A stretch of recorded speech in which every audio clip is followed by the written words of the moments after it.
BIG friendship is a bond of great strength, force, and significance that transcends life phases, geography, and emotional shifts. It is large in dimension, affecting most aspects of each person's life. It is full of meaning and resonance. A big friendship is reciprocal, with both parties feeling worthy of each other and willing to give of themselves in generous ways. A big friendship is active, hearty, and almost always a big friendship is mature. Its advanced stage commands respect and predicts its ability to last far into the future. Prologue: it should have been a perfect weekend. The entrance to the spa was a white mission-style building with a wide arched doorway and the words "natural baths" in relief above. Beyond it was the real draw, an Olympic-sized mineral pool with licks of steam slowly peeling off it. The scene was ringed with hills and palms.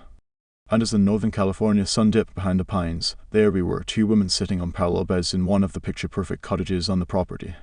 We were each wrapped in a fluffy white bathrobe. Anne was on the phone ordering a pizza and a Caesar salad, and Aminatou was deciding what movie to watch. The only thing on the schedule for the next 48 hours was a series of side-by-side spa treatments with plenty of time for floating in the pool. The emails we sent in advance of the trip were all exclamation points and promises. Totes getting a mud bath but feeling conflicted about body scrub, maybe a facial. Duo, the mud bath is included, the YES to free mud bath into this little getaway. Once we arrived, we texted cheerful updates to mutual friends who went on the trip, hi from the spa in Napa. On social media we posted cute photos of our matching animal print shoes and beautiful scenes of the sun glinting on the surface of that 92 degrees natural hot spring pool.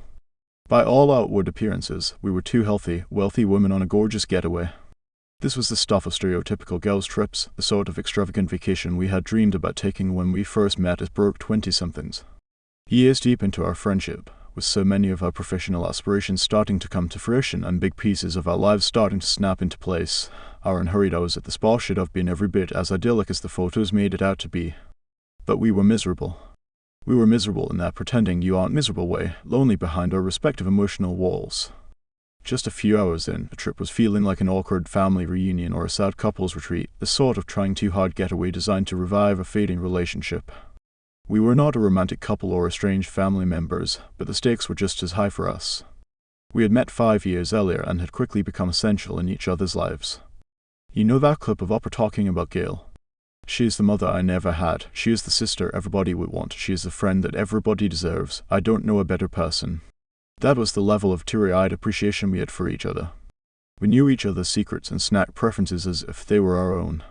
Most of our friends considered us an inseparable duo. We had also started a podcast together, so lots of strangers now thought of us that way too. In the past, nothing about our friendship felt forced. We loved being and being known as each other's core person. But over the last year, a space had opened up between us. This trip was an acknowledgement that our friendship was failing. We hoped that some bonding time and superficial luxuries just might save it. The next day at brunch, we struggled to find things to say. We had quickly agreed to stay in and watch a movie the night before because it meant a few hours when we didn't have to carefully choose which anecdotes to share about our lives, as we avoided topics that felt too loaded. But now here we were in the light of day, sitting across from each other. We talked about the weather, the food, the baby-smooth quality of our post-spa skin. The banter felt forced, and we both knew we weren't comfortable enough for deeper topics. Later, when it came time for our free mud baths, we were shy about disrobing in front of each other. This was a first. We'd been in spa settings and in thrift store changing rooms together countless times. As we sank into our respective tubs, Aminatou exhaled in relaxation. Then she glanced over and noticed that Anne was struggling with the heat. Anne is basically a lizard. She's always either freezing or boiling. Aminatou, a more experienced spa-goer, realized she had forgotten to warn Anne that the mud bath feels very hot and claustrophobic. Aminatou hadn't done it on purpose, but she was convinced that in an earlier, better time in the friendship, she would have remembered to check in with Anne about this. Suddenly, Aminatou was not so relaxed either. It felt like a metaphor for our dysfunctional dynamic. At dinner that night, we acknowledged that things between us had gotten bad and that we wanted them to be better. There were long, uncomfortable pauses. Usually our conversations relied on us knowing everything about each other, and we had stopped offering up those details many months ago. Anne didn't get into her financial woes or the knot of feelings she had about moving in with her formerly long-distance boyfriend. It wasn't until the ride back to the city that Aminatou mentioned to Anne that she had been dating someone she really liked for months. This was the first time Anne was hearing his name. On the ride home, we told ourselves that things felt better than they had before. That this was progress, the beginning of a return to the time when our friendship felt like steady breathing, both natural and crucial, important, and on autopilot. At least we admitted to each other that our friendship needs work, we both thought. It's a start. We didn't say these things out loud, though. Lodged beneath our rib cages was the truth. We had both been dreading this trip because we suspected a beautiful, distraction-free setting would highlight just how wide the space between us had become. And we had been right. We didn't have the words for what was happening to us or what had happened to our friendship. If you listen to our podcasts, you're probably screaming right now. Not only because we are women who seem to have a lot of words for everything else, but also because our show is premised on us being tight-knit besties. Stay sexy and don't fake your friendship to keep your podcast afloat. You might feel like we played you, but the truth is, like any long-term intimate relationship, a friendship like ours is complicated. It's far more accurate to say we played ourselves by spending so many months pretending that things were okay when clearly they were not. This isn't the only time we have lacked a vocabulary for the dynamics and milestones and ups and downs of our relationship. In the past, when the world failed to provide a label for something we were experiencing as friends, we often supplied our own words for it. We came up with our own shorthand for the powerful decision to invest in our friends the way we invest in ourselves. It's called shine theory, such a great concept that everyone from Victoria's Secret to Reese Witherspoon has tried to co-opt it. We talk about our messy, beautiful, interconnected social groups as a friend web. The good stuff. We have always been adept at finding ways of describing it. But it has been much harder for us to find a language for the difficult parts, the frustration of giving more to a friend and their giving back. The unbridgeable gaps in even the closest of interracial friendships. The dynamic of pushing each other away even as we're trying to reconnect. The struggle to find true peace with a long-term friendship that is changing. We even lacked a name for the kind of friendship we have. Words like best friend or BFF don't capture the adult emotional work we've put into this relationship. We now call it a big friendship because it's one of the most affirming and most complicated relationships that a human life can hold. We would love to tell you that after we returned home from our South Spa weekend, we quickly patched things up and got on with our legendary friendship. But the truth is, it took a really long time and a lot of false starts. 5 years later, we are still figuring out how to stay centered in each other's lives. We are still searching for the right words. And honestly, we have a lot of compassion for our past selves stewing in those separate mud baths. We understand why it was so hard for us to figure out what was happening to us. At a cultural level, there is a lot of lip service about friendship being wonderful and important, but not a lot of social support for protecting what's precious about it. Even deep, lasting friendships like ours need protection and, sometimes, repair. So how did we go from being the most important people in each other's lives to near strangers and back again? And why would anyone put themselves through the torture of trying to stay in a complicated friendship for the long haul? That's the story we are about to tell you. We are telling it with one voice, and in one narrative thread, because we want you to always feel secure that, hey, we are still friends. And we are. Figuring out how to share our story in a weave voice also helped us find the overlap in our experiences. There are, of course, some clear differences between us, and places where our stories diverge. So in these places, we refer to ourselves as Aminatou and Dan separately. We are not sharing our story because we think it's exceptional. Quite the opposite. We've spent so much time examining our friendship because we believe many of its joys and pitfalls are pretty common. We hope that you won't think of us as experts. You'll soon find out why we aren't, but rather as two people who love each other very much.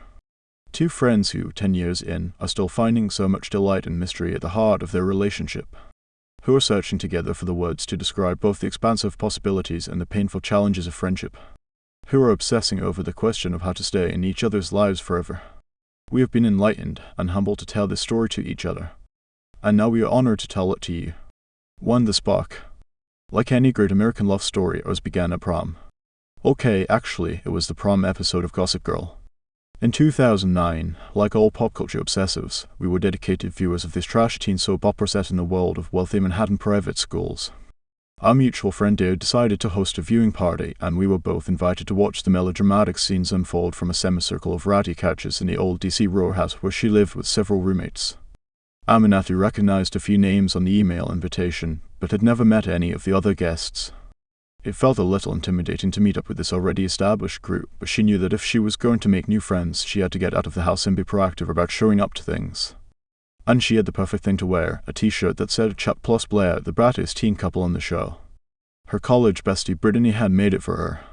That night Anne noticed Aminatou's shirt right away and was impressed by her level of dedication to the party theme. As Anne sipped her Manhattan and nodded to the show setting and a deliberately chic cocktail chosen by Deo to match the Gossip Girl aesthetic, she noted that the snappiest rejoinders to the on-screen action seemed to be coming from Aminatou. Anne was used to spending time with people who had jobs at the intersection of media and politics, so the commentary and banter always flowed easily in her friend group. But that night Anne hung on to Aminatou's every word and laughed extra hard at all of her jokes. "How did you two meet?" When we find ourselves at a party, our favorite icebreaker is asking a pair of friends how they know each other. Romantic couples are probably asked this question most often, but friendship origin stories are no less powerful. A look of excitement crosses friends' faces when they are especially pleased with their own version of events. And even if they are reluctant to open up, with a little prodding, people will usually confess what they thought of the other person before befriending them. We love the accounts jointly told by friends who finish each other's sentences or fill in the blanks, trading off as they tell their familiar story at a rapid-fire clip. And we love it almost as much when it's clear the friends have never been asked to reflect on this, and we get to hear their story as they're telling it for the first time. We can learn so much about someone by the way they talk about their friends. And we can learn a lot about a friendship from a joint recounting of its beginning. Are they brand new friends who are obsessed with each other right now? Have they known each other for decades? Did they used to be lovers? Is there some unevenness to their narratives, as if one person is more invested than the other? It's all revealed in the telling of their story. We have told our own origin story dozens of times, and we often talk about our meet cute like it was dumb luck. But the truth is, it may have been inevitable. Aminatou's apartment was a 15-minute walk away from Anne's. We worked a few blocks apart too.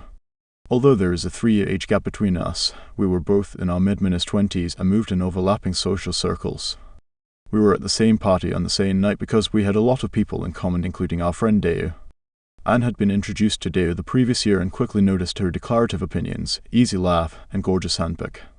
It seems stupid to mention the handbag, but among her peers, all underpaid political journalists, there were only canvas tote bags and backpacks. No one had a nice leather bag. Wherever this woman was going, Anne wanted to tag along. She and Deo soon saw each other regularly at group dinners and TV viewing nights when they piled into the living room of a friend who had cable.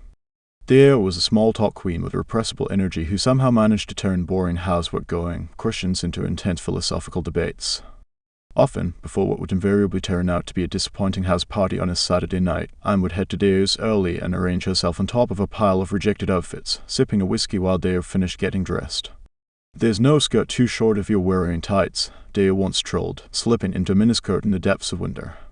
With Deo, Anne always felt like she should be taking notes, recording the hilarious aphorisms that dropped from her mouth. Meanwhile, Aminatou knew Deo from work. Or rather, she knew of Deo. Aminatou was on staff at a think tank, often at the front desk greeting visitors, and Deo had a fellowship there, which meant she dropped by the office only every so often. They hadn't crossed paths yet, but Aminatou had been called to Deo more than once. Aminatou was annoyed at the mistake, but she was dying to meet the mysterious other black woman with a Nigerian name. When they finally got together over bowls of ramen, they shared a knowing laugh about the doppelganger situation. They looked nothing alike. They debated African diaspora issues. They realized they were into the same foreign movies and music. Clearly, this was going somewhere. "Oh my god, you need to meet my friend Anne," Deo thought. A few weeks later, she sent Anne a message about organizing a Gossip Girl viewing party. "Dear, I really like this girl Aminatou Ann. I'm excited to meet Aminatou Sow. That girl knows like everyone I know, yet I haven't met her Deo. Oh, she's excellent. What's the drills with Gossip Girl?" She's a big fan. A plan was hatched. Deo would host and invite Aminatou. "I want to say that there is an element of oh, how nice that everything worked out," Deo told us many years later. But thinking through this now, there was a lot more intention to it. She knew before we did that we needed to be in each other's lives. It's hard to remember who we were that night at Deo's house, before we were friends. Not only because it was a long time ago, but also because we have changed each other in countless ways, from the profound to the imperceptible. We didn't just meet each other that night. We began the process of making each other into the people we are today. Although we're self-confident enough to know that we would have been great if our paths had never converged, we cannot imagine what that alternate reality looks like. It's impossible to untangle us. This feeling of being inextricable is a hallmark of big friendship. As humans, we are all thoroughly shaped by the people we know and love. Day to day, our friends influence our tastes and our moods. Long term, they can also affect how we feel about our bodies, how we spend our money, and the political views we hold. We grow in response to each other in ways both intentional and subconscious. Behind every meet cute is an emotional origin story, one that answers a deeper question. Not how did you two meet, but why did you become so deeply embedded in each other's lives? We met at a friend's house is the superficial narrative we tell to strangers.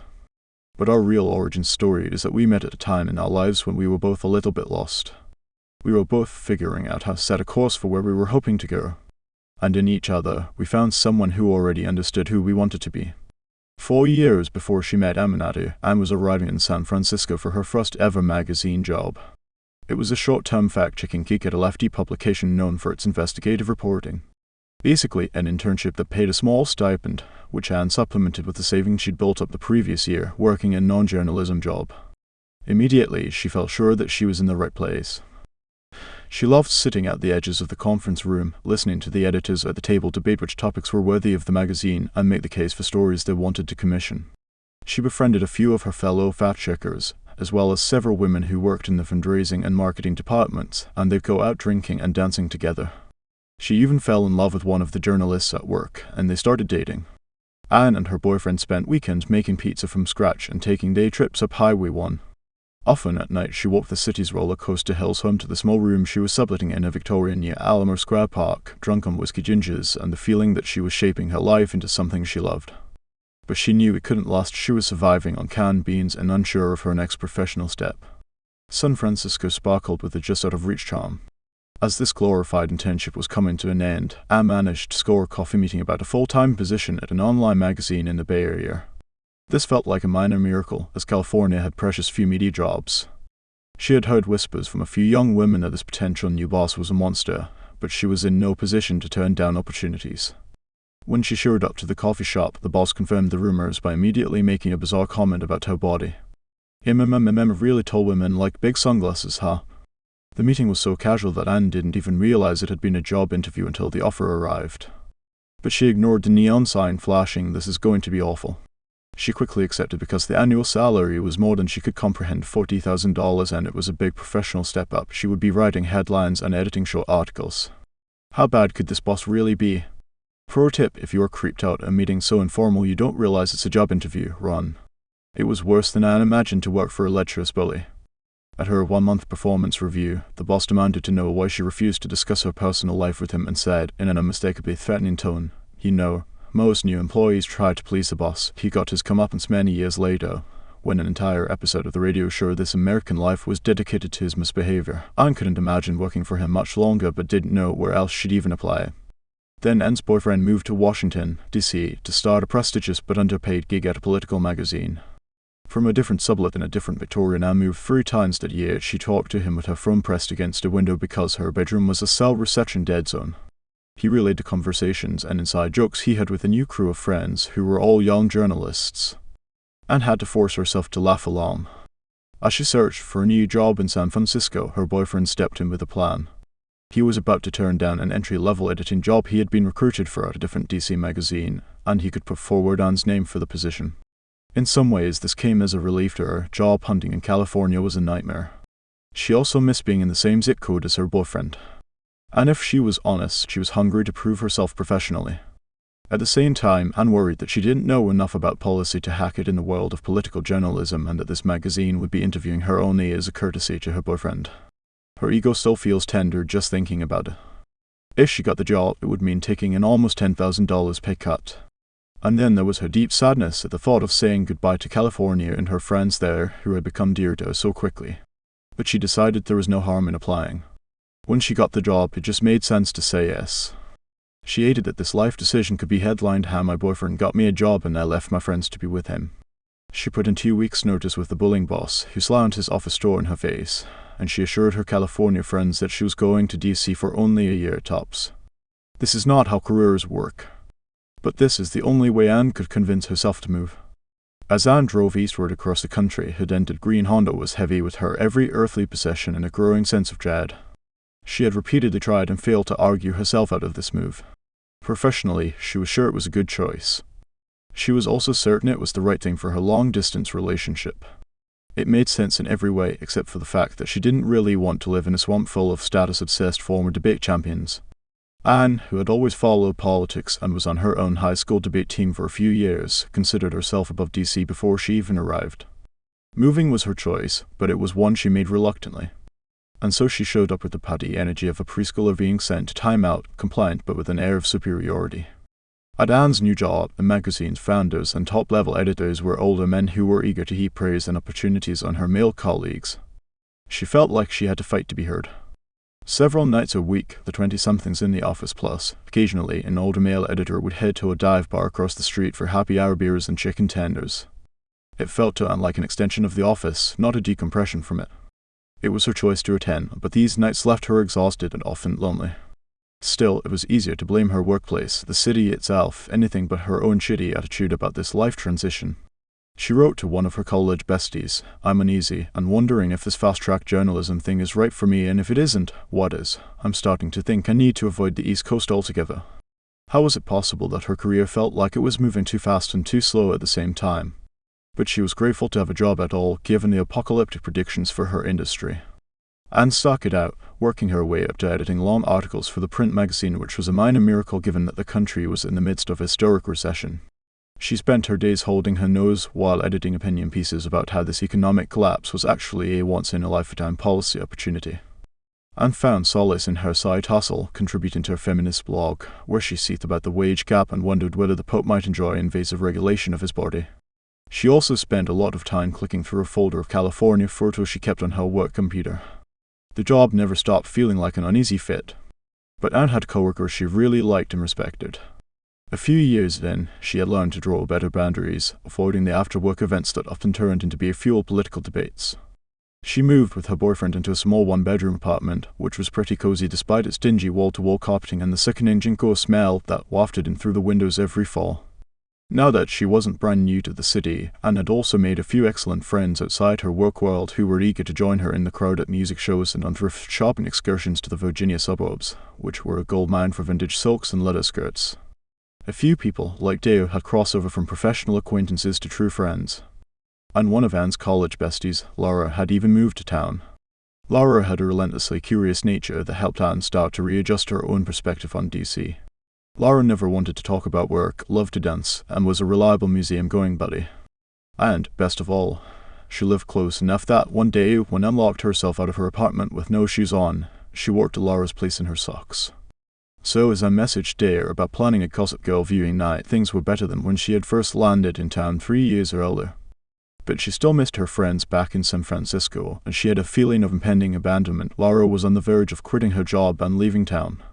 Sure, DC was where Anne lived, but it didn't feel like home. In a way, it never would.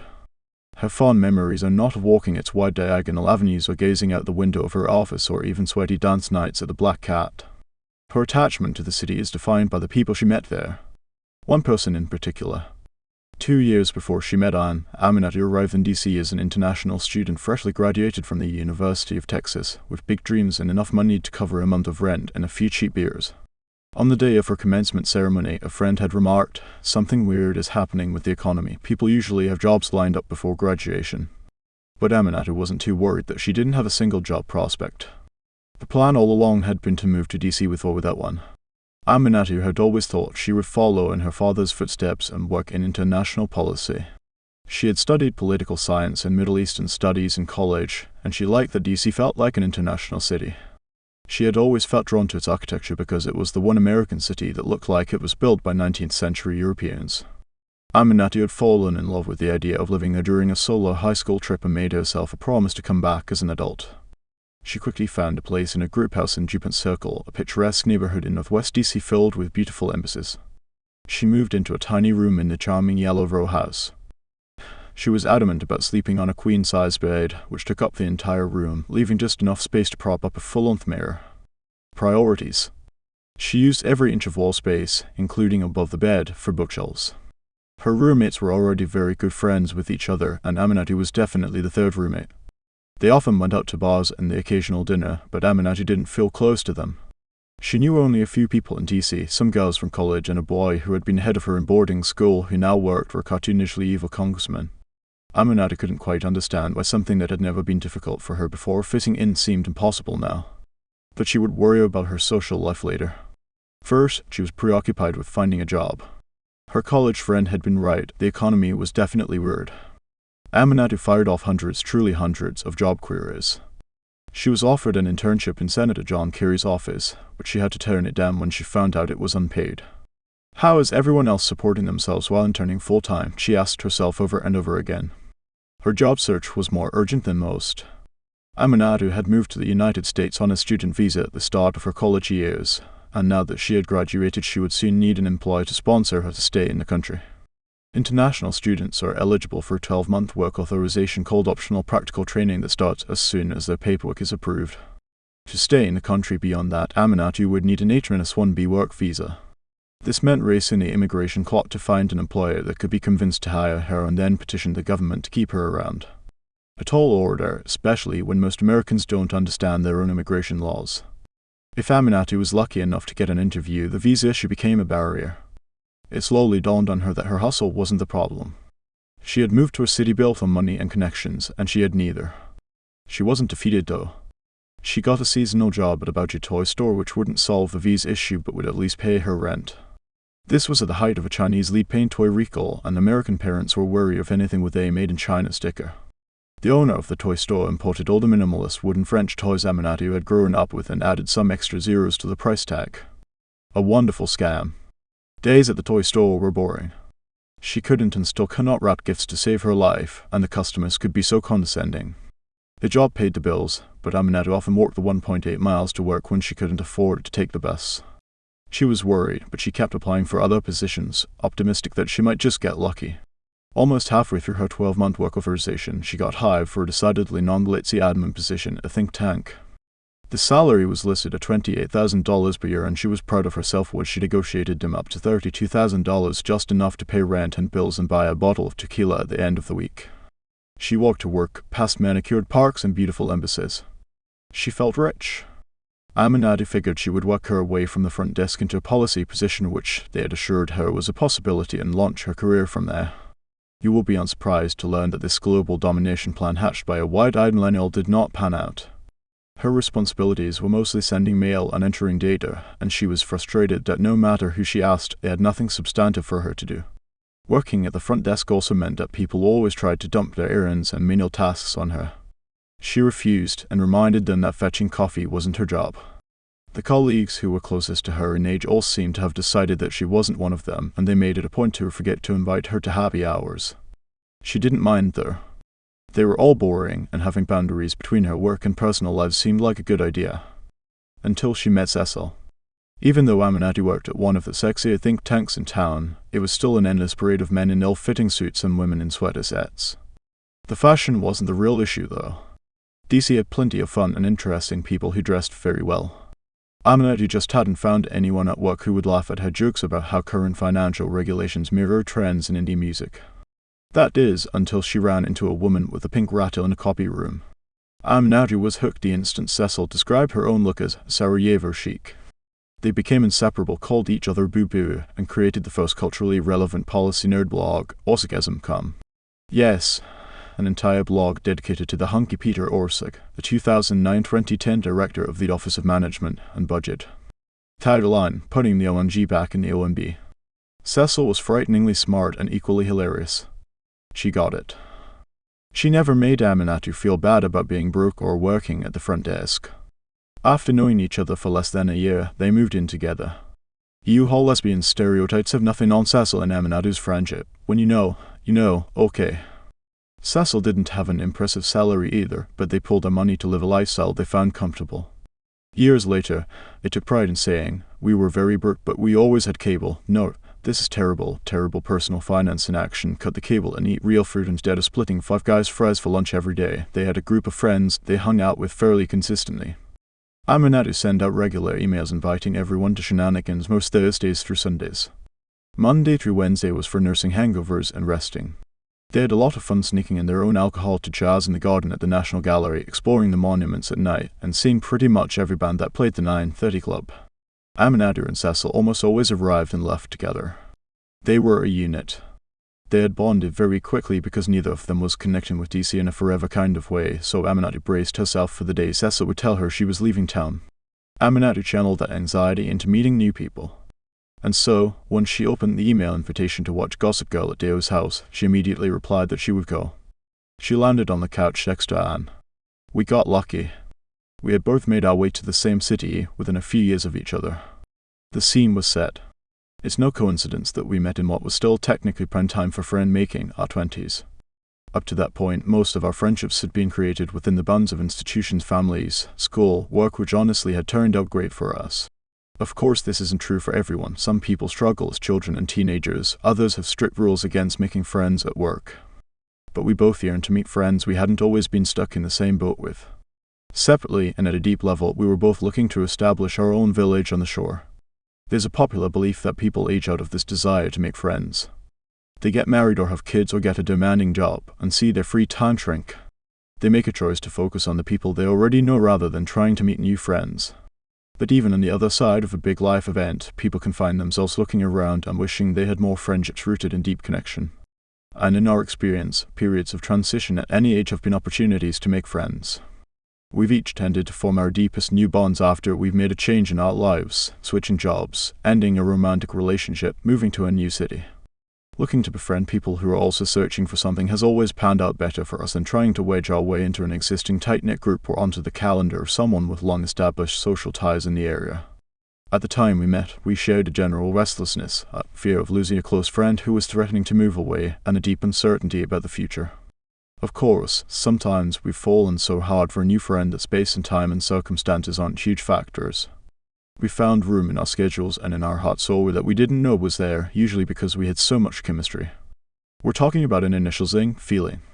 It can't be forced, and that's why it's so magical. You can work alongside someone for years, or be their classmate all the way through school, or always be happy to bump into them at a party, but if you don't have that je ne sais quoi, it's not going to lead anywhere. With each other, we felt a spark right away. Anne was instantly taken with Aminatou's combination of worldliness and easy approachability. Aminatou could sense that Anne was whip-smart and worked hard, two of the sexiest friend qualities, to be honest. When Aminatou told Anne about orgasm, Anne howled. We could tell we were both nerds, but the shared pop culture references and the aesthetic sensibility were there too. This spark didn't carry any romantic or sexual implications for either of us. What we felt was platonic, but exciting nonetheless. Even our brief interaction at a TV party hinted at a certain easier rapport. We wanted to know more. We wanted to impress each other. It was a powerful attraction.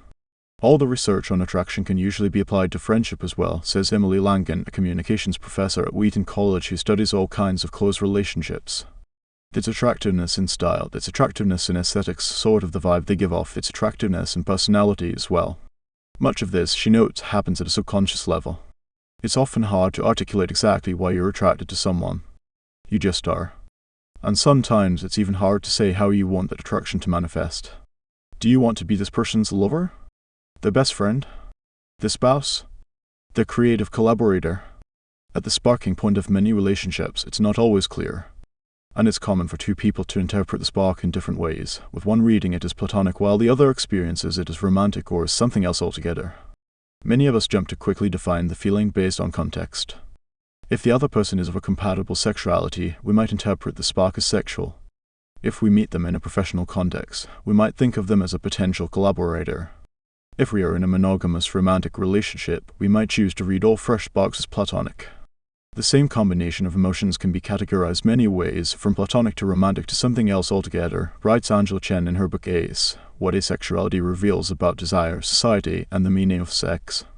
For Chen, who identifies as asexual and therefore doesn't use or want to have sex with them or not as the primary way of sorting brand new relationships into platonic/romantic categories, the spark feeling carries a sense of undefined possibility.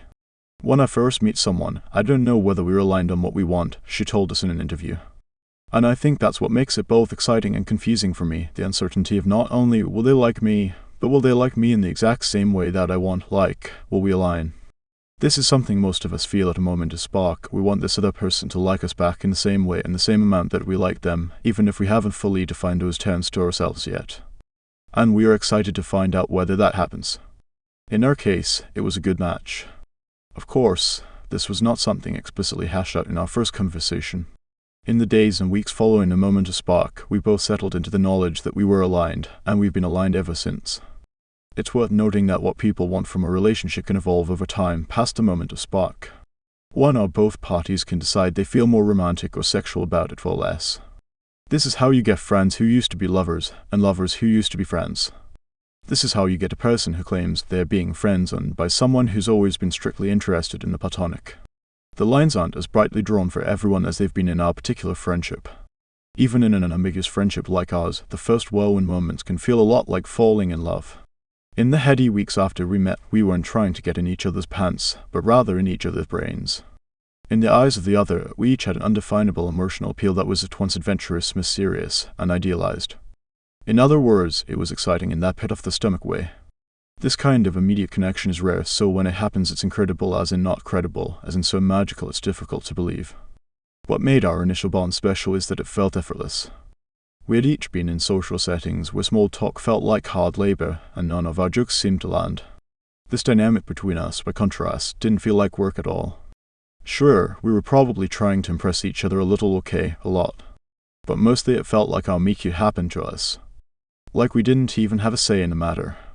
If you'd asked us about friendship on that first night, we would have told you we were pretty good at it already.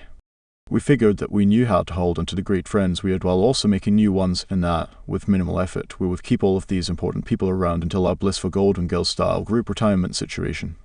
We thought we'd simply have solid friendships for life. Just set it, then forget it. See you on the Lanai. But deep down, we also knew that we could let our friendships slide in order to bolster the other areas of our lives. Friends are expected to be forgiving of this kind of neglect. Trying to get that promotion? You gotta put in long hours and can't hang out after work. Just met someone you might want to spend your life with romantically. It's okay, your friends will understand why you had to cancel on them. At this stage in our lives, we had a lot of time for our friends, so it wasn't important to examine exactly where they fell on our priorities list. They were at the top by default, and we figured they'd stay there. We had never considered that we'd find the rough patches of our friendships to be more difficult than any career roadblock and more painful than the worst romantic breakup. Given what we were about to go through over the next decade, our idea of friendship as a respite from the actual hard stuff of life is downright laughable. We had no idea what we were in for. We were just excited to have met each other. The credits rolled on the Gossip Girl episode, and a heavy spring rain started to fall outside Deo's rear house. As Aminatou walked down the front steps and opened her umbrella, she hoped Anne would be headed in the same direction. But Anne went the opposite way. Aminatou waved goodbye, maybe a little too enthusiastically. There were no phone numbers exchanged, no promises to find each other on social media, not even a hope to see you around. Aminatou shouldn't have worried, though. By the time she got home and logged onto Facebook to find Anne, she already had a friend request waiting. And of course she clicked accept. Too obsessed. The very next night, Anne had plans to attend a networking dinner at fancy Indian restaurant. She'd been dreading it. This was exactly the kind of after-hours work event she hated, and she could think of a million ways she'd rather spend her Thursday evening.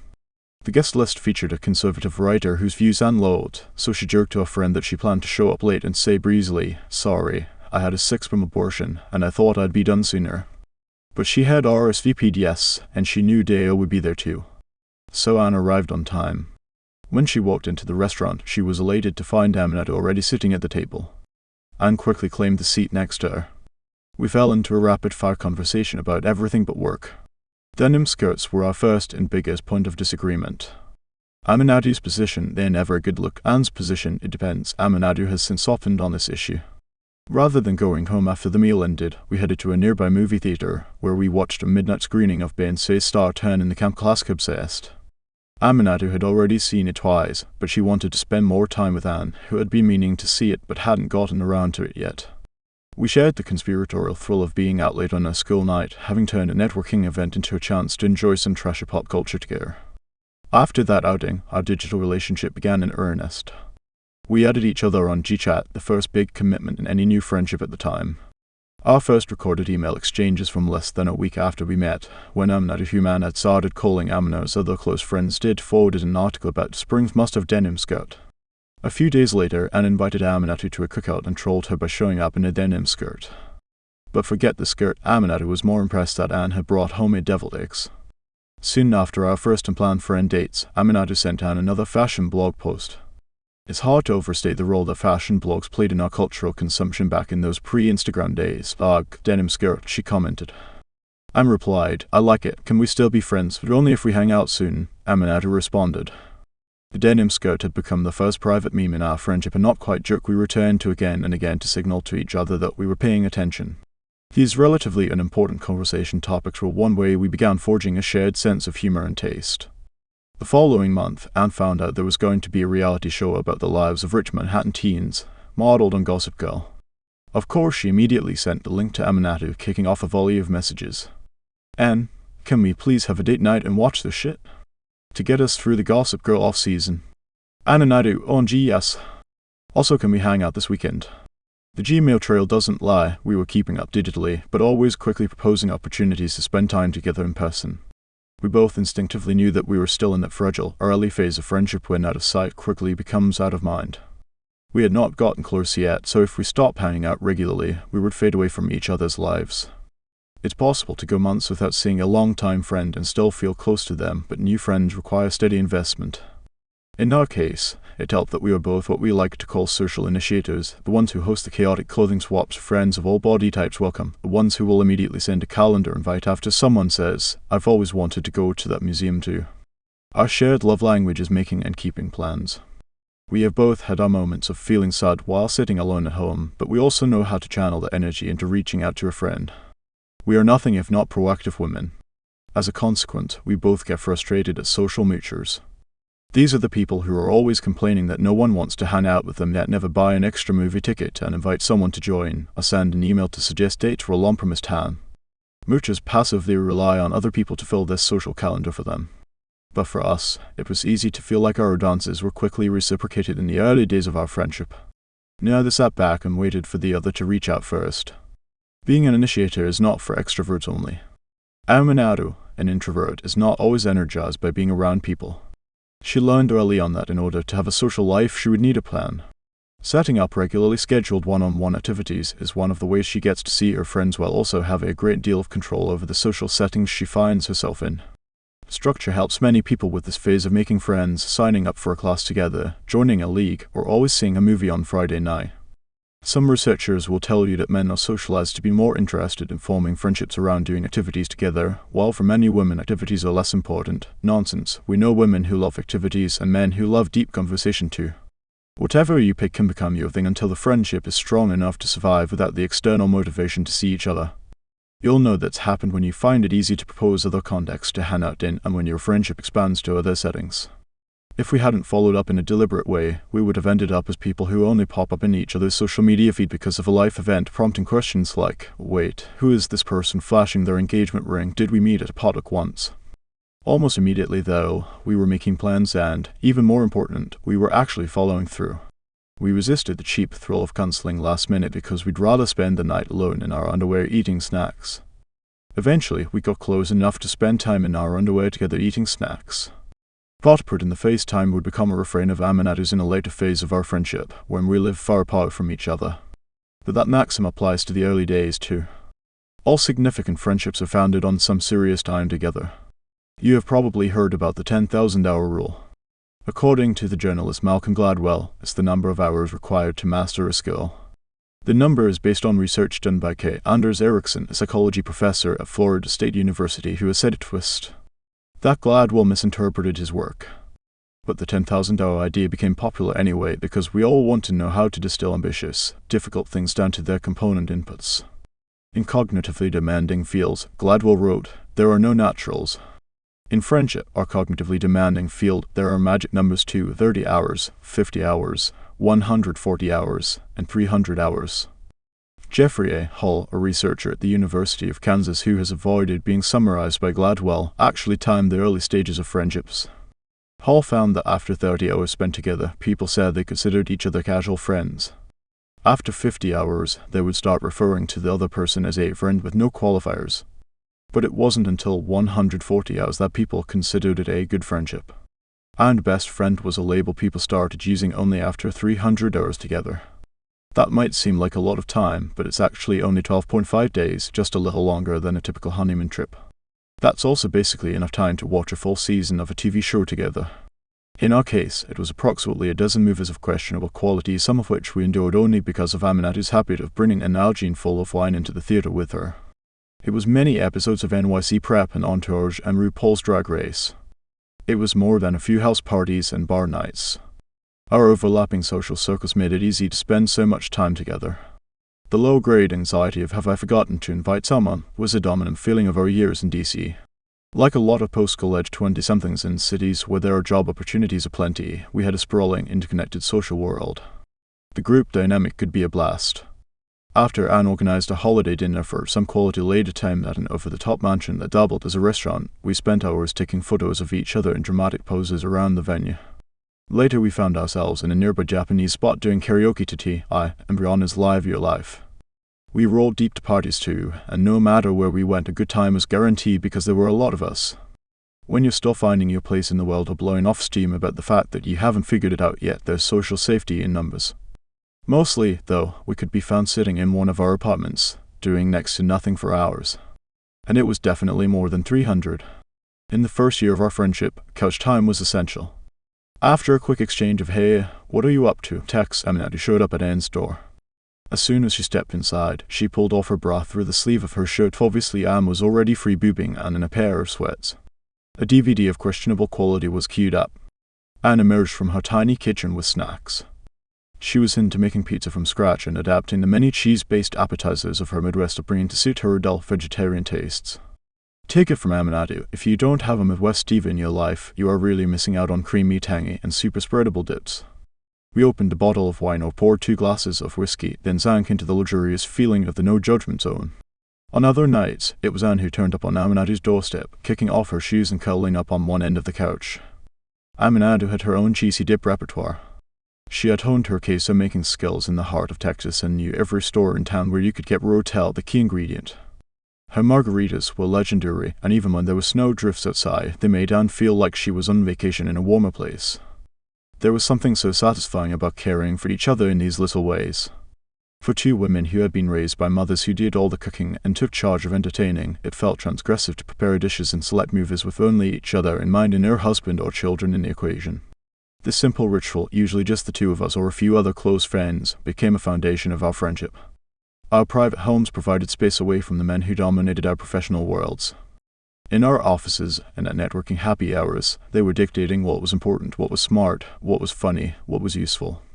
There was something freeing about spending time alone with other women and allowing our own standards and definitions to flourish.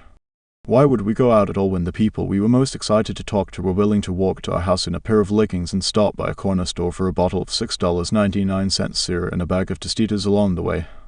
On a deeper level, all of this quality time at home also signaled that we were enough for each other. Reading a Sunday paper side by side was one of our favorite ways to spend time together. We didn't require small talk with a rotating cast of acquaintances to keep the conversation moving. We didn't need the potential thrill of getting hit on but to be excited enough to show up. There was an immeasurable amount of comfort in doing nothing as an activity in its own right. When we weren't together, we were constantly messaging each other during our workdays. We would complain about office politics in real time, send each other links to things we were reading, and make plans for the moments after we shut down our computers, when we'd meet up in person to keep the conversation going. Not every big friendship has a phase of intense bonding that looks exactly like ours, with its constant online and in-person contact. We've both had close friendships that tallied up their intimacy hours slowly, over several years, without a period of concentrated time together or that found their deepest in digital contact. And the truth is that not every person we have spent hundreds of hours with was destined to be a friend for life. No 2 friendships are exactly alike. But as we examine our friendship and our reasons for wanting to make it last, this is a time period we return to again and again.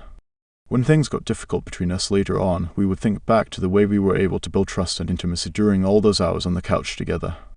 There was something about the way we told our life stories to each other. The details we selected. The hopes that we were only able to hint at but not yet see the contours of, and the dreams that we helped each other turn into goals and, later, realities. We didn't know it at the time, but forming this friendship was a way of setting a direction for our lives. It's funny that high school, college, and the first years of adulthood are all identified as being formational years. Because for us, our late 20s and early 30s also represented a pretty radical amount of growth into our adult selves. We had achieved escape velocity from our upbringings and established a toehold in our careers, and we were starting to figure out adulthood. How do you want to live? Who do you want to be? These were questions we were answering together. On our respective couches, we told each other the story of where we had come from, who we had met and loved along the way, and the fears and regrets we carried with us. And in the telling, we started to figure out where we wanted to go. Aminatou told Anne that she was born the oldest of 3 in a family from Guinea. she spent her childhood in Nigeria, and to live in Lagos in the 1990s was to have a very strong stomach for political chaos and all sorts of dysfunction. At an early age, Aminatou taught herself to read by deciphering every scrap of paper her parents left around the house, international newspapers, her father's boring reports from work, her mother's fashion magazines and crosswords. Getting lost in books and newspapers was a coping mechanism for her, a way to forget there wasn't any running water or electricity for weeks on end. Everyone eventually adapts, and Aminatou's parents were no exception. They created a sense of normalcy that Aminatou would come to appreciate even more deeply in later years. Aminatou and her mother were very close. They had the same ease with people and the same boisterous laugh, but the only way she found she could relate to her father was by stepping into his very serious world. Some dads teach their kids how to throw a ball. Aminatou's dad taught her how to fold a broadsheet newspaper. Knowing something about everything was her way of finding things to discuss with him. Every night at the dinner table, her father would quiz her and her siblings about current events, sports, and the finer points of the European Union-West Africa Economic Partnership Agreement, Europe's Trap for Africa. It made sense that her parents were obsessed with information. They were expatriates who consumed every little bit of news from home and constantly wanted more, a habit that was passed on to Aminatou and her siblings. Aminatou spent kindergarten through 9th grade in French international schools that emphasized to an almost comical level the importance of teamwork, mutual respect, and imagination. Even though her preferred recess activity was chatting up the school librarian and requesting new books, she could get along with pretty much anyone. Even her elementary school bully became a middle school bestie, and they still keep in touch. Aminatou grew up watching her parents convening all sorts of gatherings, which is how she learned to overcome her shyness and become a social initiator. Managing cross-continental friendships, in wartime or peacetime, was just a way of life. On weekends, the whole family would venture to her dad's office or a telecom center to make calls to seemingly everyone in the Guinean diaspora. In 1996, her family got a landline, a milestone so important that Aminatou can still describe every button on that telephone. Aminatou's parents would stay up for hours dialing foreign numbers until they connected with someone. Both of her parents were avid letter writers to family and friends back home, and her mother would often dictate the text to Aminatou. There was no reliable mail service in her part of West Africa, so letters would be sent with friends who were passing through. Aminatou's parents never made the time or effort seem like a chore, and they assured Aminatou that it was possible to have significant long-distance relationships. She saw firsthand that keeping in touch was an art, and her parents were masters of it. In middle school, when Aminatou's friend Dante moved to Madagascar, the two of them figured out how to use the diplomatic mail service to their advantage. When that wasn't possible, they wouldn't trust every adult they knew going anywhere between Antananarivo and Lagos with their correspondence. It was haphazard. Letters got lost. Packages showed up years later. In time, phone calls got easier to make. They could go months with no communication and then catch up where they had left off. Antoine was Aminatou's first significant long-distance friend, and would definitely not be her last. Even though Aminatou is embarrassed by her terrible handwriting, her penmanship took a nosedive after French school. She makes it a point to always send postcards on her travels. No better way to learn a city than having to find the post office, because she knows firsthand the thrill of opening the mailbox and finding a missive from a friend instead of just bills and junk mail. In an early display of ambition, Aminatou convinced her parents to let her go to boarding school. The compromise they set was that it would have to be close enough that they could pop in easily. They settled on a Christian academy with an American school curriculum in central Nigeria. Aminatou took an English immersion program in the summer and aced the entrance exam. Most of her classmates were children of missionaries, so the school was very different from the secular French education she was used to and the Islam practiced by her family. Her parents downplayed the inevitable culture shock she would feel. Christians run great schools, they always said. Respect their beliefs, nod along when they pray, and everything will be fine.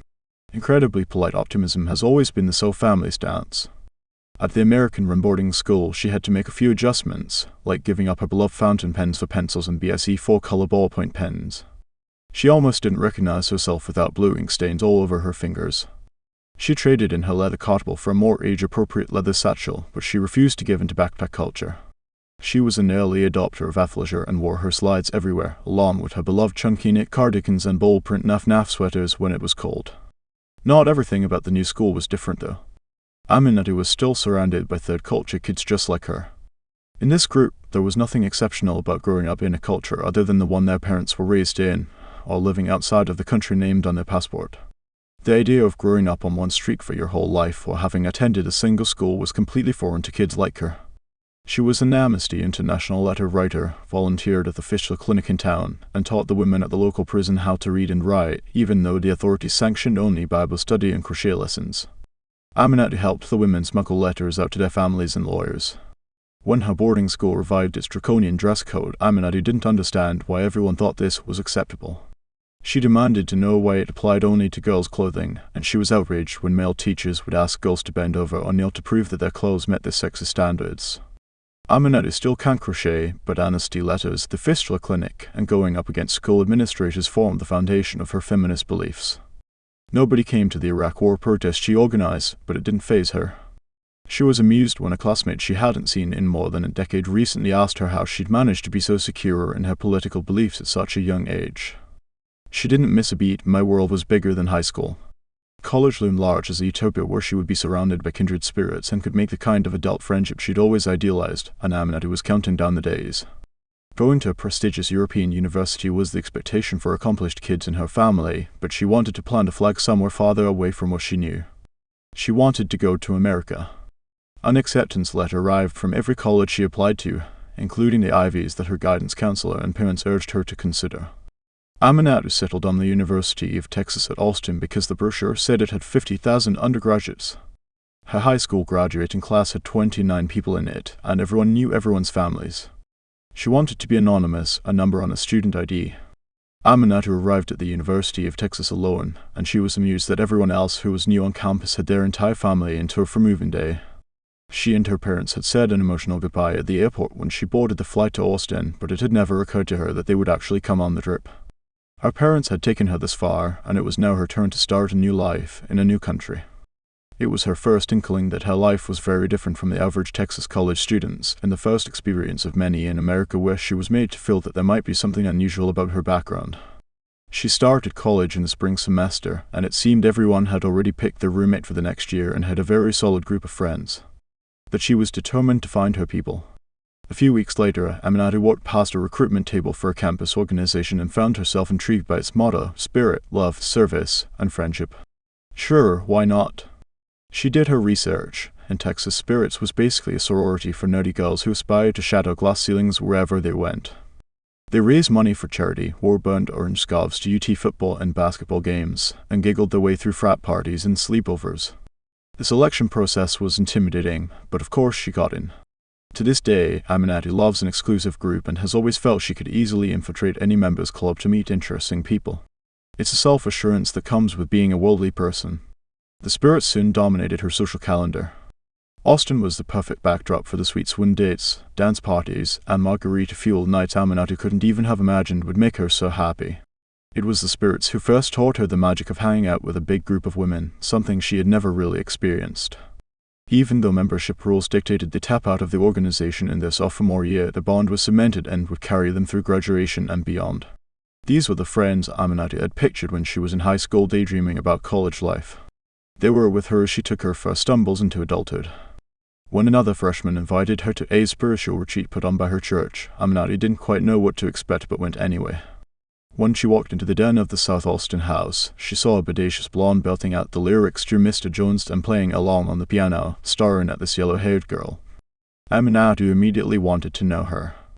Aminatou learned her name was Brittany, and even though they had met at a church-sanctioned event, on their first friend date they talked approximately 0% about Jesus and 100% about music and TV. When Aminatou didn't return to the church, she had no doubt that their friendship would survive. And it did. It was Brittany who almost always picked her up from the airport when she returned to school. 2 years later, when Aminatou's mother died, it was Brittany who would sing Frou-Frou's Let Go to soothe her when she was crying. No matter how many times Aminatou played Coldplay's Don't Panic and Iron and Wine's version of Such Great Heights in the car, Brittany never got annoyed. Good friends let grieving friends play sad sack indie jams from the Garden State soundtrack with no judgment. Brittany had crossed over into big friendship territory. Those college friendships had made Aminatou into the person Anne eventually met. Sitting on the opposite end of the sofa, Anne loved hearing Aminatou tell the story of her life in non-chronological details and hilarious anecdotes. Every time Aminatou revealed a surprising part of her past, Anne was thrilled. You volunteered at a official clinic? You speak 5 languages? You had a Christian face? Anne began developing a narrative about Aminatou. Her new friend was a woman of global experience, able to thrive in any situation and impress any crowd, emotionally resilient, and possessed of a firm, unwavering opinion about almost everything. Anne could see in Aminatou many traits she admired in herself, and many more qualities she had always aspired to but never quite achieved. On a deeper level, she was thrilled by what Aminatou's entrance into her life represented. In a way no friend ever had before, Aminatou felt like Anne's gateway to a wider world. One reason Anne hung on every word of Aminatou's story was that she was fascinated by how much it diverged from her own. While also the oldest of 3 children, Anne was born in Iowa to parents who had never lived more than a few hours' drive from where they were raised. Her Catholic family tried to instill in her many religious values that never really took sorry, it's just a wafer. She stopped going to confession at an early age because she sensed that the sin of sassing her parents could not be absolved by a priest's blessing and a few Hail Marys. But other values from her upbringing remained deeply ingrained, like respecting a serious work ethic and really sticking with your people long term. Her parents each had a few college friends they kept in touch with, and her mother was also an avid letter writer. Anne's family was often at Resurrection Church, or sharing casseroles with families whose kids were her classmates at Resurrection School. It was all very insular, and to this day, Anne feels confined by formal groups. When her family moved to a new ranch-style brick house when Anne was 12, it was just a few blocks away from their old ranch-style brick house. Her primary experiences of the world beyond her small town came from the TV shows she watched and the many books she read, which were set in exotic locales like the New York City suburbs and Canadian boarding schools. She would often borrow her mother's adult library card, which let her check out 20 books at a time. The children's card maxed out at 10. Once a year, her grandma would bring her along on a day trip to Chicago to see a play or a musical. The trips were arranged through a local bank as an activity for retirees, so Anne would be the lone kid on a bus full of grey-haired ladies. She loved it. This was her ticket to the big city, which she'd read about in books like Harriet the Spy, and it offered her the first glimpses of the kind of life she wanted to live as an adult, which was very different from the one her parents had chosen. If you want to know what Anne looked like as a teenager, picture the classic 90s cartoon Daria, but way more physically awkward at a gangly 6 feet 2 inches tall. Her parents did not approve of her self-selected thrift store wardrobe, so she would smuggle her destroyed vintage corduroys, which met the dress code requirements on a technicality, and then change in the bathroom at school. Her best friend Bridget, whom she had met in junior high math class, lived next door to the high school but would drive all the way to Anne's house to pick her up in the morning, usually blasting Prince from her two-tone beige Nissan. Like Anne, Bridget had no interest in school sports or religion, and they started an extremely premature countdown to graduation. They spent hours in Bridget's basement, sipping La Croix while watching old Hitchcock movies and reruns of Absolutely Fabulous. If she wasn't at Bridget's, Anne was with her other bestie Josh. They worked on the school newspaper together and could reliably be found special ordering CD at the local music store or at a strip mall coffee shop reading the New York Times, sipping sugary lattes and making plans for when they'd leave their suffocating town and life would truly begin. Both of these friendships are still going strong, perhaps because they always felt rooted in the future as much as in the present. Maybe it was all that reading. Or maybe it was because social justice Catholics were the only role models for Anne's religious education that she actually respected. Shout out to Oscar Romero and Dorothy Day. But however it happened, Anne developed a social conscience pretty early. As a teen, she ran her school chapter of Amnesty International, meaning she'd get to school early to write letters on behalf of political prisoners in Russia and Chad. She planned an annual benefit concert called, regrettably, Jamnesty, and she was once the sole person at the death penalty protest that she herself had organized. She desperately wanted to be someone who was involved in the world beyond their hometown. The day Anne's parents dropped her off at college remains among the happiest of her life. She was finally free to begin writing her own story, far from the confines of her brain. She had always wanted to be a writer, so she had picked the University of Missouri for its undergraduate journalism program. She was definitely not the only person at the death penalty protest anymore. And, like her, everyone was eager to write for the campus newspapers. Yes, there were multiple and primed to eventually compete for an impossibly tiny number of entry-level reporting jobs. Suddenly, Anne was the norm. She befriended a couple of photojournalism students, Laura and Gracie, who lived in her cinder block dorm and shared her taste in music and movies. Once a week, they indulged in an off-campus dinner at the local vegetarian restaurant Main Squeeze. The following year, these women became Anne's first chosen roommates, and together they experienced the joys and frustrations of cohabitation. They threw a raucous cocktail party where someone did an accidental backflip over the banister. She lived to tell the tale and let touring indie rock bands crash on their floor and lumpy couch, which was later incinerated after Gracie's boyfriend fell asleep on it with a lit cigarette. Their bonds were forged by countless late-night conversations in the house's weird upstairs kitchen, over reheated burritos and ramen noodles.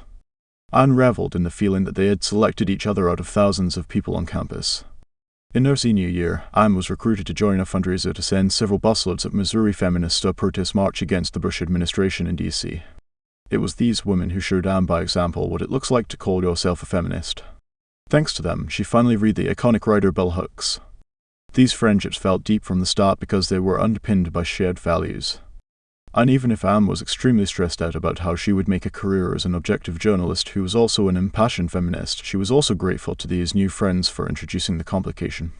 Stories like these didn't just fill Aminatou in on where Anne was coming from. As Aminatou listened, she sensed the expansive possibilities of this budding friendship. She was intrigued that she could share so much emotional and cultural DNA with someone she had just met. Aminatou loved that Anne was never judgmental and incredibly independent-minded. She was not shy about expressing her needs and wants, and she set clear expectations about her place in the world. This made Aminatou feel that she could prioritize herself as well. We hung on to each other's every word, but we didn't realize that we were doing more than telling the stories of ourselves. We were starting to tell a joint story about who we were together. For all the obvious differences between us, it was hard not to notice how similar we were. We grew up thousands of miles apart, but we were both from relatively conservative cultures where the first questions of young women were often, "What's your dad's name? What does he do?" We had both always wanted life to take us far from home. We were usually reading between 1 and 3 different books at any given time. We were accustomed to people making rude comments about our height and weight, respectively. And even though we complained about how hard it was to find cute clothes that fit, or confessed how awkward we sometimes felt in our own skin, it was always clear that we didn't hate our bodies. We weren't trying to change them. We shared a desire to be women who take up a lot of space and refuse to apologize for it. We loved eating in restaurants alone, preferably at the bar. Our hearts soared every time we discovered something we had in common. Where has she been my whole life? We thought. How am I so lucky to have found this person? We were creating our story of sameness, as the linguist Deborah Tannen calls it. In her book You're the Only One I Can Tell, she notes that people who were socialized as women tend to pepper their conversations with phrases like, "The same thing happened to me and I know, I feel the same way." Sometimes, Tannen observes, this process can be subtly competitive, a way of one-upping each other or minimizing the other person's experience by quickly saying you've done that too. But it doesn't have to be, and we can honestly say we never felt anything but admiration and curiosity in those early days. We felt so lucky to have found someone on our exact wavelength. What we didn't realize was that we were actually creating the wavelength.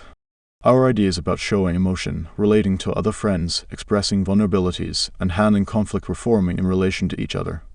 We were both adept at hiding our insecurities and quick to dismiss or downplay them with a joke or snarky comment. Acquaintances and casual friends tended to view us both as strong people who had our shit together.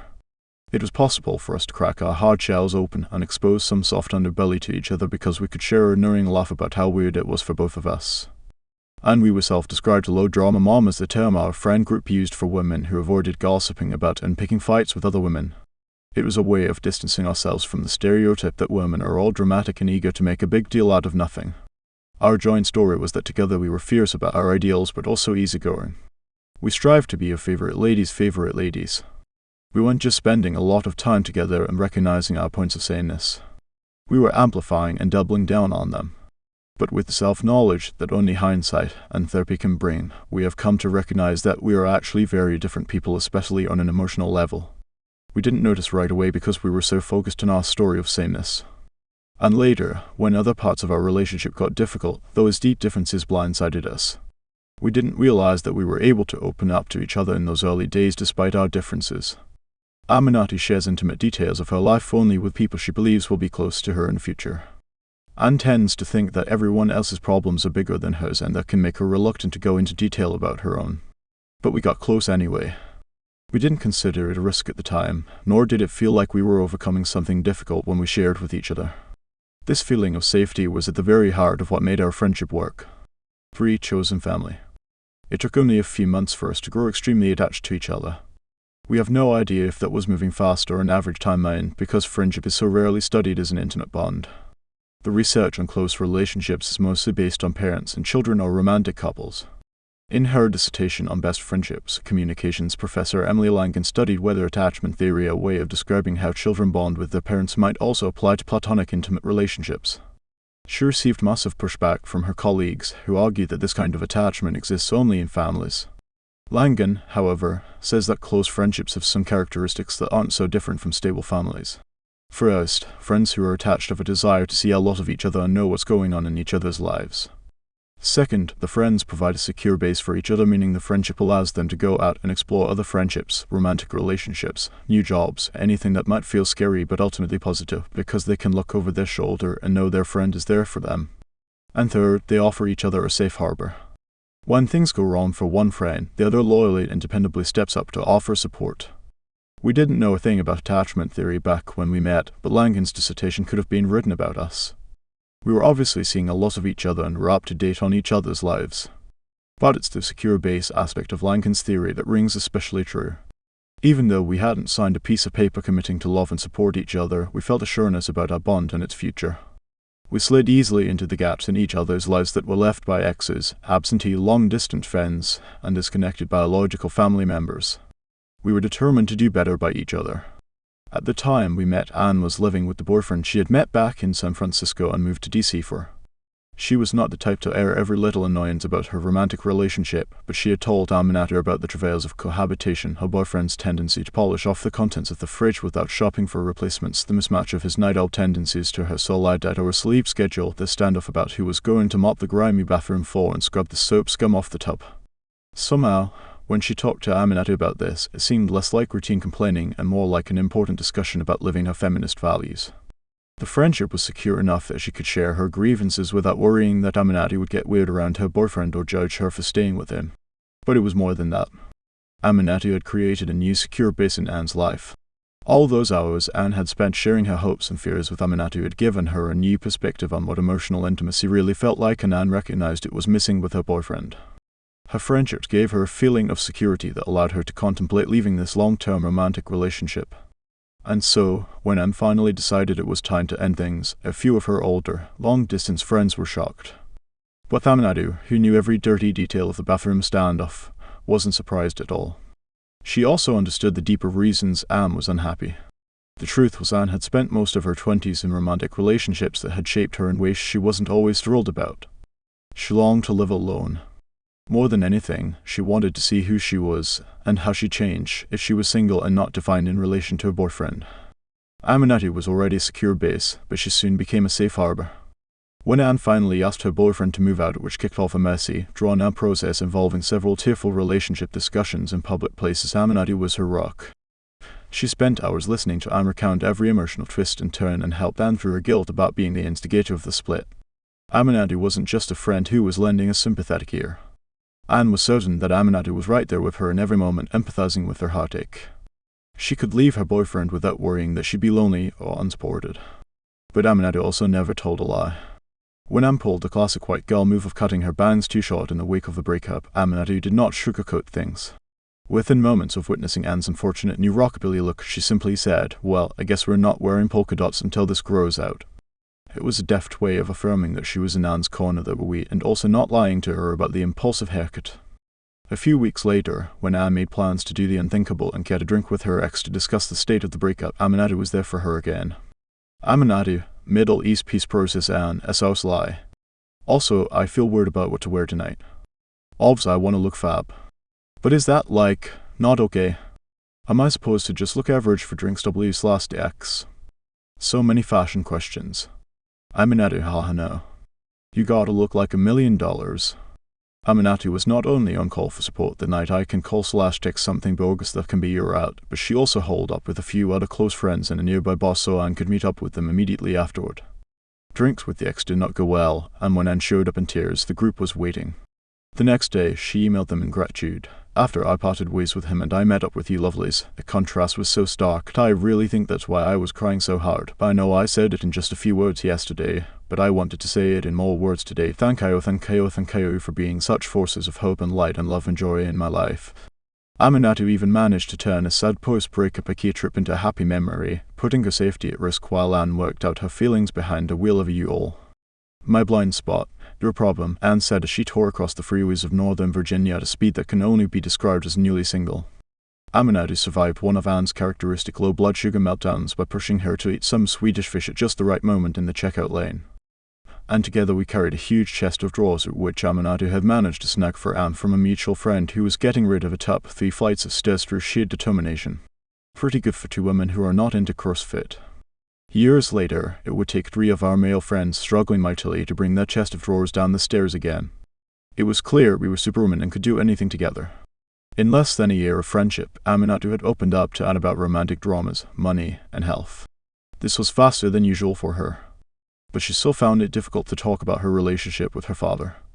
Aminatou hadn't seen him in quite some time, and he was coming for a visit from Belgium, where her family had lived for the past decade.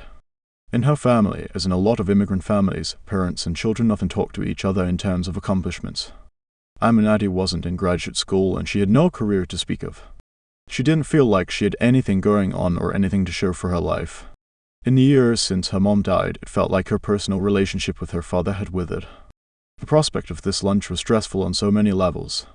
She made a reservation at a fancy restaurant, and she remembers saying a small prayer before walking in. God, let this not be a disaster. Wishful thinking. They sat outside on the patio, across from each other at the table. The conversation was lively whenever they talked about the news and world events. But things felt strained whenever they turned to her work with their other family members. Aminatou missed her mother's soft touch in moments like these, and it was obvious that her father did too. Her mother would have been a great buffer, helping bridge the emotional divide between father and daughter. They were both still grieving her, and without her, they didn't have a way of talking about their sadness. Aminatou's father hadn't said anything unkind or that she was a failure, but the lunch still felt like a complete disaster. It did not help that Aminatou was walking around with an undiagnosed anxiety disorder. In a fugue state afterward, she ended up on Anne's couch. When Anne asked how it went, Aminatou could barely produce coherent words and started hyperventilating. She cried. Hard. At the time, it felt like a completely shocking thing to do.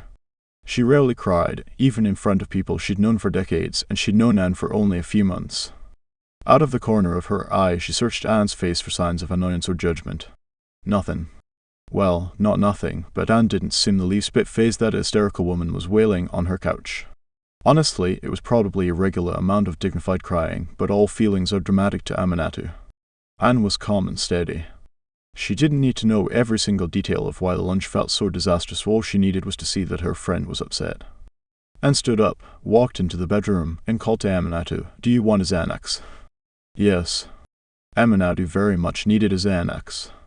But more than anything, she had needed to know that being overly emotional would not cause this new friend to run away. Growing up, she had internalized the idea that strong displays of emotion were to be avoided at all costs, otherwise people wouldn't want to be around you. In that moment, Anne had passed a test that Aminatou hadn't realized she was administering. It was also when Aminatou realized that she needed to open her eyes to the fact that Anne was showing up for her in a real way. She settled into a new level of security in the friendship. It's impossible to say exactly when the shift happened, but we had become more than besties. Our mutual friends started joining our names with an ampersand, a sure linguistic sign that you were publicly tied to another person. Anne and Amina. Amil and Anne. We became a vital part of each other's daily support system, and we were grounded in the intimately mundane. Aminatou, have eaten 5 bags of fruit snacks today. This can't be good ENN. Pooper consequences. We had keys to each other's apartments. We often made each other dinner after a long day at work. And any time difficulties with our families of origin cropped up, we would remind each other, ugh, this is why chosen fam is everything. Chosen family is not a label we invented. For decades, the LGBTQ community has used the term to describe people who decide to play significant roles in each other's lives for the long haul. When most people think of a family, they often still think of getting married and having children, 2 life choices that have historically been denied to LGBTQ folks. The use of chosen family was first studied by the anthropologist Kath Weston, who was researching kinship in the gay and lesbian communities in San Francisco in the 1980s. She published her research in a 1991 book, Families We Choose, which describes the way these chosen families shared resources, co-parented children, and supported each other through illness, notably during the AIDS crisis.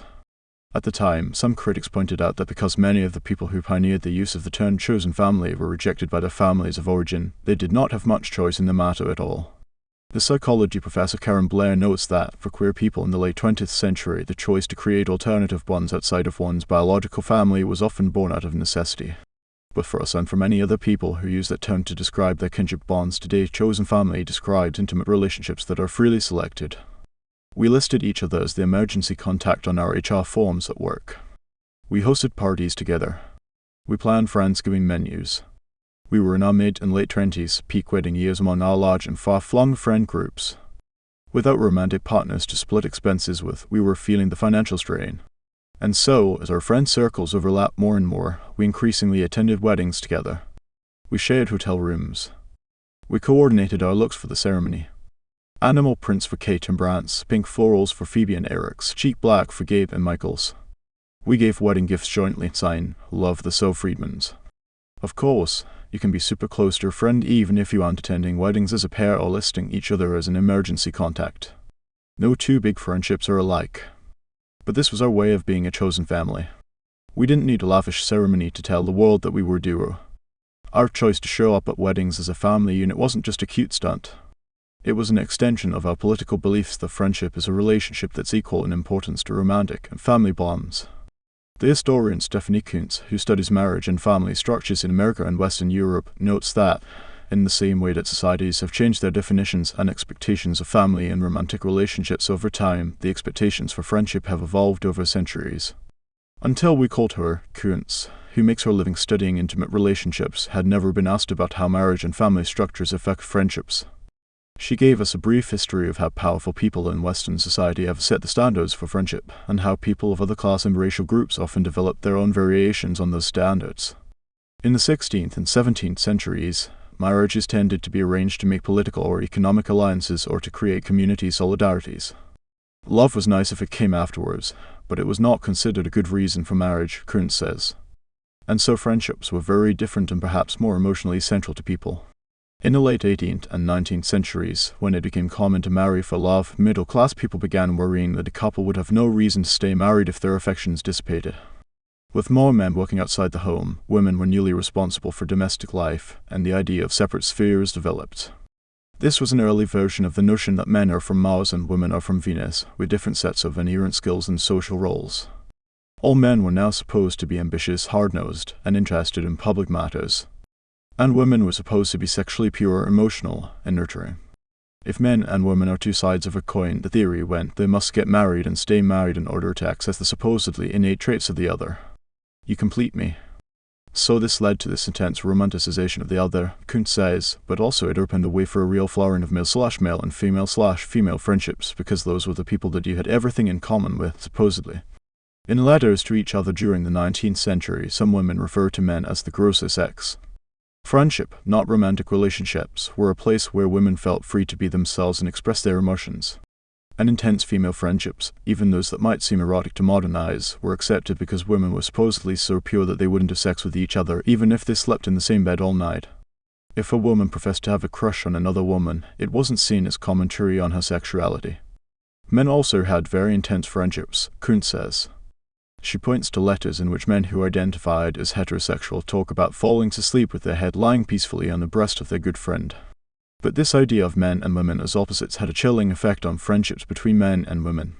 Toward the end of the 19th century, middle-class Americans began to recognize that these ideas made it hard for men and women to construct intimate marriages. Gradually, middle-class Americans adopted the practice of dating, which had already emerged in the working class. It became more acceptable for women to appear in public, even to work. This led to the rise of what was called companionate marriage.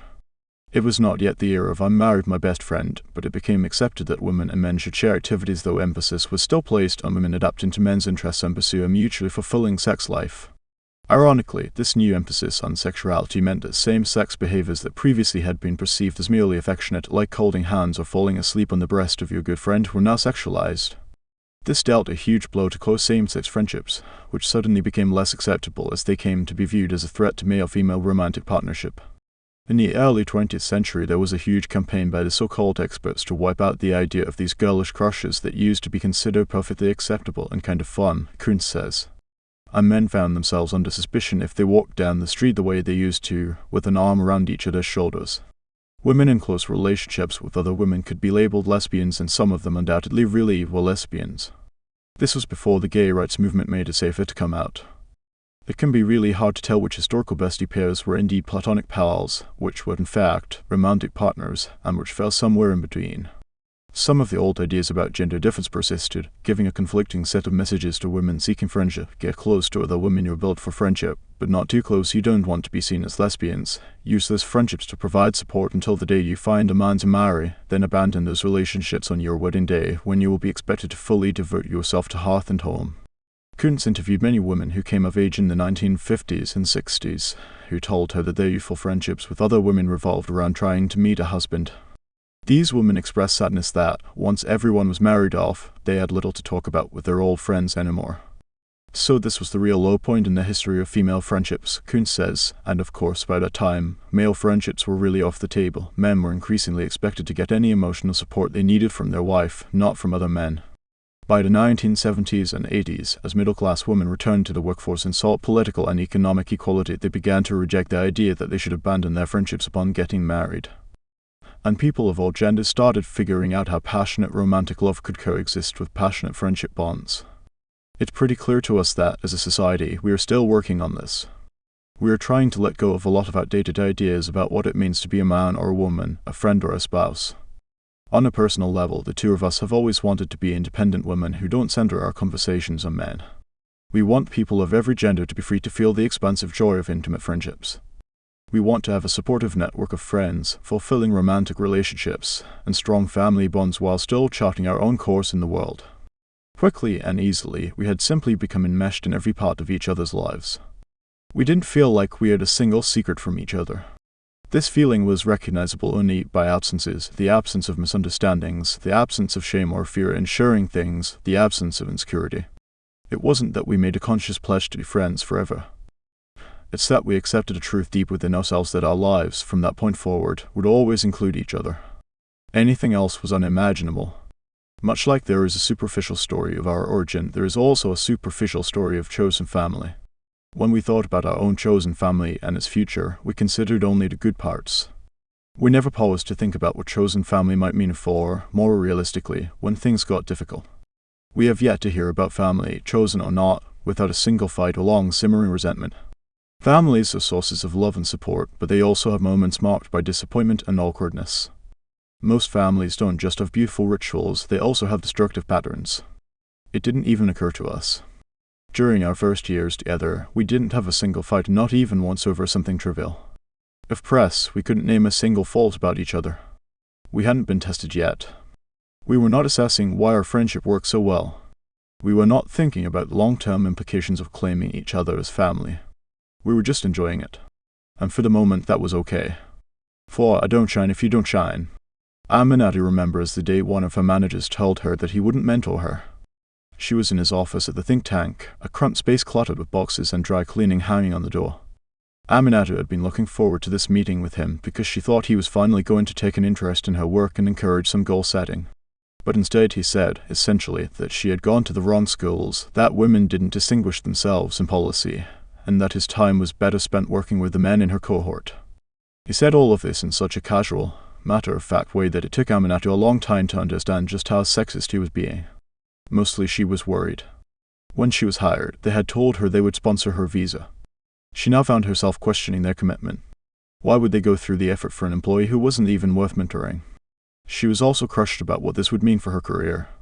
But she would soon learn that she wasn't alone in lacking mentorship. A few blocks away, Anne was regularly frustrated by her own bosses, who referred to even the most senior women on staff as sweeties and sometimes treated the younger women in the office as personal secretaries. When Anne worked up the nerve to suggest to one of the magazine's founders that he wasn't paying enough attention to ideas put forth by women writers, he defensively told her, "My first wife was in the women's movement." Anne nearly spat out her coffee.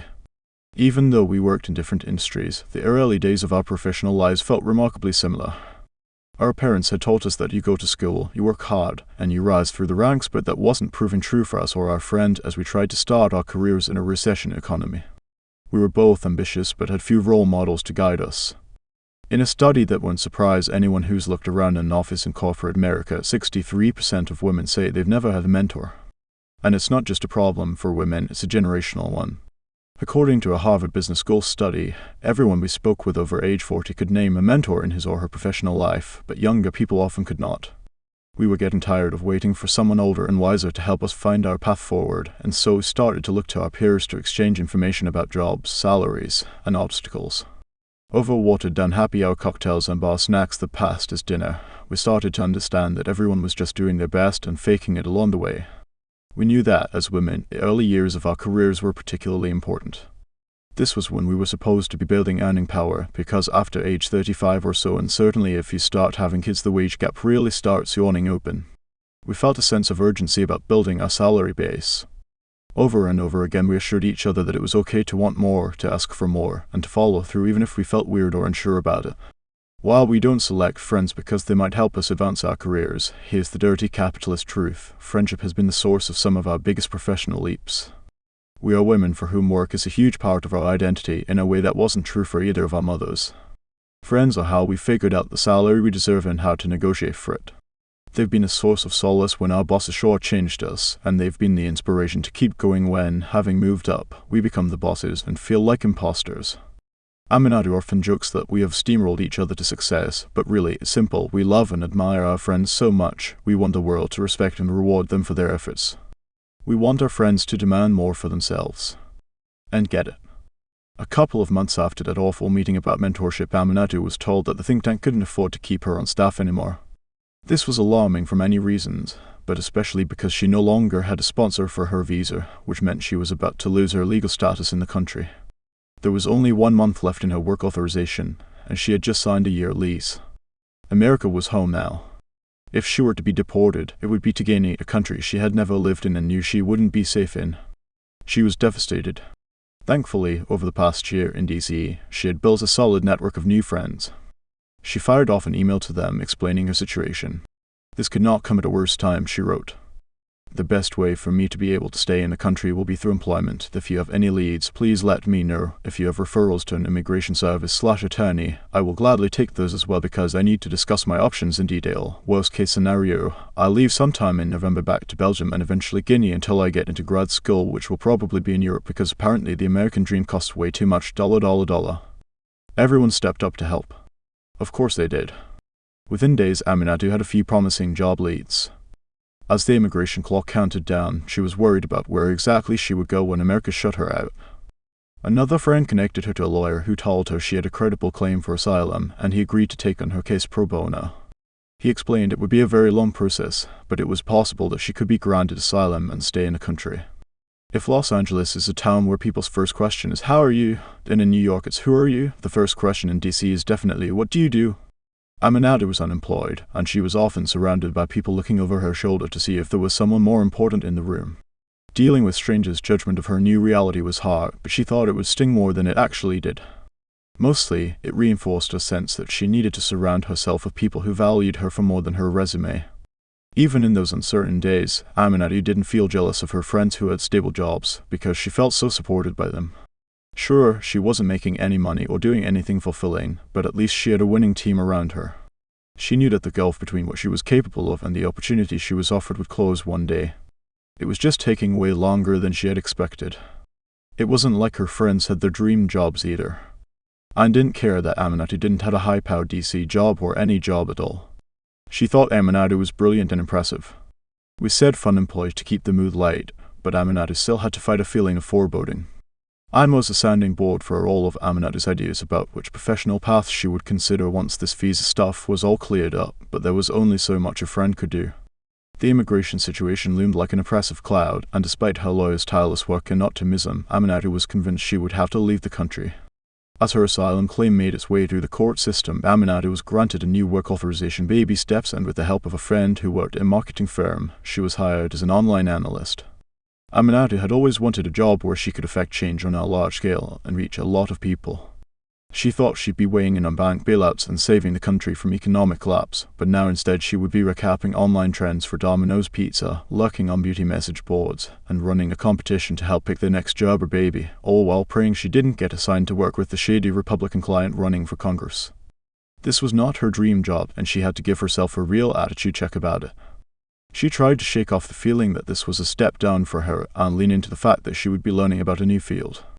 It sounds so old-timey and laughable now, but in the late 2000s, social media really upended certain professions. Some established people looked down on it, but Aminatou quickly realized it was an advantage to be good at something that puzzled her bosses and that they weren't willing to learn themselves. It meant she could be the expert. Another major upside was that she was earning more than twice as much money as she had been making at the think tank again. She negotiated for it and she continued to ask for a raise any time she got a chance. Aminatou learned that if they give you what you ask for without flinching, you probably didn't ask for enough. She also started asking the men in her life how much they made, and she was appalled when she realized most of her women friends were grossly underpaid. These men weren't smarter or more talented. They just asked for more, and they usually got it. Aminatou knew this was a muscle she would have to exercise. Anne's work situation was in flux too. She had been promoted to deputy editor and was excited when the magazine brought in a new editor-in-chief, one who really respected Anne's skills and opinions as his second in command. For a while, things were pretty good. But when that editor announced he was leaving, the magazine's founders told Anne that she would not be promoted to replace him. She knew she was only 29, but she'd seen young men with comparable experience given the opportunity to lead a magazine. She couldn't imagine sticking around at the magazine or in the city if there was little chance she could advance. This realization would kick off a period lasting from 2010 to 2016, during which one or both of us moved almost every year, crisscrossing the country in search of better job prospects. We were all over the place. When we hit a roadblock that we couldn't push through, we looked for a new path. Sometimes it was because we wanted to shift the focus of our careers. Sometimes it was because we wanted a salary bump or a better position, and we could see we were never going to get it from our current employer. The roadblocks weren't all in our minds. Years later, we would read a report based on data from more than 600 companies, which found that women are less likely than men to be promoted internally. No wonder we both felt like we had to jump around in order to move up. In Anne's case, she knew she needed a change for several big ones, all at once. Although she loved being an editor, she had been saying since childhood that she wanted to be a writer. And even though she cared about politics, she was sick of editing extremely dry articles about disagreements within the labour movement and the finer points of foreign policy. She didn't see herself landing a staff writing job. Although we'll never know, she didn't apply for any. So despite her frequent rants about sexism and ageism, she was ultimately okay with not getting the promotion to executive editor. If she was honest with herself, Anne didn't want to head into her 30s with a job that was going nowhere in a city she had never loved. So she quit. Even though her savings account was barely full enough to cover a snack run to Whole Foods, it seemed like the time to go freelance. Self-employed sounded even better than fun-employed, right? She had a small editing contract with her previous employer that would pay the rent for a while. Now that she could work from anywhere, she packed up her reliable Honda sedan and set off for Austin, Texas, a move that would cut her rent in half and get her out of DC. It seems like this should have been a huge issue for our friendship. After all, Anne wouldn't just be leaving town, she would be leaving her chosen family. Aminatou could have been upset that Anne decided to move away, but Aminatou wholeheartedly supported the move because she understood what it represented for her friend. Anne had always been sour on DC, and Aminatou wanted her to be happy. She knew Anne would want the same for her, but she still cried watching her drive away. Just a few weeks into self-employment, Anne was already pushing down her money panic. She tried to focus on the positives: no bosses, working without a bra on. But she couldn't envision how she'd make it work long-term without a staff job. Her bank statement was all debits and no credits. Then a Day 6 Gmail arrived. It was from the founder of a magazine in Los Angeles. Was Anne interested in applying for an executive editor position? Anne might have screamed when she read it. Or maybe she gasped. She doesn't remember. What's certain is that she immediately called Aminatou. This was huge. It was a position based in California, a place she'd always wanted to return to, even if it meant leaving Austin and her freelance experiment after only a month. A title like executive editor was a major step up. But it was more than that. It was Anne's chance to prove she could do this boss-level job better than all the people for whom she'd worked in the past.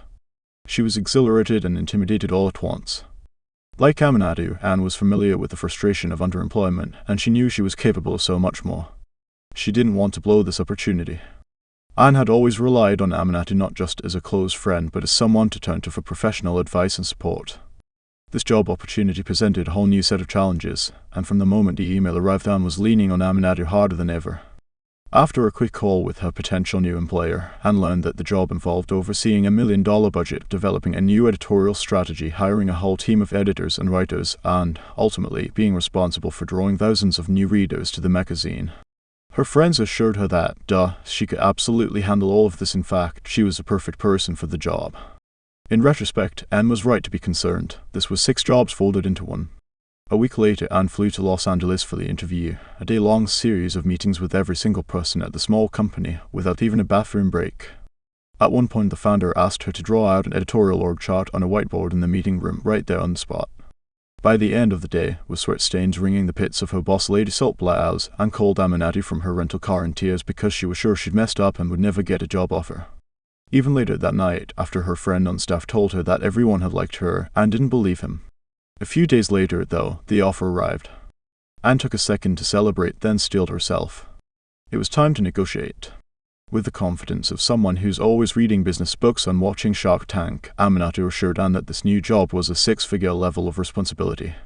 Plus, Anne should get her moving costs covered and maybe a signing bonus. Anne, I don't even know how to ask for a signing bonus. Aminatou, girl, I only recently started making over 35. Do we need to treat Suzoman for advice? This is something that separates close friends from mentors or workplace confidantes. It wasn't that Anne viewed Aminatou as a guru who knew everything about the art of professional negotiation. What was important to Anne was Aminatou's presence with her in the confusion. In fact, Aminatou had only recently learned from her friend Antoine what a moving bonus even was. Antoine, ask for twice as much.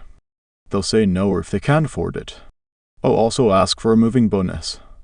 Aminatou, a bonus for moving? That is a thing? How come men just feel entitled to all this stuff we are too shy to ask for? Missy Bibian decided, with Aminatou and her other friends cheering her on, that she would ask for the unimaginable annual salary of RuPaul Voice $100,000. Aminatou couldn't keep a straight face whenever we said the number out loud, but she was proud of Anne for asking for her worth. The next day, Anne emailed Aminatou and the other friends who had been helping her strategize, I just accepted the job. I fought for the $100 salary and got it plus $2,500 for moving costs and a $10 bonus if I meet traffic goals. I started April 1. I never ever could have done it without you.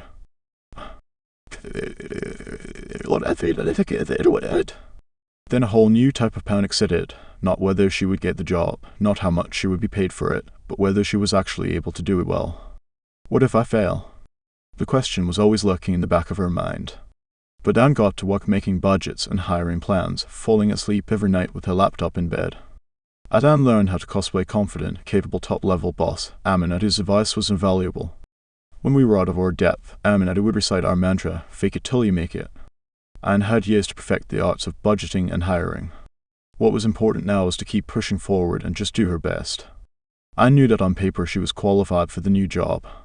And she knew she could actually do it in practice because her friends would be alongside her every step of the way. I could never do it without you. Anne wailed in gratitude. I don't shine if you don't shine, Aminatou told her. Eventually we started calling this shine theory. Even before we used the words shine theory, it was an operating principle of our friendship. We came to define shine theory as an investment over the long term in helping a friend be their best and relying on their help in return. It is a conscious decision to bring our full selves to our friendships and to not let insecurity or envy ravage them. It's a practice of cultivating a spirit of genuine happiness and excitement when our friends are doing well and being there for them when they aren't. Shine theory is part of the reason Aminatou supported Anne's decision to move away from DC. It's why Anne was by Aminatou's side every step of the way as she figured out her visa situation. We wanted the best for each other.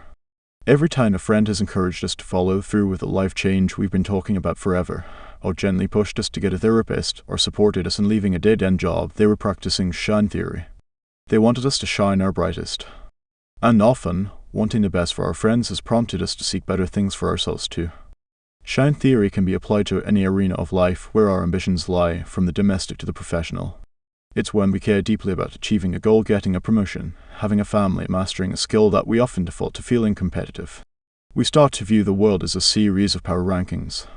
Shine theory asks that we replace that impulse of competition with one of collaboration. One of the clearest ways to see shine theory in action is to look at the work world. After years of watching our male peers get priority boarding on a professional rocket ship while we were on standby in the gate area, we stopped internalizing this as a personal failure. Together, we became skeptical of gatekeepers and decided we'd get further if we help each other. We pulled our contact and resources, found each other when we felt stymied by bosses who didn't see our value, and strategized together to get the highest salary possible. We brought bridal shower levels of energy to news of a friend's promotion and greeted pay raises with high-pitched squeals of joy. Shine theory is especially useful for people who don't look like the traditional power players in their industry. There has long been a sense among marginalized folks, if only at a subconscious level, that there are a limited number of spaces for us at the top. Have you ever seen a voting ballot that's more than 50% female? Or a Fortune 500 boardroom packed with people of color?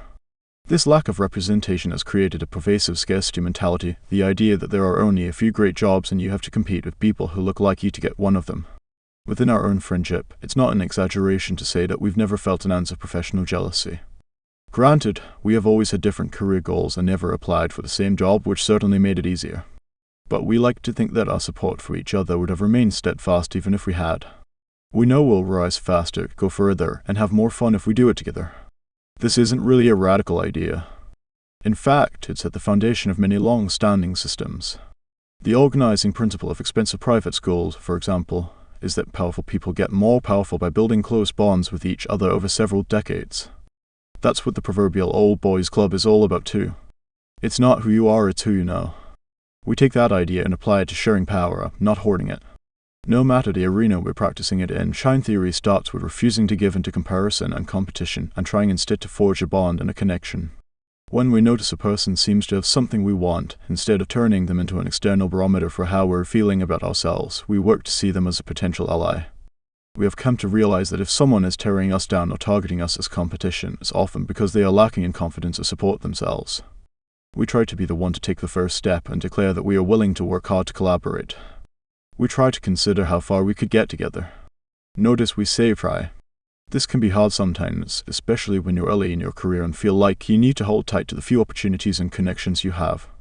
Anne can easily recall the spike of jealousy she felt back when she was toiling at her desk as a fact-checking intern, when she saw that a woman her age had written a New York Times magazine cover story.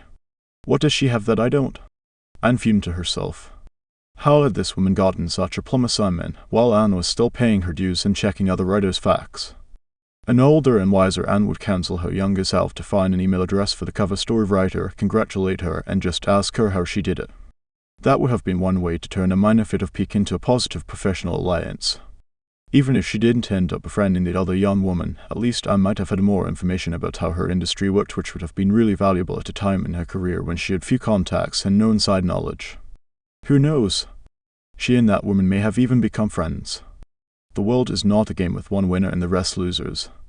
But in a few specific situations, it is zero-sum.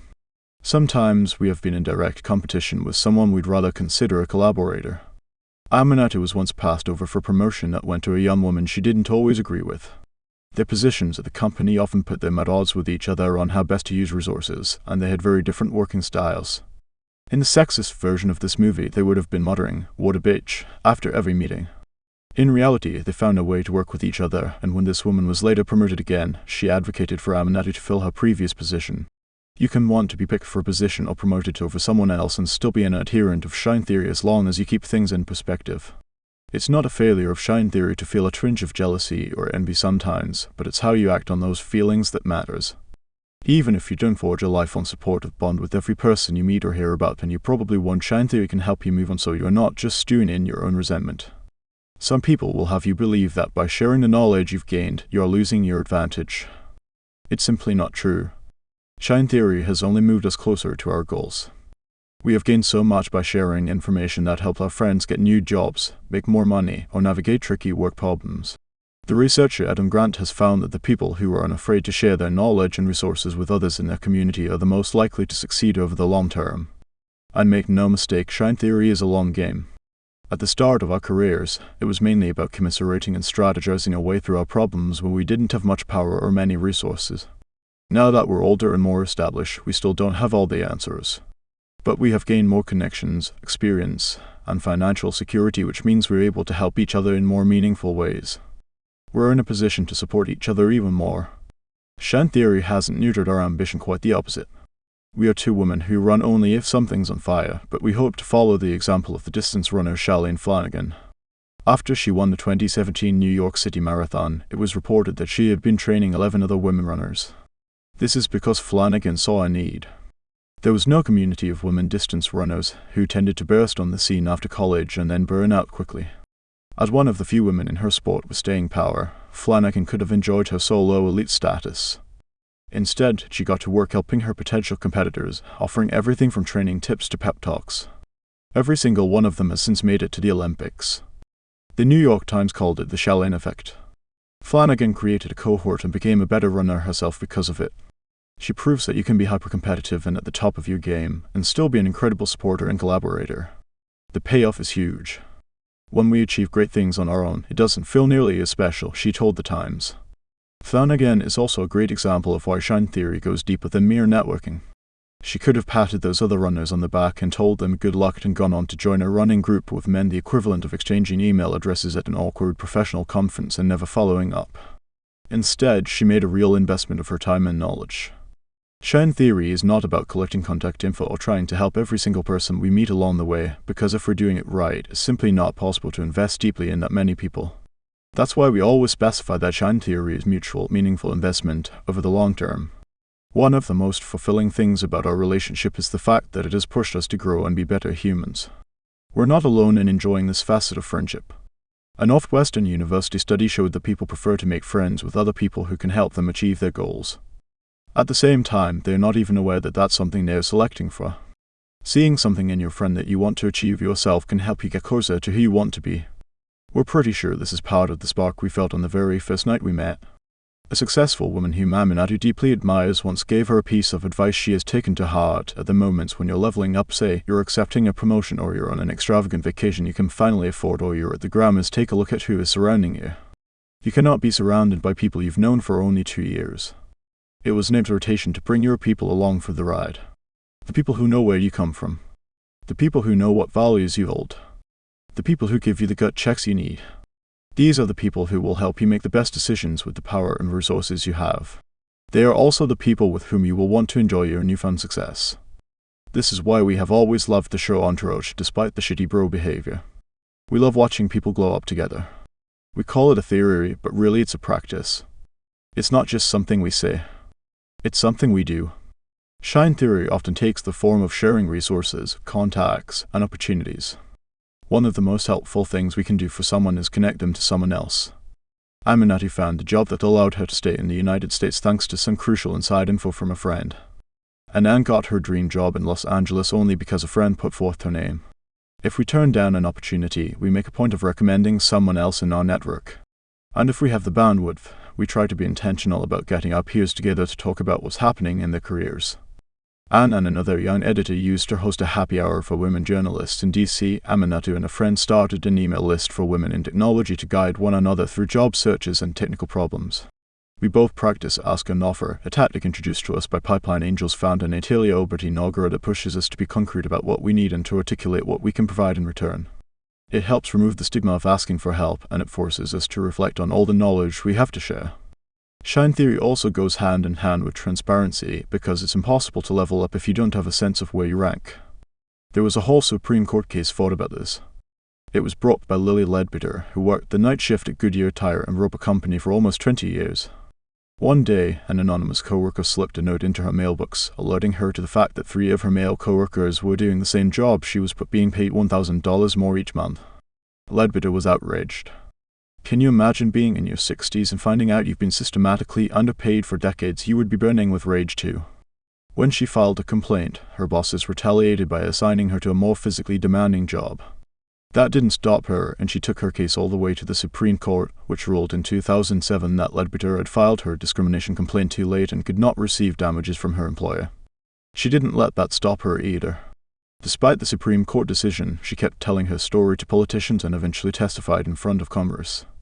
The first bill that President Obama signed into law was the Lily Ledbetter Fair Pay Act, which makes it easier for employees to challenge pay discrimination in court. When we share salary information, we do so with deep gratitude for people like Lily Ledbetter and her anonymous note writer, who taught us how important it is to practice transparency. Shine Theory can also take the form of a warning. Decades before Me Too became a widespread shorthand for making abuse and harassment public, people would quietly share with each other the identities of men who had a tendency to abuse their power. Anne used to have an elaborate inside joke with a few other women in media. It was called The Island, and the narrative went like this: all the editors and writers known to be sexual harassers or professional bullies are on a flight together, probably heading to some sort of ideas festival when the plane goes down on a small island. Anne's bullying boss from San Francisco is definitely on the flight manifest. There, they are forced to live out the rest of their days with only one another to harass. With them out of the picture, Anne and her colleagues are free to remake their industry into a creative, forward-thinking, equitable paradise. It was satisfying to picture this scenario, but also a sad coping mechanism. The people who told this jerk believed these men were too professionally powerful, too entrenched to really be held accountable for their behavior. Years later, Anne and her colleagues were proven wrong when several of these men were removed from their jobs after they were outed for making crude comments around the office or watching porn on their work computers or even assaulting their colleagues. But before the Me Too reckoning, when no one powerful enough to fire these men seemed to give a shit, the island was an important code for women to tell each other which men sincerely wanted to be mentors, which ones were dangerous, and which ones were somewhere in between, seeking the thrill of having a cocktail under the guise of professionalism. Is he on the island or not? Anne and her colleagues asked each other. Or they'd warn, watch out, that guy's totally on the island. This too was a form of shine theory. Sometimes shine theory looks like helping each other be heard. In the early days of the Obama administration, 2/3 of the president's top aides were men.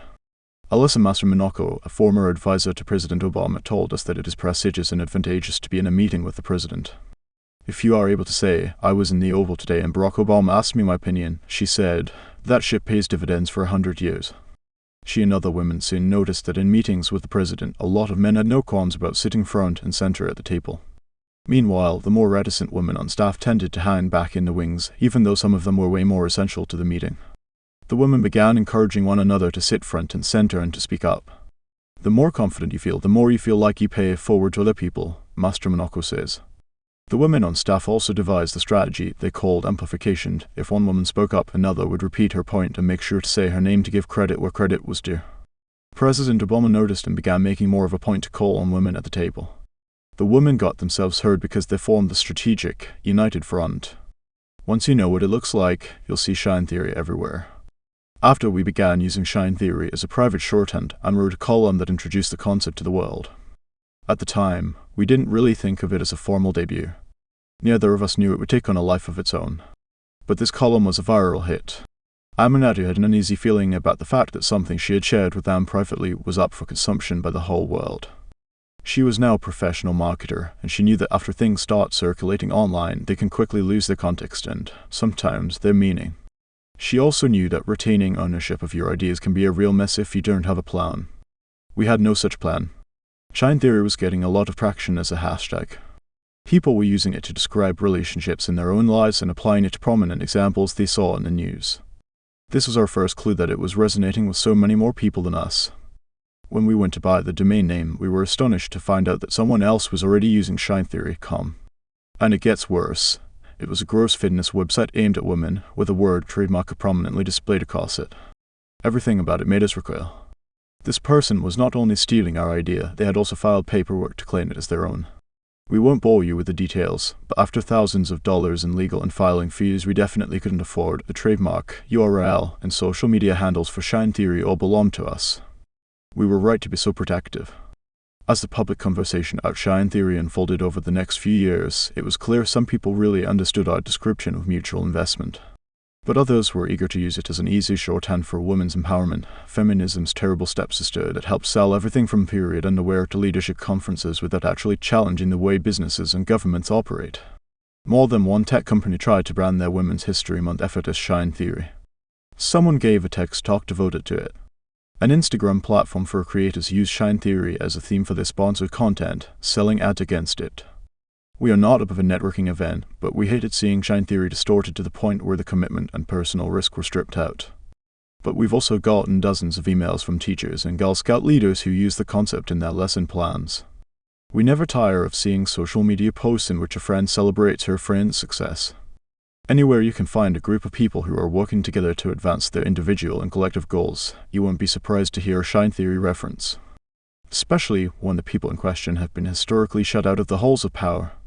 That includes the literal halls of power. In 2018, 24 women who had never served in Congress before were elected to the House of Representatives. In the first days of the 116th Congress, many of these new leaders took to the internet to express support and admiration for one another. And they made it clear from the start that they would be working as a team. Alexandria Ocasio-Cortez, a representative from New York, tweeted that she was so incredibly proud of Ayanna Pressley, Massachusetts' first African-American congresswoman. In response, Pressley thanked Ocasio-Cortez for reliving Shine Theory out loud. This is such a powerful example because, despite how cozy these women were making it look, politics is another cutthroat sport. Members of Congress are competing for national media attention and plum committee assignment, as well as resources for their constituents' appropriations, baby. Instead of cutting each other down, hoarding their power, or hogging the spotlight, the congresswoman was signaling that they were indeed friends. Ilhan Omar, a representative from Minnesota and the first Somali American elected to Congress, has called Ocasio-Cortez her partner in justice. In an interview about how this group of new congresswomen had been early in calling for an impeachment inquiry into President Trump, Omar said, "I think he is terrified by any women who are practicing shine theory who have each other's back." They understood. Shine theory is intentional.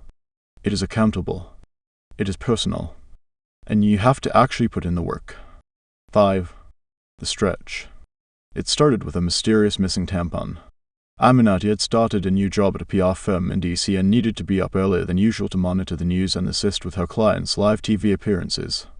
It was a fast-paced job, and as someone whose brain doesn't really wake up until after lunch, she felt like she might break at any moment. Her body also was not cooperating. She had always had incredibly painful and heavy periods, but they were getting worse.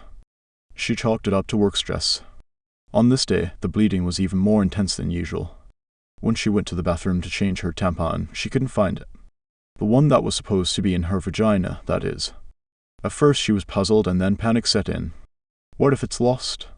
Newsflash, you cannot lose a tampon so far up inside your body that it's gone forever. That's why God has created the cervix. But that day in the office bathroom, all of her exhaustion seemed to hit her at once. She started crying. What was wrong with her?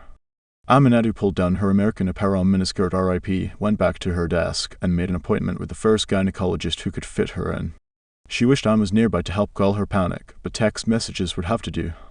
A few hours later, Aminatou was in an exam room nervously fidgeting in her gown when the doctor walked in. In a thick Ukrainian accent, the gynecologist started the medical exam with a barrage of statements and questions. "You are very pale," she said, barely looking up from her position between the stirrups. Aminatou already knew this. It's very alarming to look in the mirror as a black person and understand that you look pale more than the routine ashiness that can happen to anyone who's not moisturized enough. There seemed to be no color on her skin or in her eyelids lately or, apparently, in her vagina. The pelvic exam didn't turn up a runaway tampon, but the doctor was concerned at how much bleeding Aminatou was experiencing and recommended that she get back on birth control to regulate her periods. Aminatou felt a sense of relief. At last, a professional had confirmed something was in fact wrong with her, but she was still very tired. You know that feeling when you're trying to walk out of the ocean and the waves just keep pulling you back into the water, and you feel like you're not moving at all even though you're exerting all the effort you can muster. That was how she felt half of the time. The other half of the time she felt like the beach itself, full of wet sand. No amount of rest or sleep was refreshing. As she sat in the doctor's office, she wondered how she would even begin to explain her health situation to her boss. This wasn't like the flu or a broken bone. There was no straightforward reason for her to stay home in bed. She decided she would have to just push through it. Aminatou was scheduled to travel to New York the following week to give a work presentation, and the thought of being far away from home and bleeding this profusely was making her even more anxious than usual. The doctor ordered some tests and sent Aminatou off with a prescription for birth control, telling her that would reduce the bleeding. Aminatou was on her work trip about to stand up and give her a presentation, in fact when her doctor called. She heard a panicked Ukrainian accented voice. "Where are you right now? I need you to get to the ER right away, Aminatou." The doctor made her write down some test numbers and insisted she find the nearest emergency room. Aminatou hung up, did her presentation, and then headed to a hospital a few blocks away. She called Mercedes, one of her closest friends from college who lived in Brooklyn, to let her know where she was but asked her not to worry. Mercedes immediately hopped in a car and soon showed up with magazines and snacks. Meanwhile, Anne, thousands of miles away in Los Angeles, frantically texted Mercedes for updates. She knew that Aminatou had not been feeling well, but this turn of events was alarming. Anne hated how helpless she felt, and desperately wished she was a cab ride away from the hospital. The doctors ran more blood work, and a verdict came very swiftly. It was iron deficiency anemia. The symptoms were all adding up: the brain fog, the exhaustion, the paleness, the leg cramps, the insomnia. This type of anemia, the doctors told her, is very common during pregnancy or in people with heavy menstrual periods. The heavy flow was apparently the culprit. Based on Aminatou's hemoglobin numbers, one of the ER doctors said he would have expected her to be passed out somewhere, which also explained why a gynecologist had been so worried. Something was very wrong. After a blood transfusion, Aminatou felt brand new. The fog cleared from her brain, and she no longer felt like her body was made of wet sand. She could walk without getting headaches. The color returned to her skin. Aminatou slept in Mercedes' bed that night, calmed by the belief that everything would get better now that she had a diagnosis. In fact, it was only a partial diagnosis. Doctors had figured out her heavy periods were the source of the anemia problem, and anemia explained why she was so tired all the time, but they couldn't figure out why Aminatou was bleeding so much every month. A few weeks later, she ended up at the emergency room again. Soon she was getting a blood transfusion every couple of months. Chronic illness was Aminatou's new reality. Her life was now divided between good days and bad days. The bad days came without warning and disrupted everything. She couldn't get out of bed. She was too exhausted to take a shower or pick up the paper from her stoop. She couldn't muster the energy for game nights, happy hours, or even the weddings of dear friends. Aminatou didn't think of herself as a flake, but lately she didn't seem to have a choice. She found herself waiting until the last possible minute to see if she could handle leaving the house, then realizing she couldn't. Whenever she pushed herself to go outside, it always ended in a cloud of fatigue and tears. She was tired of not having a clear medical explanation for a condition that felt serious enough that she was missing significant life events. She was tired of talking to doctors who seemed just as puzzled as she was. She was tired of talking about how tired she was. Anne was starting to see her fray at the edges. Aminatou tried to keep her up to date about what was going on with her body, but that felt impossible when she herself didn't quite understand. And Anne was not the only one checking in, over and over, about the details of her condition. Before Aminatou knew it, she was fielding questions from many friends. Her entire medical history was on the table for discussion. If she had said, "I don't feel well, I have a cold," everyone would have understood that and not pried further. But she didn't have a cold. She needed to have multiple procedures, often involving very intimate parts of her body, and her friends always had follow-up questions. She did not want to share every excruciating detail. Aminatou wanted some privacy. At the same time, she was afraid her friends would get bored of asking her how she was doing and eventually vanish from her life. The more time that passed without a concrete diagnosis, the more Aminatou retreated inward. She didn't want anyone's pity, and she didn't want to be a burden to her friends. It was a painful spiral. She had a string of bad days, she got depressed about it, she pushed everyone away, they worried and reached out, so she would push them further away. Rinse and repeat. But she never had to feel guilty about cancelling plans with long-distance friends like Anne. Thanks to digital contact, Aminatou could be present without leaving the comfort of her couch. We were still pretty new at the whole long-distance thing, but mostly we'd weathered the change. We had regular video chat dates. Anne actually upgraded her ancient PC laptop to a newer Mac with a built-in camera for the express purpose of hanging out digitally with Aminatou. We texted constantly. And every few months, whenever we had a wedding or work trip on the opposite coast, we would tack on a few days to see each other. We missed our long, unplanned weeknight hangs, but fundamentally, it didn't feel like too much had changed between us. That is, until Aminatou got sick. As Aminatou started to have more and more bad days, being far away was starting to stress Anne out. She didn't want to pry, but she was often unsure about what was going on with Aminatou's health or how she was really feeling. Anne was a lot better at assessing her friend's emotional state in person. Mediated by the phone or the computer, she wasn't as sure. Aminatou, and okay, now let me tell you what taking 4 birth control pills does to you. Aminatou, redacted Anne, ha ha ha. Aminatou, redacted Anne, I am laughing so hard, Aminatou, this is my life, ANN. Oh my god, Anne, when are we vid-chatting? I miss you so much. Cannot handle. Anne loved Aminatou's jokes, which we've had to redact to protect the innocent, but she also knew that humor was one of Aminatou's deflection techniques when she was worried or anxious. Anne laughed along and then tried to push these conversations to video chat so she could get a look at Aminatou's face and try to gauge how she was really doing. Sometimes she succeeded. Mostly, though, Anne was at a loss. Anne could send texts to check in on days when she knew Aminatou had a doctor's appointment, and Anne could send Anini busing care packages of beef jerky and iron-rich paleo snacks. But the kind of support Aminatou needed often required an in-person friend who could knock on her door to check in, just hang out with her at home, or accompany her to the doctor. These were things Anne couldn't do from the other coast, and she worried about Aminatou constantly. At the same time, she didn't want to make illness the only thing she ever asked about.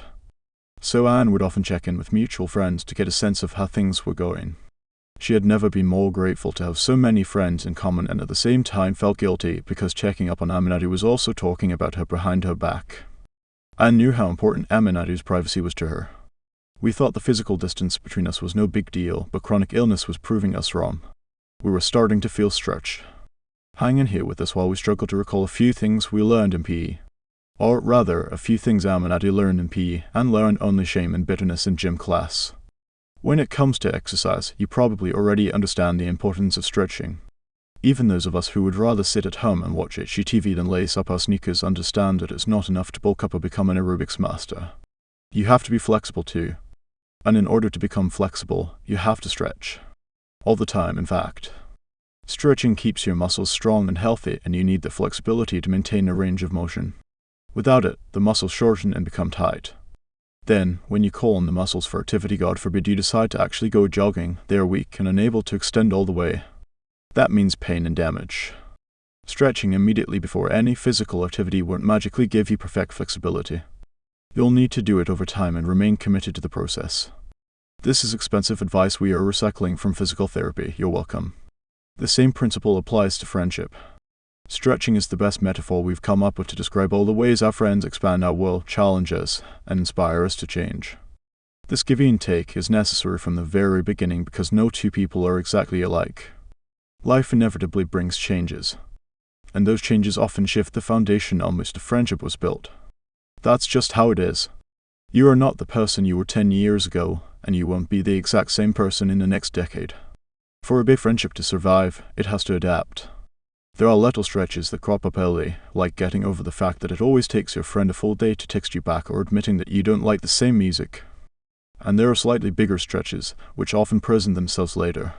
Maybe you used to live in the same neighborhood, and now that you live farther apart you have to decide whose turf you're going to meet on. Or bigger stretches, like you used to feel like financial equals, then one of you started making a lot more money, and suddenly things are tense every time the check comes. Then there are huge stretches, like renegotiating the terms of your friendship when one of you moves away or becomes a parent or develops a chronic illness. You could go years with a friendship requiring only a comfortable, familiar set of stretches, and then one of you starts working a night shift, becomes a primary caregiver, or meets their future spouse, and you have to learn a whole new repertoire. A healthy friendship involves stretches in both directions. When you're stretching, you're both making an effort to figure out how to adapt to your differences into the shifting shape of your bond. Just like exercise, some of this emotional stretching feels good, and some of it will make you feel like you can't take it anymore. Stretching is being challenged in a way that is both difficult and rewarding at the same time. The amount of stretching doesn't have to feel equal in every single moment. Sometimes one person will require more from the friendship than the other, but over time, the give has to even out with the take. Sometimes stretching comes effortlessly. We call it a passive stretch. You just do it without even thinking about it. You happen to both pick up a hobby at the same time. Or you find yourself with encyclopedic knowledge of Celine Dion just because your friend is a huge fan, even though you've never been one for power ballads. Or you easily adopt a new routine when one of you breaks your foot and can no longer meet up for daily walks. But most stretches, especially ones related to life changes, are active. You make video chat dates with your friend after they move 3,000 miles away rather than expecting them to show up on your doorstep in a pair of sweatpants. You push yourself to talk about a specific way your friend hurt your feelings, even though you're scared to bring it up. After one of you becomes a parent or gets a time-consuming job, you figure out how to maintain a friendship with fewer hours to devote to each other. An active stretch can feel so challenging you're not sure that you will be able to sustain it. This was the kind of stretch that Aminatou's chronic illness demanded of her. Asking for support is a very big stretch for Aminatou. People always offer, and of course that comes from a good place. But in the past, she has accepted help and been let down when the promised support never showed up, which made it hard for her to ask again. On a deeper level, asking for help is admitting vulnerability, not an easy thing for an extremely independent person. Aminatou has had to learn not to wince whenever a friend offers her a well-meaning but vague "what can I do?" Sometimes the answer is really nothing unless you're a doctor, and people can have a hard time hearing that. It's also been a stretch to have conversations with friends who say they understand she cannot hang out but then express disappointment that she can't. Anne was stretched by Aminatou's illness in her own way. She had to find ways of staying up to date on her friend's health without crossing Aminatou's privacy boundaries, and had to figure out how to keep showing up for her friend without the benefit of being able to drop by her house. And Anne had to forge closer bonds with some of Aminatou's friends who she didn't know well because of their shared interest in making sure Aminatou was doing okay. One reason this stretch was even possible is that Anne already had some experience with it. Her biggest and earliest stretch involved a different friendship and a different chronic illness. When Anne's closest high school friend, Bridget, started feeling depressed, they were in their early teen years, a nightmarish time even if you aren't dealing with a mental health crisis. And Bridget was really suffering. A diagnosis of chronic depression and a Prozac prescription seemed to help and hurt in equal measure. Anne had no experience with mental illness, but she was the only person who knew how bad things had gotten for her best friend. Even though it was a stretch to understand everything her friend was going through, Anne spent hours with Bridget in their respective bedrooms and kept in constant communication with her as much as pre-smartphone friendship allowed. They shared every emotion and most hours of the day when they weren't separated by their class schedule at school. In fact, they were so close that it would have been harder for Bridget to hide what she was going through than to share it with Anne. It forced Bridget to be more open about her illness and her needs than she otherwise would have. Now when I need to communicate with people about what I'm going through or the needs I have, I think about high school all the time, Bridget told Anne many years later. I think about how I would communicate it to you, or what you would say back to me. I guess the things you said to me in high school have always stuck with me. That's really when I learned how to share it with someone else rather than hide it. That's how Anne learned how to keep showing up for a friend with chronic illness. She had learned to stretch for Bridget, so she was able to stretch for Aminatou. Over time, Aminatou was also learning how to stretch to stay in her friends' lives. She had to, because a chronic illness is by definition one with no end in sight. Even if it got easier, we were both going to have to keep stretching. Indefinitely. If the concept of stretching challenges you, that's normal. Most of us don't like to venture too far out of our comfort zones, especially when it comes to friendship, which we've been taught is supposed to always feel easy and harmonious. For the two of us, stretching is challenging because we think of ourselves as competent people, and we are afraid of looking foolish or failing as we try to stretch and realize we're not flexible enough to complete it. Sometimes we worry that our friend won't stretch as much as we are. Ultimately, we are creatures of comfort who don't like to be unsettled. These are all the same reasons Anne has had to psych herself up for every yoga class she's ever taken, and Aminatou hasn't signed up for a half marathon. Sometimes the challenge of navigating difference in friendship goes beyond stretching. It feels like a strain. It can be hard to tell the difference between stretch and strain. If one person in the friendship is consistently stretched more than the other, adapting to the other person's needs, or always having to explain herself and feeling like the other person isn't retaining anything, it's probably more of a strain than a stretch. When two people aren't stretching at the same rate or with the same level of generosity, when one person consistently takes more than they give, the friendship starts to pull apart. One-way stretch problems can be a hard thing to identify in real time because everything can't feel equal in every moment. When someone's asking too much of us, maybe we make the sacrifice because that's what our friend needs, says Jordan Pickell, a therapist in private practice in Vancouver. But she cautions that it's important to pay attention to feelings of anger, resentment, or frustration, which can be a signal that you're being stretched beyond your capacity. That needs to be communicated because it's no longer feeling like a mutually caring and respectful relationship. A healthy friendship, Pickell continues, is one where people are bringing their true feelings and needs into the relationship. Even though we were both stretching for each other to account for distance and illness, the true feelings part is where we weren't doing so great. We were stretching but couldn't always share our feelings about the stretch in real time. This would come back to bite us later. But at least we both recognized that stretch was necessary and did our best to complete it. It can be extremely hard to figure out the right amount of growth and sacrifice to be devoted to a friendship, because we're not taught that friends are worth stretching for it all. Your spouse? Definitely, you'll need to work hard to adapt and change together. Just consult one of the dozens of advice books out there or get a couples therapist. Your family? There's a therapist for that too. Friends though? When things get hard, it's socially acceptable to abandon them with no conversation about it whatsoever, even if you've been intimate parts of each other's lives for years. You're fully empowered to cut them out of your life. What's a friendship that's worth stretching for? How each friend answers that question often determines which friendships fail and which get stronger. Until we posed this question to ourselves, we had never once considered how we decide to stretch for a friend. And upon reflection, it's clear we haven't always handled our stretching dilemmas gracefully. For Aminatou, it's impossible to say whether a friendship is worth it until she's fully completed the stretch or not. Either she finds herself doing the work, or she doesn't. If a stretch feels fun, thrilling, or emotionally low stakes, she's all about it. Aminatou will say yes to any adventurous trip that a friend wants to take or an activity they want to rope her into. But if a friendship is challenging her with discomfort and the pleasure reward is not tangible, if the stretch involves having a hard conversation, for example, for a long time, Aminatou was more likely to walk away from it and only realize later that she wrote off the friendship as not worth stretching for. Anne agrees that some stretches are easy to identify as worthwhile.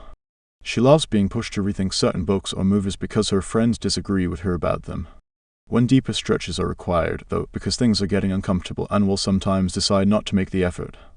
If she feels like she's been putting way more into a friendship than the other person, and she doesn't see that shifting any time soon, she simply stops stretching and waits for the other person to stretch back. If they never do, she doesn't lose sleep over it. The longer she's been friends with someone, the more she'll stretch without reciprocity. But even that has its limits. For Anne, deciding not to stretch usually ends up feeling like a slow fade, not a clean break, which is the kind of ghosting that can make former friends feel rejected and gaslit. For friends, you don't have to stretch. You can choose to let the friendship break, and people do. All the time. If a friendship is still in its earliest days, difficult stretches are more likely to cause it to snap. You haven't developed the will to make sacrifices for each other yet. You can still picture what your lives would look like without the friendship. But if you consider each other chosen family, if you're practicing shine theory together, if you want to be in each other's lives for a very long time, then your friendship is probably big enough to stretch for. When one of you moves away or gets pregnant or gains a new partner or transitions or insert your own significant life change here, the stakes are high. If you don't go through the shift together, it puts your friendship in jeopardy. What's so maddening about friendship is that you don't always figure out simultaneously that a stretch is necessary. Sometimes one of you is stretched to the point of strain while the other friend doesn't even realize it. When you're not the one who's feeling stretched, it can be hard to notice all the effort your friend is putting in to sustain the friendship. Other times, neither of you realizes you should be stretching. It feels like there is no strife in the friendship, no disconnect at all. The ease of having been so close to each other for so long can actually create a threat because so much goes unsaid, so much is assumed. It's easy to forget that we're all changing constantly. We think this is why a lot of friendships don't survive big life transitions. If you can't acknowledge it openly when new circumstances are affecting your friendship, you can't stretch to account for them. There's a common shorthand for this: we grew apart.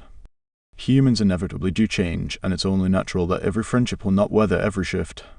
Honestly, stretching rarely sounds appealing. If you're not already limber, it's likely to be painful or, at the very least, uncomfortable.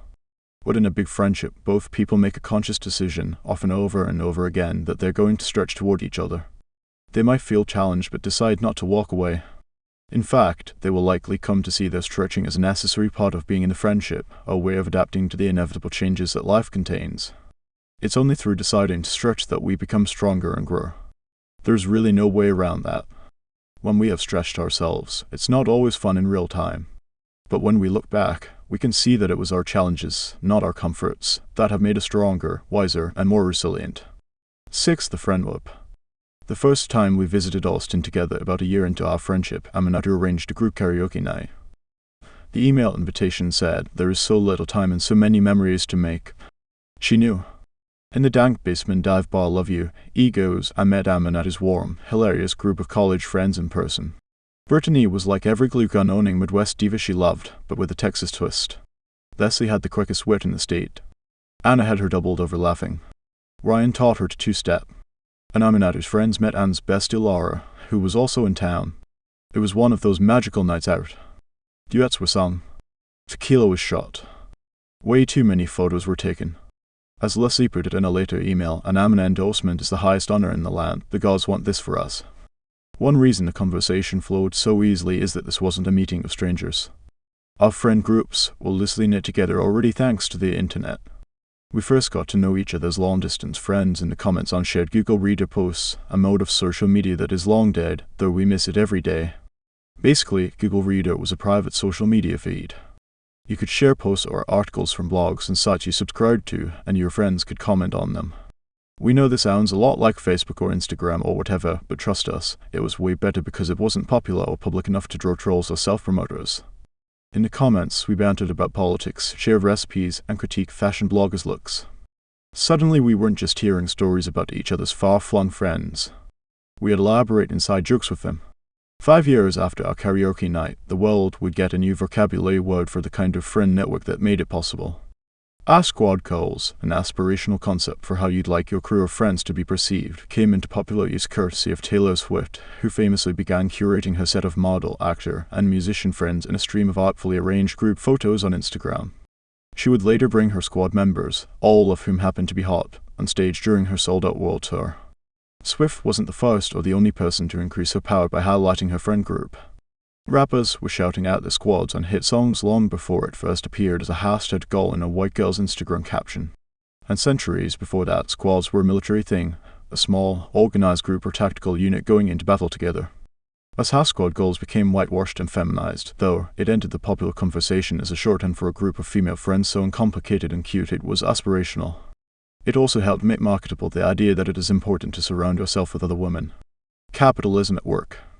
Gone are the days where women would casually say, "Oh, I don't have female friends."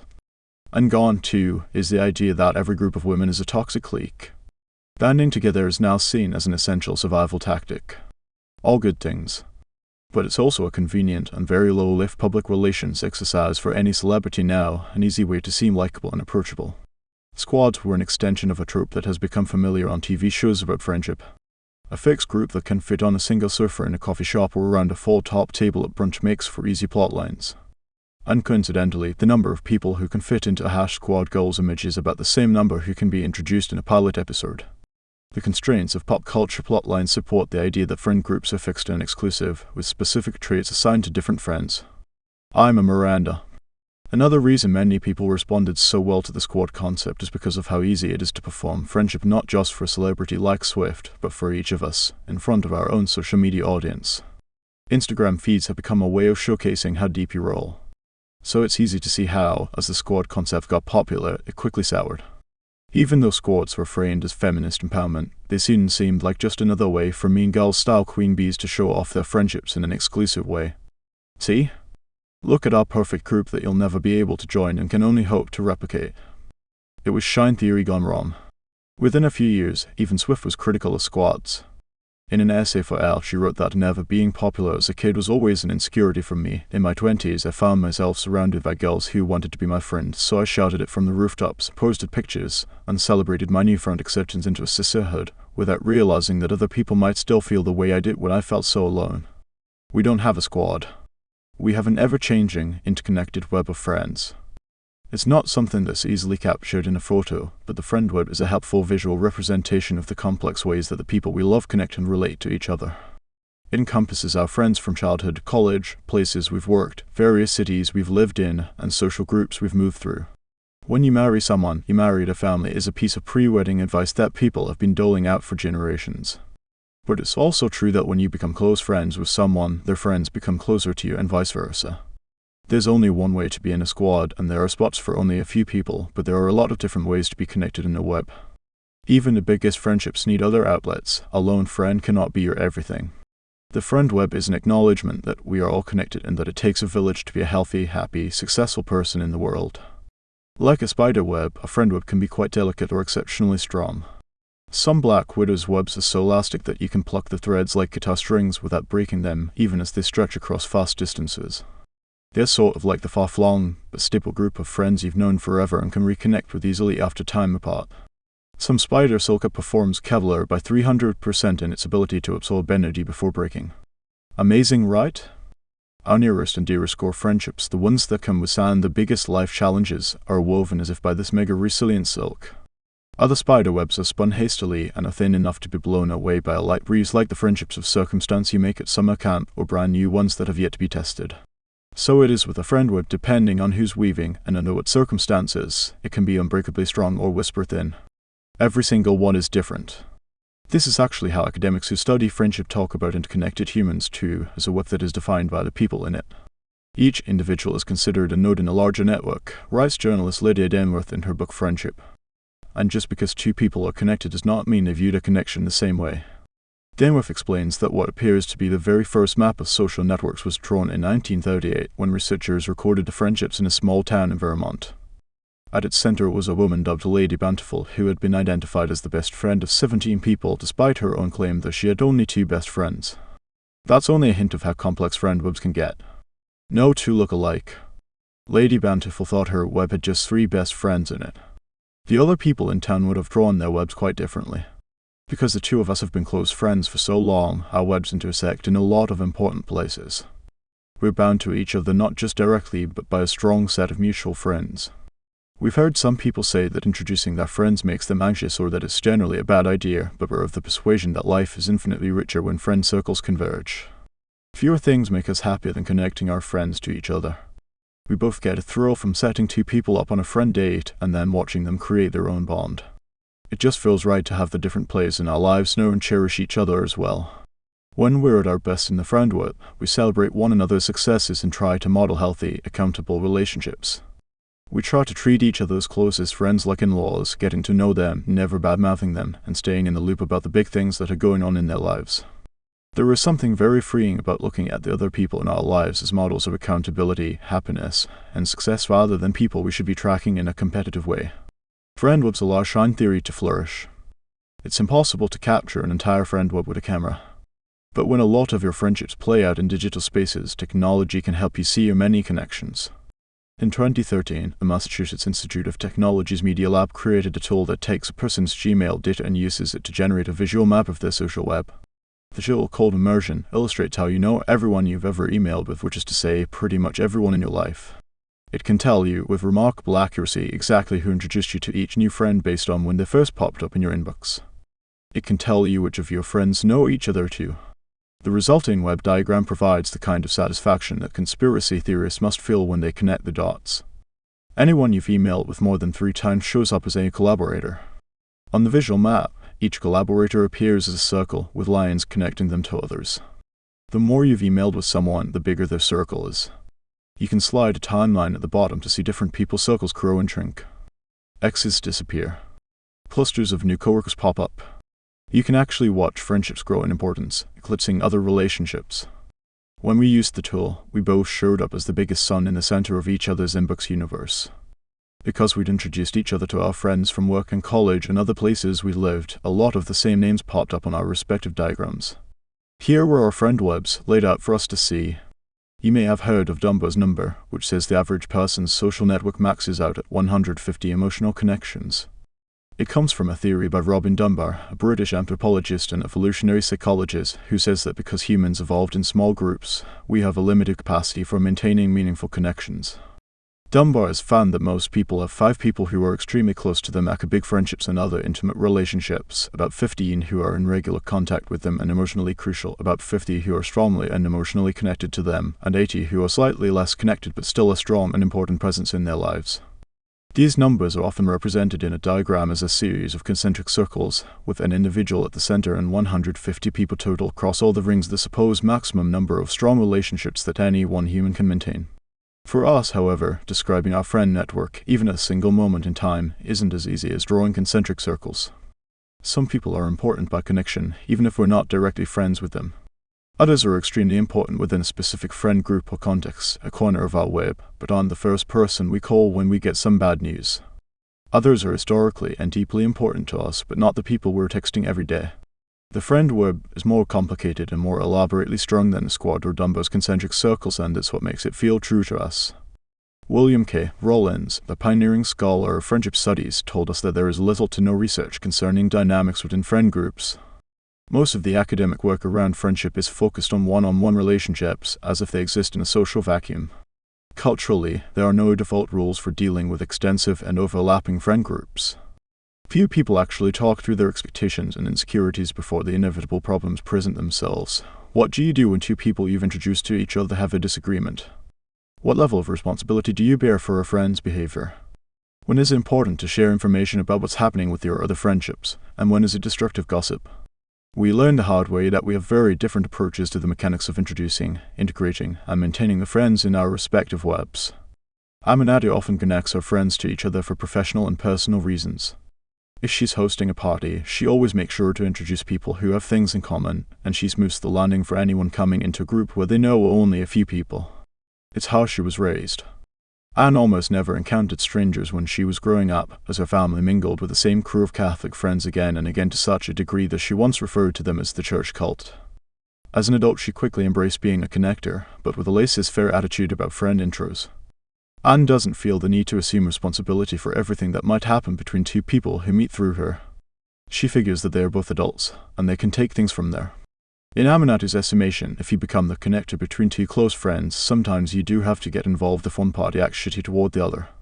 And Aminatou believes, if you are especially close with both of them and their disagreement is affecting a larger group dynamic, you might have a duty to mediate or help clear the air. If you experience the joy of having a vast, interconnected friend web, it's pretty much guaranteed you will go through the pain of it too. We certainly have.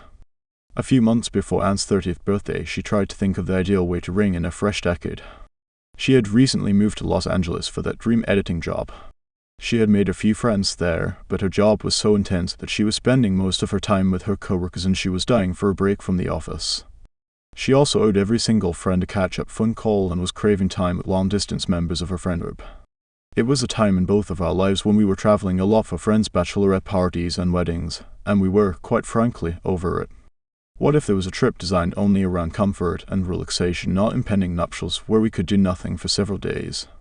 The nearby Joshua Tree Desert was perfect, convenient to Los Angeles, but also an appealing January destination for friends who lived in wintry climates. There's nothing that Aminatou loves more than a getaway to a warm location, and so when Anne floated the idea of renting a house in the desert, it was a no-brainer. Her kaftans weren't going to wear themselves in DC. The original email subject line was Desert Lady Birthday Hantines, and in it, Anne invited women from all corners of her friend of women she'd met in high school, college, and her stints in San Francisco, DC, and Austin to join her in Joshua Tree for her birthday. I have decided that nothing would make me happier than to celebrate by hanging out in a house in Southern California with every single woman I love and eating delicious food and watching bad movies and lounging in a hot tub and smoking so much weed and drinking so much whiskey and listening to so many jams and generally basking in the greatness of it all, she wrote. No pants, only kaftans. This all still sounds great to us, except for the whole spelling jams with his e-thing. The responses were instantaneous and joyous. Aminatou made several spreadsheets to help with logistics. Everyone booked plane tickets to LAX and Palm Springs and packed their flowiest garments. Just like that, Desert Ladies, a purported low-drama, pantsless, braless, women-only vacation of our dreams, was born. And it was glorious. We took up temporary residence in the gorgeous high desert with more than a dozen of our favorite women. There are many appealing things about an all-women getaway, but core to the Desert Ladies' experience is a total escape from the male gaze. It is an explicitly non-romantic space, meaning that hookups between the women who attend are strongly discouraged and no romantic partners are invited. A platonic relaxation ideal. At Desert Ladies, the most important rule is what Aminatou's friends Brittany and Bethany dubbed body's choice, a simple philosophy that you should just let your body be your guide. It's an idea that can be surprisingly hard to follow in everyday life, when we are under pressure at work and subject to judgment whenever we opt for comfort rather than beauty or productivity. In the desert, body's choice became a mantra. Should I sunbathe topless or make an elaborate snack? Body's choice. Should I get stoned and swim, or get stoned and go hiking? Body's choice. That first year, all 17 of us reveled in the fact that no one was commenting on our bodies or our choices. We noticed that dirty cups and plates seemed to be magically cleared away because we were all doing our part. There were nachos and cocktails, spontaneous dance breaks and face masks, and many meandering conversations. At midnight we bared our breasts to the moon and howled. We didn't plan to make it a recurring event. But before the weekend was even over, there was already talk of how we had to do it again next year. We didn't pause to think about what might be difficult, weird, or cliquish about attempting to recreate this event annually. It did not occur to us that a friend wood is not only too big to fit inside an Instagram cropped frame, but also too big to fit inside a single house. We knew we wanted to repeat this trip. The next year, Anne sent another group email, this time with the subject line Pantsless Ladies of the Desert Room 2 returned to Joshua Tree. That second year was bigger and bolder. The original 17 women were invited, but by this point Anne's LA friend Verb had expanded to include a half-dozen others. Several of them came with the +1, so the final tally ended up being 26. Anne found a weird house with a ton of bunk beds in Palm Desert that was clearly owned by a religious family. The owners had painted the names of books of the Bible above each of the bedroom doors. Someone started jokingly referring to all of us as sister-wives. The kaftans, edibles, and moon howling were in full effect once again. Aminatou met some of Anne's core LA friends for the first time in person. They'd already exchanged dozens of messages online, and they were endless. I feel like I already knew he's exchanged. After the second year, Anne felt like all of these first-time meetings and plus one guest were the perfect way to carry Desert Ladies forward as a tradition. Sure, it originally began with her birthday, and she was the person who took the initiative to send the emails and book the venue, but she no longer felt like it was her weekend. She was also scared to take full responsibility for Desert Ladies as an invitation-only space. She believed that after she invited someone once, they were grandmothered into all future trips. Desert Ladies, in her mind, was now a communal experience that was shaped by the women who attended it, and so the group grew in a way that wasn't just tied to Anne's personal friend web. All told, 50 women signed up to attend the third year. We were going to need a bigger space. What we found was Areola's, a rundown clothing optional resort in Desert Hot Springs that offered a dirt cheap price for us to rent it out entirely for a week. Massey's once remarked to us that she had never seen so many people with clothes on in the confines of the compound. It had a hot tub in which 30 people could sit comfortably who swam lazy laps in it, a large goddess statue, and one square of poolside concrete that had been marked by blueprints in the wet cement. We'd found a new home. What we didn't realize was how stretched we would feel by the scale and scope of hosting 50 women. This is more people than are invited to some weddings, which was, shockingly, neither a deterrent nor a red flag. Nor was the fact that Anne was travelling out of the country for much of the year leading up to the third Desert Ladies, and she couldn't actually handle several of the details. Anne appointed a logistics council to help her figure out how to plan meals and share expenses. Aminatou stepped up and organised a taco truck for Saturday night. She was also tasked with wrangling finances. Up to this point, Anne would put the whole trip on her credit card and would be reimbursed, but that was not possible for a party of 50, which meant a lot of reminders to get people to download payment apps and follow instructions. The fact that we were both at the centre of figuring out these logistics contributed to the impression throughout our friendhood that we spoke for each other. When Anne was in a different time zone or not responding to an email, people reached out to Aminatou to ask questions or for help because, naturally, it seemed that she would know. Indeed, Aminatou sometimes thought of Desert Ladies as our trip, meaning her and Anne. A side effect of the group growing so big was that the connections between all these people in the friendhood grew more difficult to understand. Which people were best friends of many years, and which were effectively strangers. It wasn't clear. There was a noticeably bigger contingent of LA-based women that year, and Aminatou assumed they were all close friends of Anne's. If she had actually asked Anne about her relationship with these people, she would have found out that some of them were new friends and others were just plus ones.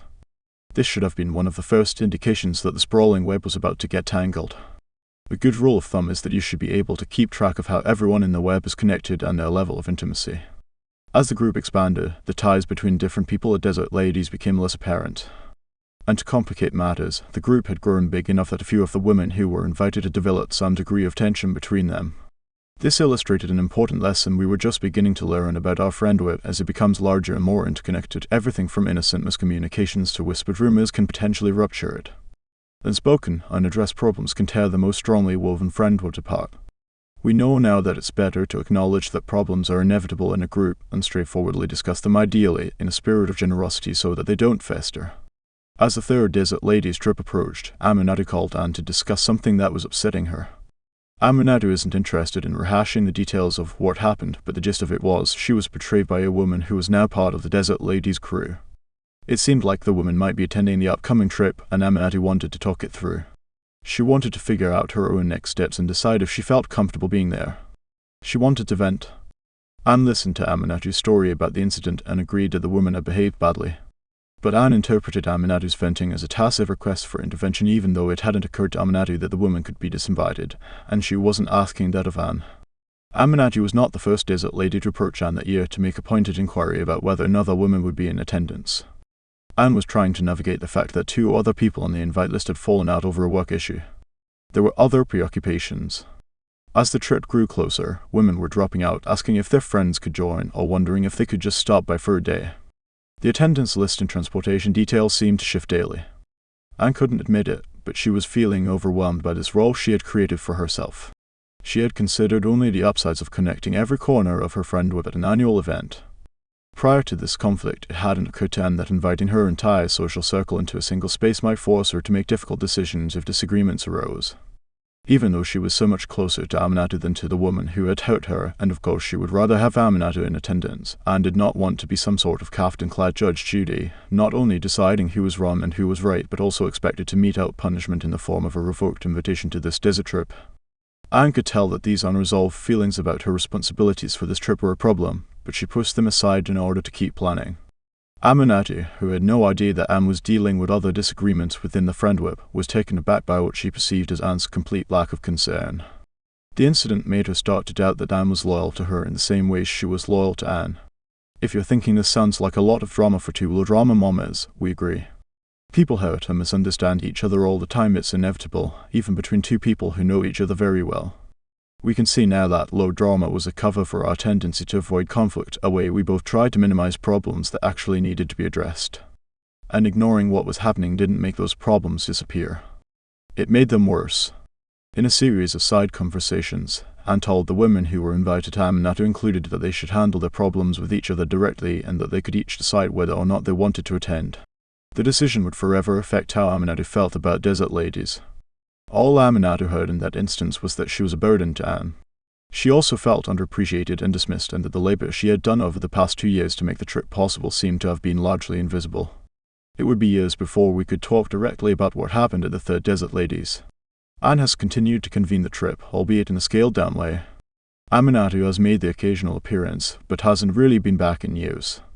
At first people had a lot of questions about Aminatou's absence, but Anne told them it was simply a scheduling issue. Our blind spots are now so obvious, we love to have a good time, so gathering a group of our favorite women made sense. But we never discussed anything deeper than logistics because we assumed that we were on the same page when it came to the friend web. Oh boy, were we not on the same page. We weren't even reading the same book. Today we have to wonder, how much grief would we have saved ourselves if we had just talked about it more openly? Aminatou really wishes she would have said, "Hey, Anne, this really blows. I don't actually care if this person comes on the trip or not, but I need you to acknowledge that this is fucked up and that I feel tender about it." And Anne wishes she had told Aminatou, "I'm feeling extremely stressed and unsure about something that's supposed to be fun. I care so much about you feeling welcome and happy at this event. If her presence will ruin your enjoyment of the weekend, I will disinvite her." But we didn't do any of that. It might seem like this is a petty little story about a group vacation gone awry, but the feelings involved were not petty. It was the first tremor that indicated there might be a fault line in our friendship. Aminatou felt that tremor but didn't say anything to Anne. Anne didn't feel it at all. 7. The Trapdoor. It was one of those perfect California nights, not too cold or too hot. Anne's backyard was strung with lights and punctuated with the cheerful buzz of conversation as people milled around with glasses of rosé in hand. She had offered up her patio as the venue for a friend's birthday party. And even better, Aminatou happened to be in town. She was in Los Angeles for a work trip and had been looking forward to attending the backyard soiree because she knew and liked the birthday girl and many of the other guests. When she showed up, the party was already in full swing. Aminatou found that the snacks were delicious and the mood lovely. But what should have been a fun night celebrating and catching up with friends turned sour when Aminatou noticed that she was the only black person milling around Anne's back patio. Aminatou was thrown off guard. It felt surreal to be at a gathering like this. She knew Anne didn't only have white friends, yet here Aminatou was, scanning the yard for the slightest hint of melanin. Nothing. Not even a racially ambiguous tan. Could this really be possible? After all these years of knowing Anne, why was Aminatou the only black person at this party? She was screaming inside, "Where are your black friends?" Surely the other guests could sense her panic. She felt a sinking sensation, like she was falling through the brick tiles of Anne's patio. The writer Wesley Morris calls this experience the trapdoor of racism. For people of color, some aspect of friendship with white people involves an awareness that you could be dropped through a trapdoor of racism at any moment by a slip of the tongue, or at a campus party, or in a legislative campaign, he wrote in 2015. But it's not always anticipated. The trapdoor describes the limited level of comfort that black people can feel around white people who are part of their lives in a meaningful way. Even if these white people decide they will confront racism every day, it's guaranteed they will sometimes screw up and disappoint the black people they know. Race plays out differently in every friendship. And not all interracial relationships involve a black person and a white person, but ours does. So that's what we're going to talk about here. Contrary to what pop culture would have us believe looking at you, Green Book, most interracial friendships aren't actually rooted in deep conversations around racial difference. Not in the beginning, at least. Like all relationships, interracial friendships begin when two people bond over the things they have in common. Remember our story of sameness. In a conversation with us, Morris pointed out that in some interracial friendships, there are things both people instinctively know not to speak about. There's a comfort that you have in these relationships that is somewhat contingent upon not going there. Everybody is a boundary, a place where the relationship just kind of tacitly knows not to go, he says. But there will be some incident, and normally it is a thing that is beyond both parties' control that forces you to go there. Some incident. Aminatou and many of her black friends know to dread this incident. The incident doesn't necessarily even have to be caused by the white friend. Morris says it can involve the white friend's friends, or the white friend's family, or circumstance in which you're experiencing racism or general unpleasantness that tips into racism, and the white friend is kind of like, I think you, non-white friend, are overreacting to whatever is happening right now. In a split second, Morris says the trapdoor opens. The black friend is forced to reevaluate the friendship based on an incident that can, on the surface, seem relatively innocent. This is different from the way Aminatou feels when she experiences more overt forms of racism, like the time a biker called her a nigger in an Oklahoma gas station shortly after she moved to the United States. She's always on high alert for things strangers might say to her, but her guard is down when she's with people she knows. With strangers, it feels like bracing for impact while her plane crashes, but when it's an incident with someone she loves, like a white friend or intimate partner, it doesn't feel as traumatic. Moore says that in these cases, it's more like a drop of mustard falling on your pants. You notice and you feel uncomfortable about it, but the person who dropped the mustard does not even register what has happened. Now you have to decide whether to say something and call attention to the stain. Either way, there is awkwardness and discomfort. And pain never lurks too far behind racial discomfort. The birthday party was exactly like that. Aminatou left early that night and didn't bring it up with Anna immediately. This is the kind of thing you file away as a data point, a discrete unit of information, she thought to herself. Every black person who intimately knows a white person has their own data set. One data point doesn't tell the full story, but if you gather enough context, you can start making sense of the whole picture. Aminatou waited to talk about it because she needed to sort out her feelings. It wasn't the first time she had been the only black person in a room. It happened at work all the time, actually. It even happened at many smaller parties Anne had hosted over the years. Listen, all of your brunches cannot look like a college recruitment brochure. But this felt different. After years of living far apart, Aminatou wasn't present at every gathering Anne hosted in LA, so it was jarring to drop in on one that looked like this. Do I even know you? She wondered. If this was how Anne's life was organized now, Aminatou wasn't sure of her place in it. She also wondered what other signs she had missed over the years. Another reason Aminatou didn't bring it up right away is that, on its face, the incident itself seemed a little silly. It was just a birthday party. Someone else's birthday party at that. Why was this such a big deal? But she knew it was not a small deal because of the feelings that came bubbling up to the surface for her. She felt uncomfortable, and she was struggling with the fact that she felt she couldn't talk to Anne about it just yet. Aminatou believed that if one of their friends had come to her and Anne about a similar situation, Anne would have risen to the occasion. Anne would have asked the white person to take a long, critical look at the decisions that led them to have no black friend present at such a large gathering. But it's always easier to dole out advice for someone else's problems. And when it comes to race, it's even easier for well-meaning white people to call out someone else's behavior while ignoring their own. They do it all the time. We had discussed plenty of times how disgraceful it was for people to plan or participate in all-white panels at professional conferences. All-male panels, also not great. A birthday party isn't a professional event, but the point still stands. If you're a white person and your weekend trips, baby showers, and dinner parties are all white affairs, this signals a few things to your black friends. At best, it shows that your gatherings are places where only white people are welcome. At worst, it leads them to assume that they're your only black friend, a token you collected like a diversity Pokemon. Not actually a real friend.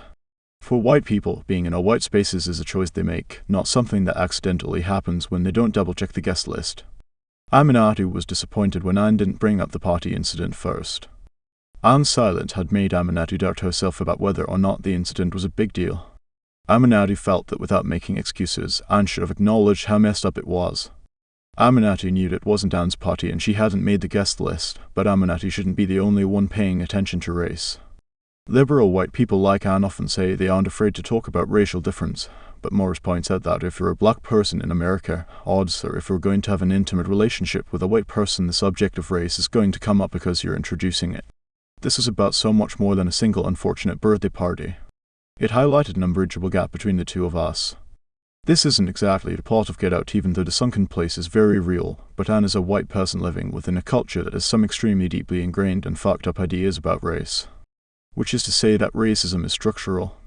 There is a complex system by which racism is developed, maintained, and protected. It's not just a term that applies to those who personally hate people of other races.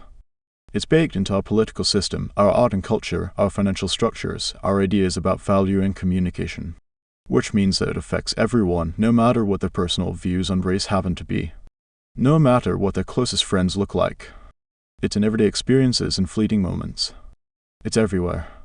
This is what makes race a different kind of challenge than the stretches we experienced when Aminatou got sick or when Anne moved far away. Those challenges lie within the scope of our friendship. Race is bigger than our friendship. We, and all of our dynamics, live within it. And so we can't reduce our difficulties in navigating racial difference to a single before and after teachable moment. In the grand scheme of our friendship, the birthday party wasn't a huge incident. It's just one of many small ways that racism creeps into our relationship. And one of many that were difficult for us to talk about in real time. We share many of the same high-level ideas about race and the way it contributes to inequalities and injustices in our world. We are adept at talking about the way racism plays out in the news or culture. We feel comfortable discussing the racism Aminatou has experienced at work or out in the world and racist incidents Anne has observed with other friends. But when Anne becomes the source of the pain that Aminatou is feeling, we have a much harder time talking about that. For as long as she can remember, Aminatou was acutely aware of the racial divide between black and white people. Her earliest racist memory is of a girl in the first grade who refused to stand next to her during the class photo. She claimed Aminatou was too dark and ugly, too bad, little French girl. People love to ask Aminatou for selfies now, but Aminatou also lived in West Africa, where almost everyone looked like her. She wasn't a minority, and diversity was something she thought of in terms of nationality. Even though it was glossed over in French school, Aminatou's mother made sure she had a robust African history education. She learned the stories of Aminatou, the great Hausa warrior queen, and Samori Touré, the hero who led the resistance against French colonial forces in present-day Guinea. She heard the stories of the ancestor her father was named after, Alfier of Labay, who refused to cede the province he was in charge of to the French and died for it.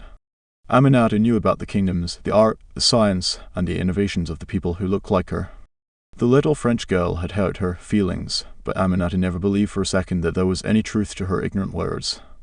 Understanding racial dynamics in college proved trickier to navigate.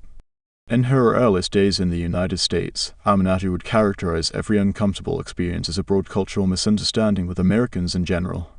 It took her a while to realize that race was actually at the center of so much of the discomfort she felt. White people touching her hair, repeated comments about how articulate she was, the hey girl finger-waving and neck-rolling that white gay men were so comfortable doing around her. She was told repeatedly that she was not like other black people, which caused her great distress. When Aminatou finally opened up to other black international students about this, she was relieved that she wasn't imagining it. These conversations illuminated that they were having the same experiences too, and that it was blackness, not foreignness, that was at the root of it all. The relief gave way to consternation at American race relations. If you're from a different country and agreeing, don't worry, your country has messed up race relations too. Yes, even you, Canada. She also grappled with the fact that, despite being on the receiving end of anti-black racism, she had enough cultural dexterity to navigate a lot of white environments in a way that some of her African-American friends could not. White Americans seemed much more comfortable with a boarding school-educated foreigner. And because of that, she felt an added responsibility to never let racism slide or she would be complicit in it too. Aminatou has no fear of calling out bigoted Twitter trolls or taking on strangers who use a racial slur. Where she has been disarmed is closer to home, the college friends' parents who never stop marveling at how good her English is, the friend who often confuses her Asian colleagues for one another, the boyfriend whose grandmother insisted on calling her Tina Turner. Aminatou still gets a full-body cringe when she thinks of that one. The closer the relationship, the more awkward and sensitive it is to address the offense. Some people will act as if these incidents are just misdemeanors easily waved off, but Aminatou firmly believes that interracial intimacy is the only context in which broken windows theory is actually relevant. Any visible signs of crime encourage further crime. You have to call it out or it will erode your relationship. If racism exists on a scale from the 1 or 2 of someone calling her another black person's name hello, there, to the full-blown 10 of Trump-style white nationalism, then for a time Aminatou believed that dealing with a little bit of it a 1 here, a 2 there was the price you paid for having white folks in your life. But the older she got, the less flexible she became about this. A lot of her white friends were grandmothered in under a more relaxed regime. More often than not, she was their first and sometimes only black friend. Today it would be impossible for her to befriend anyone who didn't already have significant relationships with black people. Aminatou is not the only person who applies this standard when she considers whether to befriend a white person. We talked to another interracial friend pair, Seed and Isaac, who have been in a big friendship for almost a decade.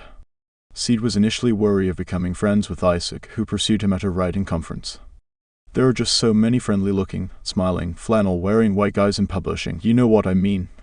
Seed says, I remember having that hesitation of I don't even want to give the stranger an opportunity to disappoint me.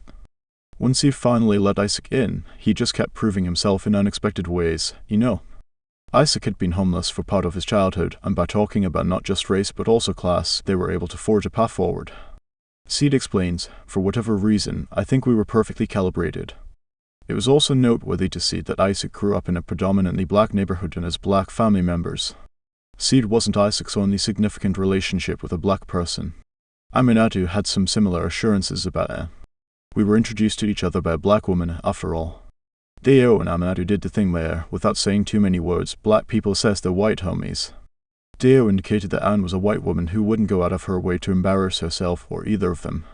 Aminatou expected that Anne would know how to pronounce her name correctly, that she would not ask basic questions about her hair or use the N-word while singing along to the radio. If Aminatou pointed out that something she experienced was racist, she knew that Anne wouldn't play devil's advocate. That instead of tiptoeing around the issue, Anne would understand why it hurts when people refuse to talk about race, and that even when we weren't together, Anne would never let a racist comment slide. That Anne would try her damn best to step outside of her privilege and into Aminatou's shoes to see the world from her perspective, where race permeates everything. Isaac told us that he works to be someone she can be proud of, and that's exactly how Anne feels about her friendship with Aminatou. She tries to live up to Aminatou's expectations. This also explains why, as Aminatou wandered around the backyard party, she felt that the scene reflected poorly not just on Anne but on her. Aminatou knew that, fairly or unfairly, some people trusted Anne's racial politics because of Aminatou's relationship with her. She didn't want to be Anne's racial endorser, but that's often a side effect of interracial friendship. Anne committing a low-level racial oops wasn't just a momentary disappointment to Aminatou, it had larger ramifications. And, worst of all, Anne didn't seem to be aware of this. Aminatou finally brought up the birthday party several months later, when she was with Anne in person and having dinner at the bar of a nice restaurant. Aminatou described what it was like for her to walk into Anne's backyard and see all those white guests.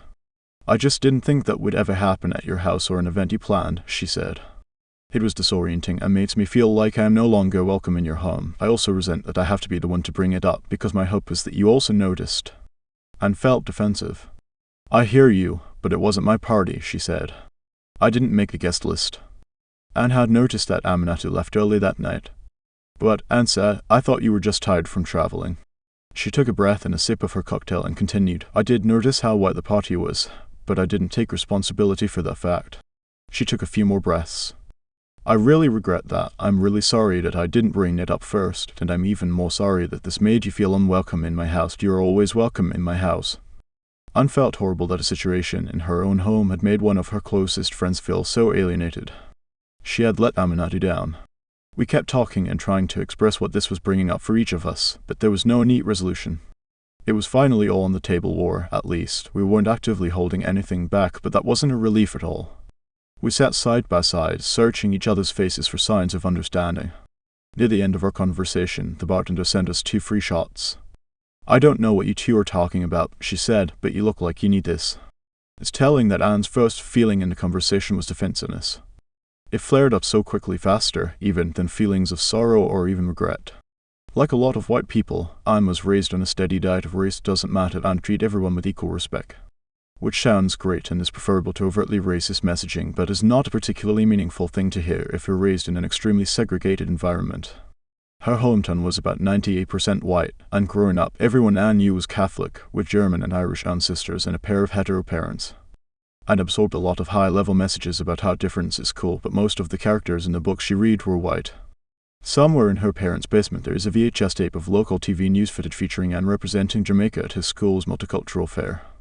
But it's obvious that learning the lyrics to Day was used as training for how to have interracial relationships in a world rife with racism and inequality.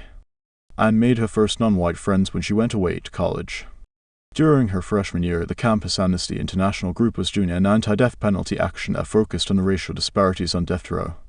Anne and another white member of the group came up with what they thought was an eye-opening message that would really get their fellow students' attention. They would frame this problem as modern-day lynching.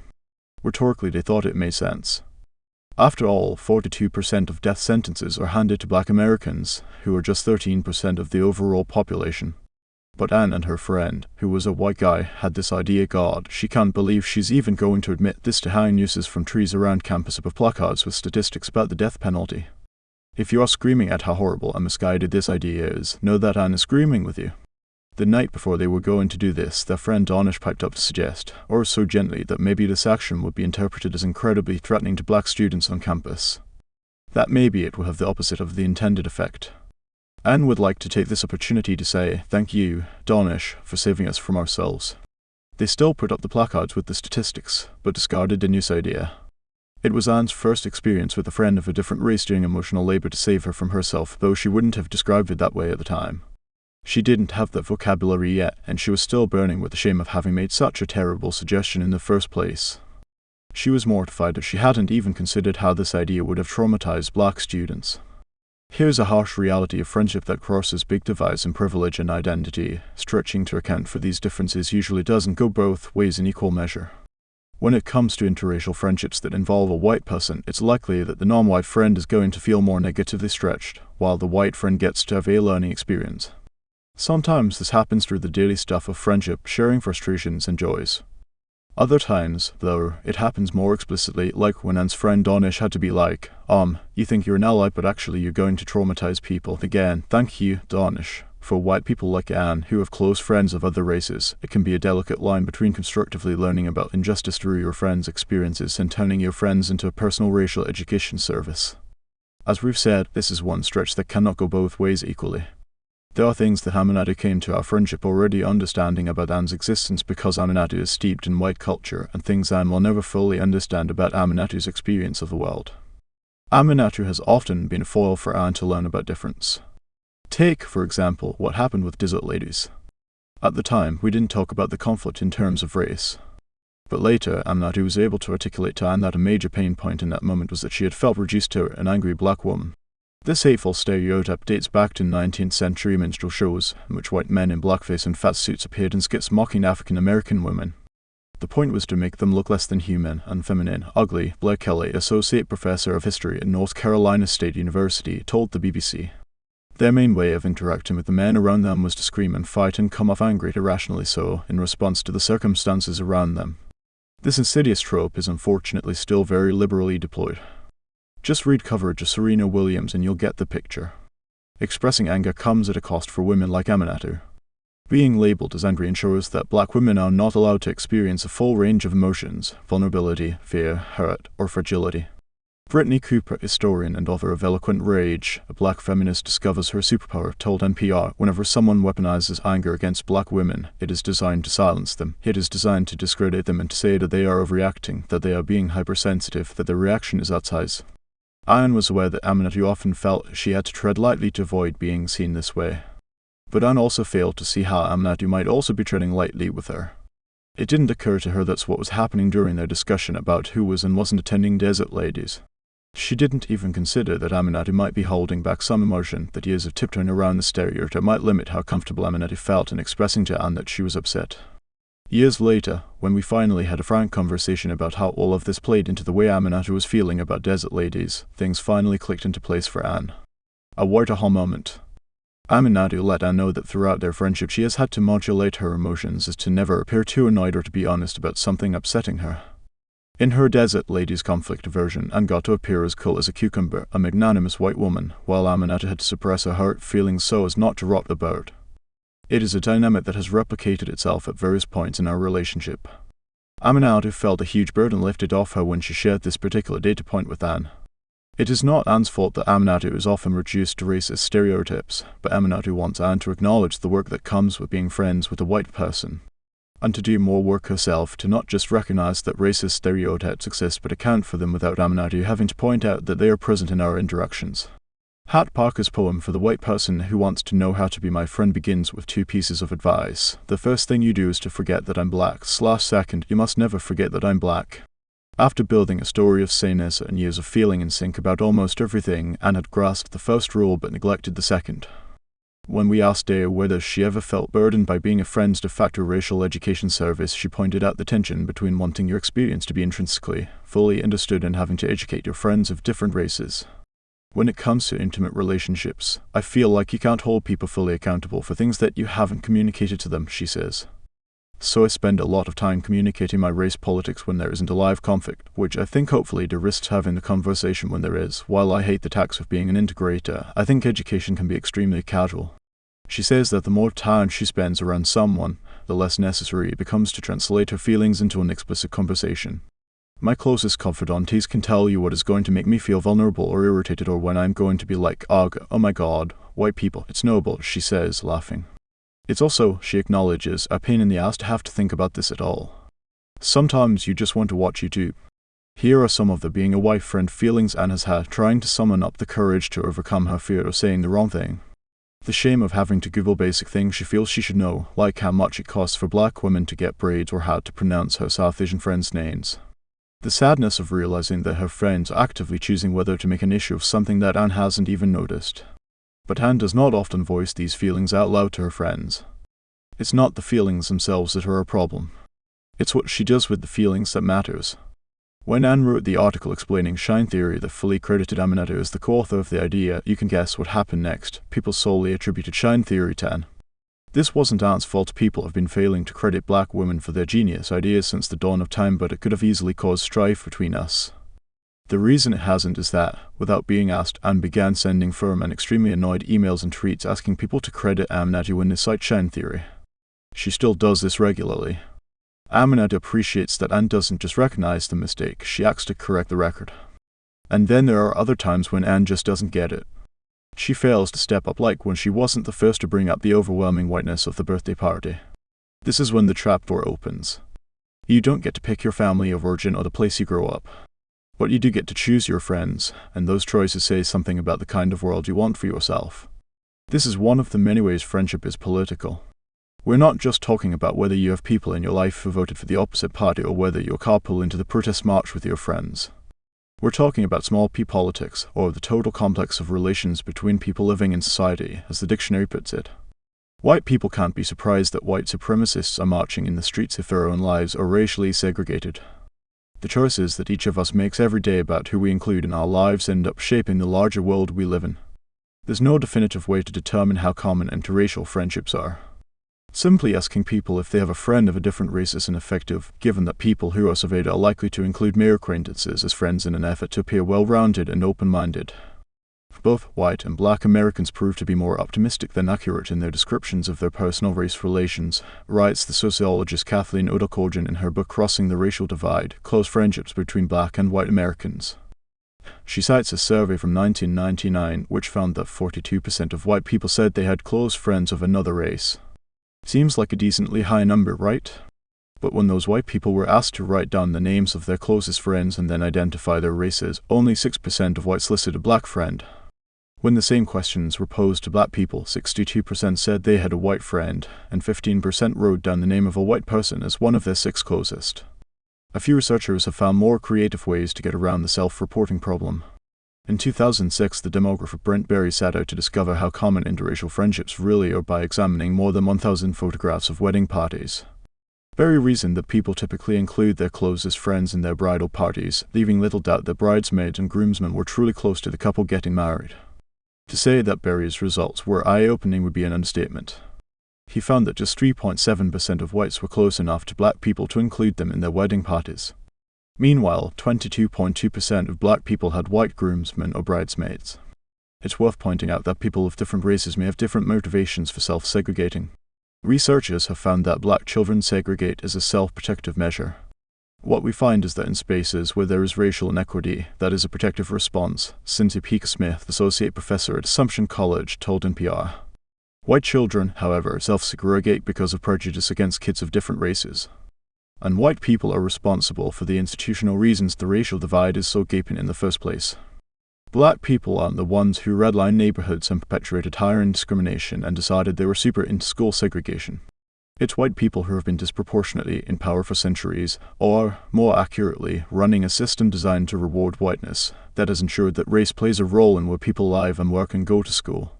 All while continually voicing the idea that race shouldn't matter and everything is a meritocracy. You can see this easy way out attitude toward interracial relationships play out in pop culture too. All too often, diverse families and friendships are presented simplistically at worst as mere tokenism or at best as an aspirational ideal with little or no depiction of the candor, self-examination, and often painful confrontation it takes for people of different races to understand and support one another. From the black best friend stereotype in movies to wholesome images of interracial families in ads pushing everything from breakfast cereal to laundry detergent, it's as if, in a rush toward the mythical bliss of post-racial harmony, not we, but white people have skipped over truth and jumped straight to reconciliation.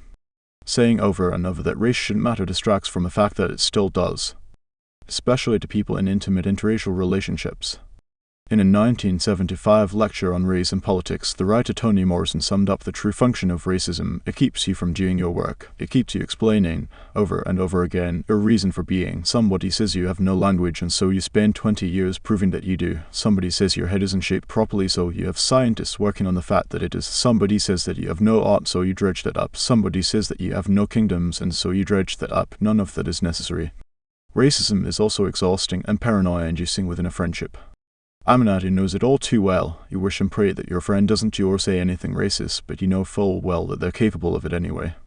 If big friendship is built on trust, can it even exist if the trapdoor is always threatening to swing open? For both of us, talking about race has been the only way to process its effect on our relationship and to make sense of the fact that racism is both personal and not personal at the same time. If friends don't discuss the racism that arises in their own friendship, it can ring hollow when the white friend tries to express dismay about, say, a white supremacist event that is all over the news. Why should a person of color trust that this white friend is truly invested in being the solution instead of the problem? In our friendships, we don't just say, don't be racist, we also say racism exists and this is how we deal with it. Race is not a challenge to overcome. It's something to be constantly aware of. As the great feminist Flo Kennedy once said, freedom is like taking a bath, you got to keep doing it every day. In other words, it's not just what you say or what you purport to believe. It's something you have to constantly reinforce with your actions. We don't share the birthday party story because it's a big dramatic, pivotal moment in our lives. We share it because it's the kind of thing we have had to contend with and talk through. There is a strong case for Aminatou's rule about never being anyone's starter black friend. Researchers have found that interracial relationships tend to end sooner than same-race relationships if it's the only interracial relationship for one or both parties. In other words, being in an intimate relationship with someone of another race is a particular type of stretch, and you're likely to be better at it if you are doing it in more than one relationship. Unlike other stretches, it will never stop being a challenge. But you can improve. Get stronger. The stretch of interracial friendship requires different skills from each person. In our case, Aminatou has to remain flexible about when to educate and communicate. Anne has to learn that her silences around racial issues have meaning, and she has to push past moments of discomfort to stay accountable. The sociologist Robin DiAngelo told us in an interview that this discomfort is also a potential door to better actions, and she challenges white people to meet their friends halfway by taking a risk. What's the worst that's going to happen to you? She asks. Come on. She notes that the fear white people feel about addressing race is not remotely equivalent to the terror that black people experience on a daily basis as a result of white inaction. Often, the accountability question Anne asks herself is, would I be able to look my black friends in the eye and describe how I handled this situation? If the answer is not absolutely yes, and, in all honesty, the answer is not always absolutely yes, that's how Anne knows she has to do better. We know that we are never going to stop having hard conversations about race. The best we can hope for is that there's always a sympathetic bartender in the vicinity. See you on the internet. We can't remember exactly when our friend Gina Delvac, a brilliant radio producer, first suggested we start a podcast. We do remember that we got serious about the idea in January 2014 when we decided the show should have a chatty, conversational format. We would just call each other and talk about the news and culture headlines, and we'd name the podcast Call Your Girlfriend, after the Robin song we'd spent so many late nights dancing to. We bought the URL, which is our way of really committing to a project, and we emailed our favorite audio producer. Yes, Gina replied and quoted a line from the song, "It's time we had the talk." Gina's excitement was critical because she had all the expertise. She curated podcast playlists for us so we could familiarize ourselves with the medium. She told us which microphones to buy and gave us detailed instructions for using them. We were intimidated by the gear, but as Aminatou liked to say, if all these comedy bros can do it, it can't be that hard. Then we just called each other up like one of our usual catch-up conversations, only this time we recorded it. Here is a transcript of the first scintillating moments of our first episode. Aminatou, I'm Aminatou. And I'm Anne. Aminatou, hello. Anne, can you hear me? Aminatou, hello. Okay, so there was a learning curve. We are slightly embarrassed when we listen to those early episodes, but are really proud that, without hesitation or financial incentive, we committed to showing up and recording the show week after week. Later, Gina pointed out that the reason the three of us can work together is because we were all the people in high school who would do the group project for the whole group. We recorded these early rambling episodes in our respective closets at home, and they had a casually intimate tone. After we listened to Gina's first edit of our show, we couldn't believe how good we sounded. Aminatou emailed her, "Gina, this is sorcery. Delightful sorcery. Wow." Hearing our edited conversation did feel like some sort of trickery. Thanks to our casual style, you would never mistake our podcast for an NPR or BBC show, but Gina made us sound good. She cut some of our ums and trimmed our digressions, so the conversation flowed quickly from beat to beat. It was the most compelling version of our friendship translated to audio. The premise was true to life. We really were very close friends who, in addition to sharing the details of our everyday existence, spent hours talking to each other about things like the merits of the squatty potty, the entrenched sexism of American politics, and the shocking number of scents in Beyonce's fragrance line. But we didn't mistake the hour we spent recording the podcast every other week for an actual catch-up call. It was a small slice of our friendship, removed from its context and polished up and published. In the beginning, it didn't feel all that different from the frivolous blog we'd started together in the early days of our friendship. In the late 2000s, when we met, it was the dawn of the social media era and friends made blogs together. Or at least we did. Inspired by our shared sensibility about, well, everything, we opened a WordPress account and started filling our blog with multiple posts a day. Subconsciously, we were probably trying to document the inside jokes and cultural references of our early, heady days of friendship before they disappeared from our inboxes and text threads forever. The short-lived blog was a shared mood board, the place where our brains first came together in digital space. One thing we tell each other a lot is I love you, brain. It's our way of saying, you're smart, you're clever, I want to hear what you think about everything. From the earliest days of our friendship, we were each fascinated by the way the other organized her thoughts and ideas, and we wanted to know each other's opinion about every single thing. This feeling has never faded away. Even today, as we talk to each other, we swear we can feel ourselves sharpening in real time, getting a clearer sense of the world around us and our place within it. It's no wonder that throughout our friendship we have found ourselves devising ways to hang out with more purpose. Even if we didn't realize it, we were creating excuses to light up each other's minds and jointly focus.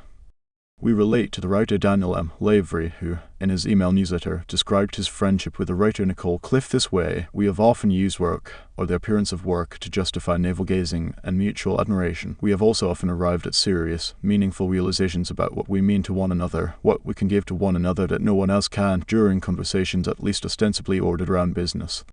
When you are obsessed with your friend's brain, it's natural to crave ordered conversations and excuses to go deeper. And this desire often goes hand in hand with a shared aesthetic or set of values. It's why book clubs are so popular. It's why friends volunteer for charity together or join forces to canvass for a political candidate. It's one reason our 70s feminist foremothers were so into consciousness-raising sessions where women gathered to tell the truth about their lives and connect to each other. It's why in the 90s young radicals collaborated on zines, cutting and pasting drawings and writing into cheaply Xeroxed amateur magazines. We thought we were making Call Your Girlfriend for ourselves and our friends.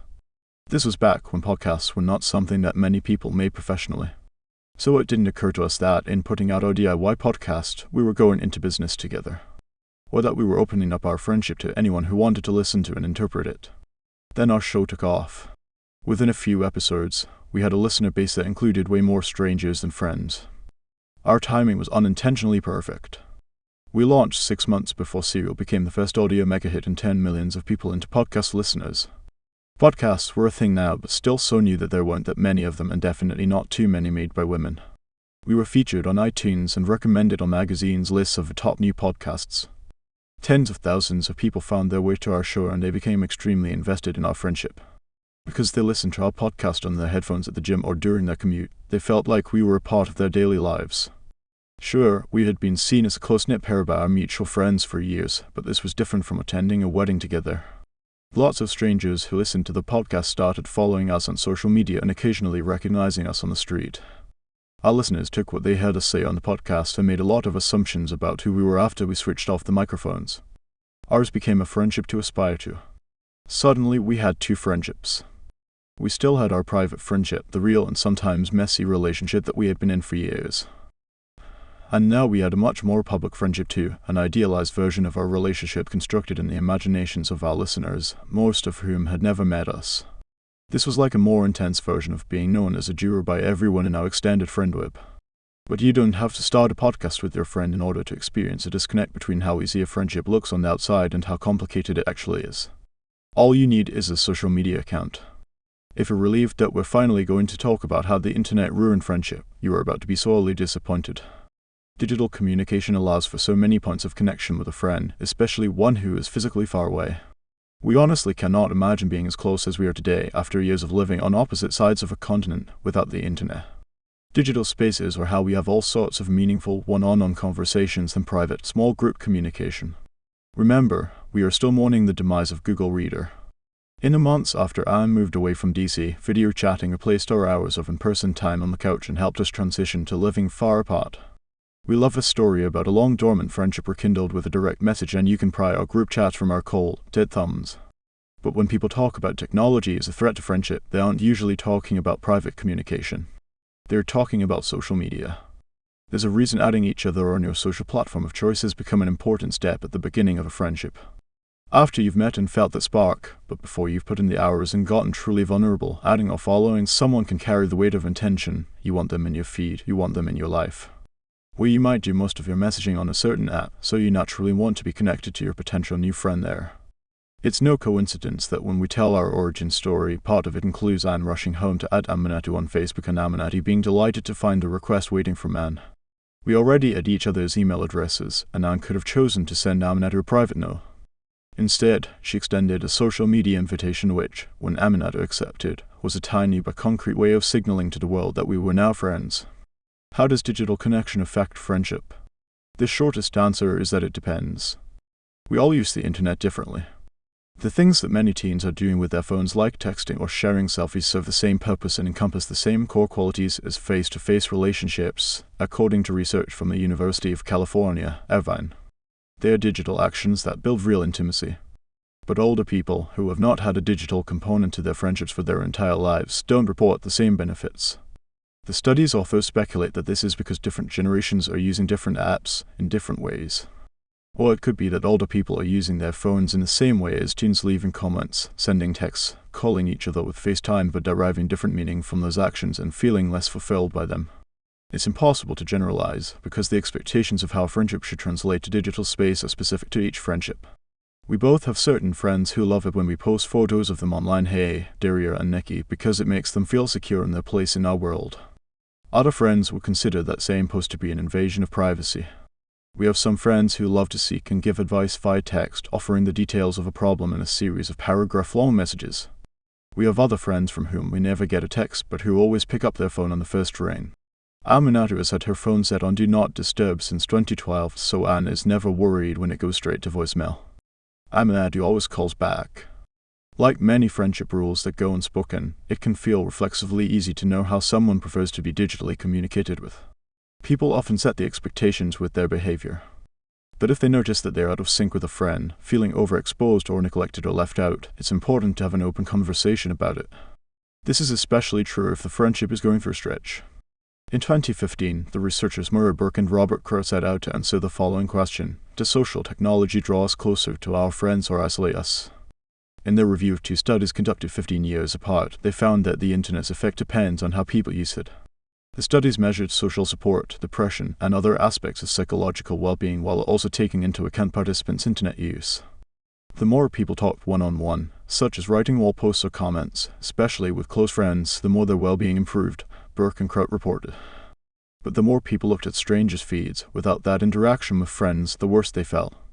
Back when we friended each other on Facebook, the site was mostly a place to keep up with people you already knew in person. But in the 10 years since, social media has shifted to not just the actual sites and apps that people prefer to use, but the ways we use them. Many people follow not only friends but also famous people, some are public figures, and even the most far-flung members of their extended friend group. There are more strangers than ever in the average person's feed, which, if you take Burke and Kraut's study seriously, dilutes the potential for actually feeling connected. And the wider the gap gets between private digital communication with a friend and public communication about a friendship, the more potential there is for miscommunication and misinterpretation to happen. We sign off every episode of the podcast with "See you on the internet." We've been doing this since the early days because back then, even though we had lived in different cities for several years, we were in constant online communication. And thanks to the success of the podcast and the ways the internet was changing, we weren't just seeing each other in text messages and on video chats. We were being seen on social media and making choices about how we wanted to be seen as friends, whether we realized it or not. Humans have a basic impulse to publicly affirm connections to people we care about. Many Silicon Valley bros have gotten extremely rich because they've exploited it. When we post a birthday message, when we thank our friends for supporting us through a tough time, when we designate a hashtag for a group trip, we are creating a digital record of the story we are telling the world about those friendships. Public displays of platonic affection also help to define our relationship in other people's eyes. Friend alone may not connote its importance the way other labels like brother or wife do. Because we want the world to recognize our big friendship for the powerful, important relationship it is, we have had to find ways to talk about it. With the exception of wearing the classic best friend's heart necklace, we mostly do this with our actions, not by literally announcing, "Hello, we are now very close friends, can you treat us accordingly?" The two of us like to wear almost matching clothes. We call it frog-and-toting when we look like we shop from the same rack, in the same store, but ended up with slightly different pieces. We also have matching tattoos, 2 interlocking circles. When we got them, we cared less about the design itself and about the fact that the same thing would be inked on both of our arms. It's a signal to the world that we are a friend unit. These friendship-affirming public actions look different for everyone. Some of them happen offline. Friends hold hands when they are walking down the street. They may always show up at parties together, or keep a very cute photo of the two of them on their desk at work. What they say about their friend to the other people in their social circle is also part of this outward-facing narrative. Anytime someone asks about the friend, the answer is part of the story they're telling about that friendship. But the number of storytelling options we have and the number of other friends' stories we hear has changed dramatically thanks to social media.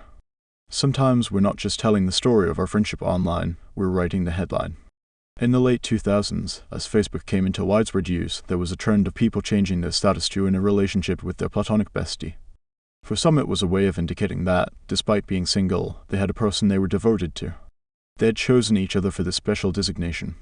For others, worry after seeing breakups put on blast with a broken heart icon, it seemed a safer bet than trumpeting their romantic relationship. Their dating life might be tumultuous, but their best friend wasn't going anywhere. And unlike other ways of digitally signaling your friendship, this one was exclusive. Finally, a way to formally declare your #1 BFF. The relationship status feature fell out of favor after a few years, but the desire to find concrete ways to show the world which relationships matter to you remains. Posting about friendship is a way of taking something that can be hard to describe, that feeling of being understood by a person you truly love and respect, and making it more tangible. Sure, some people are posing by Instagram bait murals because they just want to show off that they're on vacation, but for many of us, there's a deeper impulse behind what we post. We want to publicly or semi-publicly document our happy moments with friends because life is full of awful things, and it feels good to be able to scroll backward and see a highlight reel of the good stuff too. Name a pair of famous best friends. Romantic couples who married their best friend don't count, and neither do co-stars who have been photographed together on a red carpet once. We're talking about people who are known for their platonic bond. Yeah, we said Oprah and Gayle too. Oprah Winfrey and Gayle King are the absolute pinnacle of public friendship. They have, famously, been friends for more than 40 years and call each other 4 times a day. They have a really good origin story too. Back in 1976, they both worked at a Baltimore TV station where Oprah was an anchor on the verge of being fired and Gayle was a low-ranking production assistant. One night, a big snowstorm hit, and when Gayle couldn't get home, she had to crash at Oprah's. Gayle didn't have any clothes with her, and Oprah let her borrow a pair of underwear. The rest is friendship history. We were 2 black girls who loved being black, who loved the experience of growing up black girls in America, and we felt our value system was very much the same, our dreams were the same, Oprah told the New York Times. They also shared a love for Neil Diamond and Barry Manilow. In an uncensored interview about their friendship for the Oprah magazine, they talk about the class differences in their upbringings. Gayle's family had a maid. Oprah's mother was a maid, and how things could have gotten weird between them after Oprah got rich. One time Gayle, who was not making a lot of money, watched Oprah find $482 in her pocket the way some people would uncrumple a $5 bill. But Gayle appreciated that Oprah never made her feel bad about being less successful, and Oprah appreciated that Gayle never asked to borrow money the way that many other people in her life did. They talk about Gayle going through motherhood and divorce as moments when their friendship was strengthened and affirmed. In 2006, they took a road trip, and while there is video evidence of them getting cranky and annoyed after too many hours in the car together, it ultimately ends with them laughing. From the outside, it seems as though Oprah and Gayle have played everything exactly right and never once faced a friendship challenge so daunting that it threatened to break them. We're guilty of holding them up as our personal big friendship aspiration, our own shine theory icons. Oprah and Gayle are the peak. We are mere friendship mortals, gazing upward and devouring every perfect anecdote about them. We love their friendship mythology because it validates our own. They inspire hope. If they could make it through so many years of changes, why can't we? We want to stand the test of time and build side-by-side empires too. We can't wait for whichever one of us is more successful to dedicate a wing of her mansion to the other. Yes, in Opera's house there is a Gale wing, but we find ourselves wondering if it's been all that easy for them. Maybe it has been.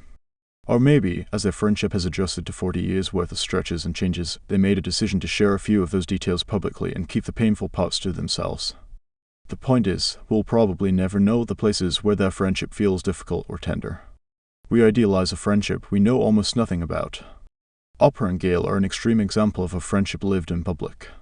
But almost every friendship has a version of itself that the people in it project outward, even if the only audience is their immediate circle of mutual friends. Every friendship is subject to interpretation and judgment by outsiders too. And thanks to the internet, there can be a lot of opportunities for interpretation and a lot of people interpreting it at any given time. Like us, Isaac and Seed are friends who became colleagues. For almost 2 years they hosted a morning show on Twitter. The audience came to know them as a formidable duo, Isaac and Seed. Seed and Isaac.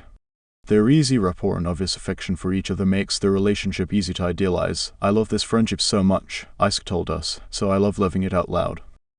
And they are aware of the impact that their friendship has.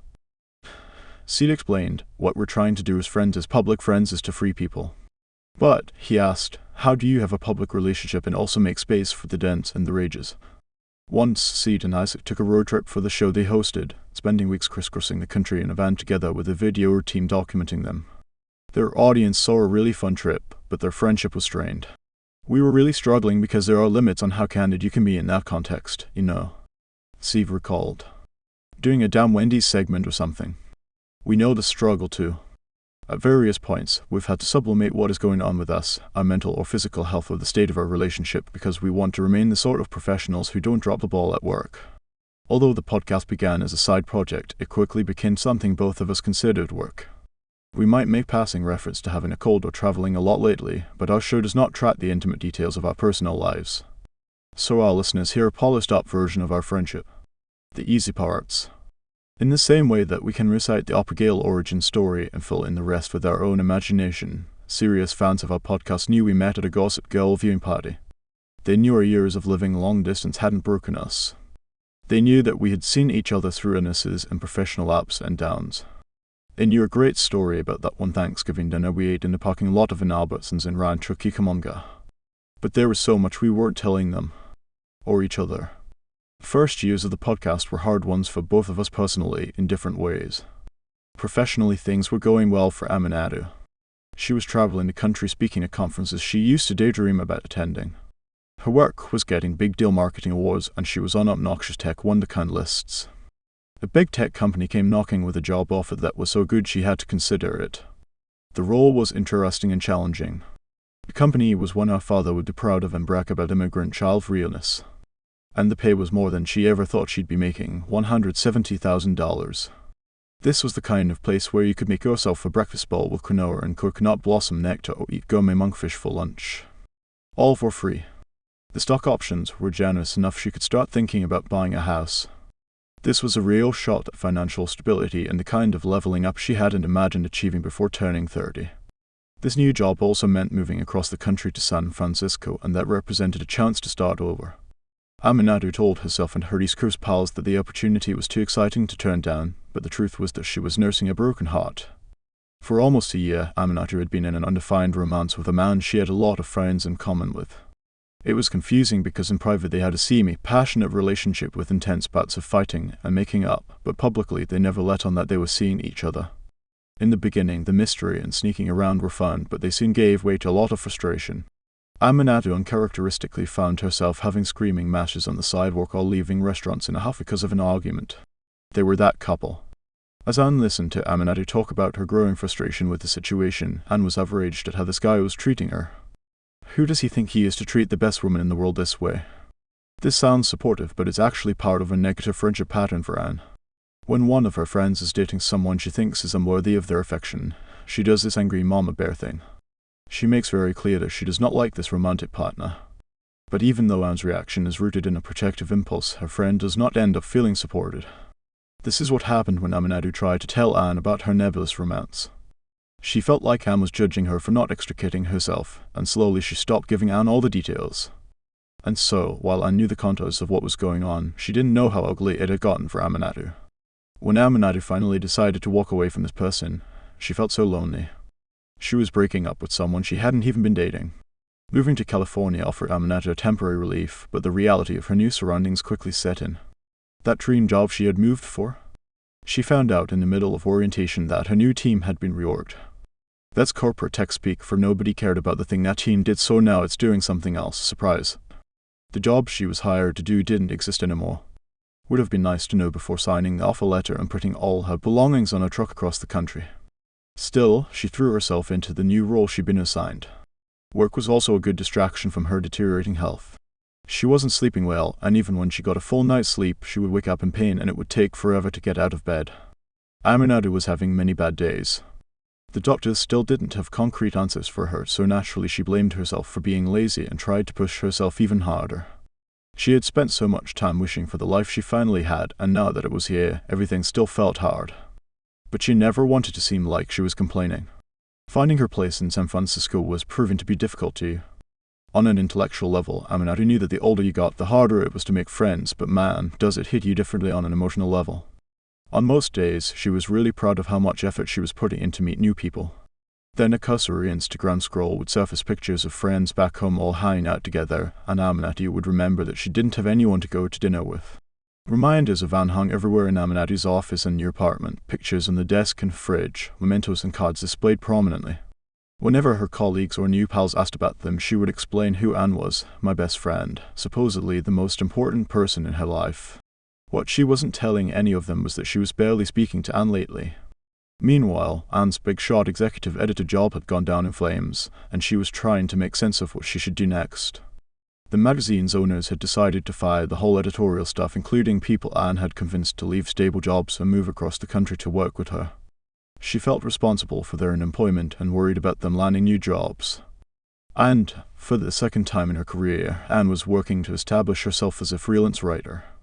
Just like the first time around, things were extremely financially precarious. But she was starting to get some great assignments and paying her rent with a few weekly writing gigs. Anne yo-yoed between feeling like she was finally living her dream and wondering how long she could make it last. Anne had also met someone she really clicked with romantically and found herself in a relationship that had possibilities she hadn't expected. This handsome Irishman lived in London, a 10-hour flight from Anne's home in Los Angeles. In a way, this was great for Anne because it allowed her to maintain her independent life in California while enjoying the thrill of a long-distance love affair, but it was draining the little money that was left in her bank account. By the grace of frequent fly miles, she was flying to London or hosting him in Los Angeles regularly.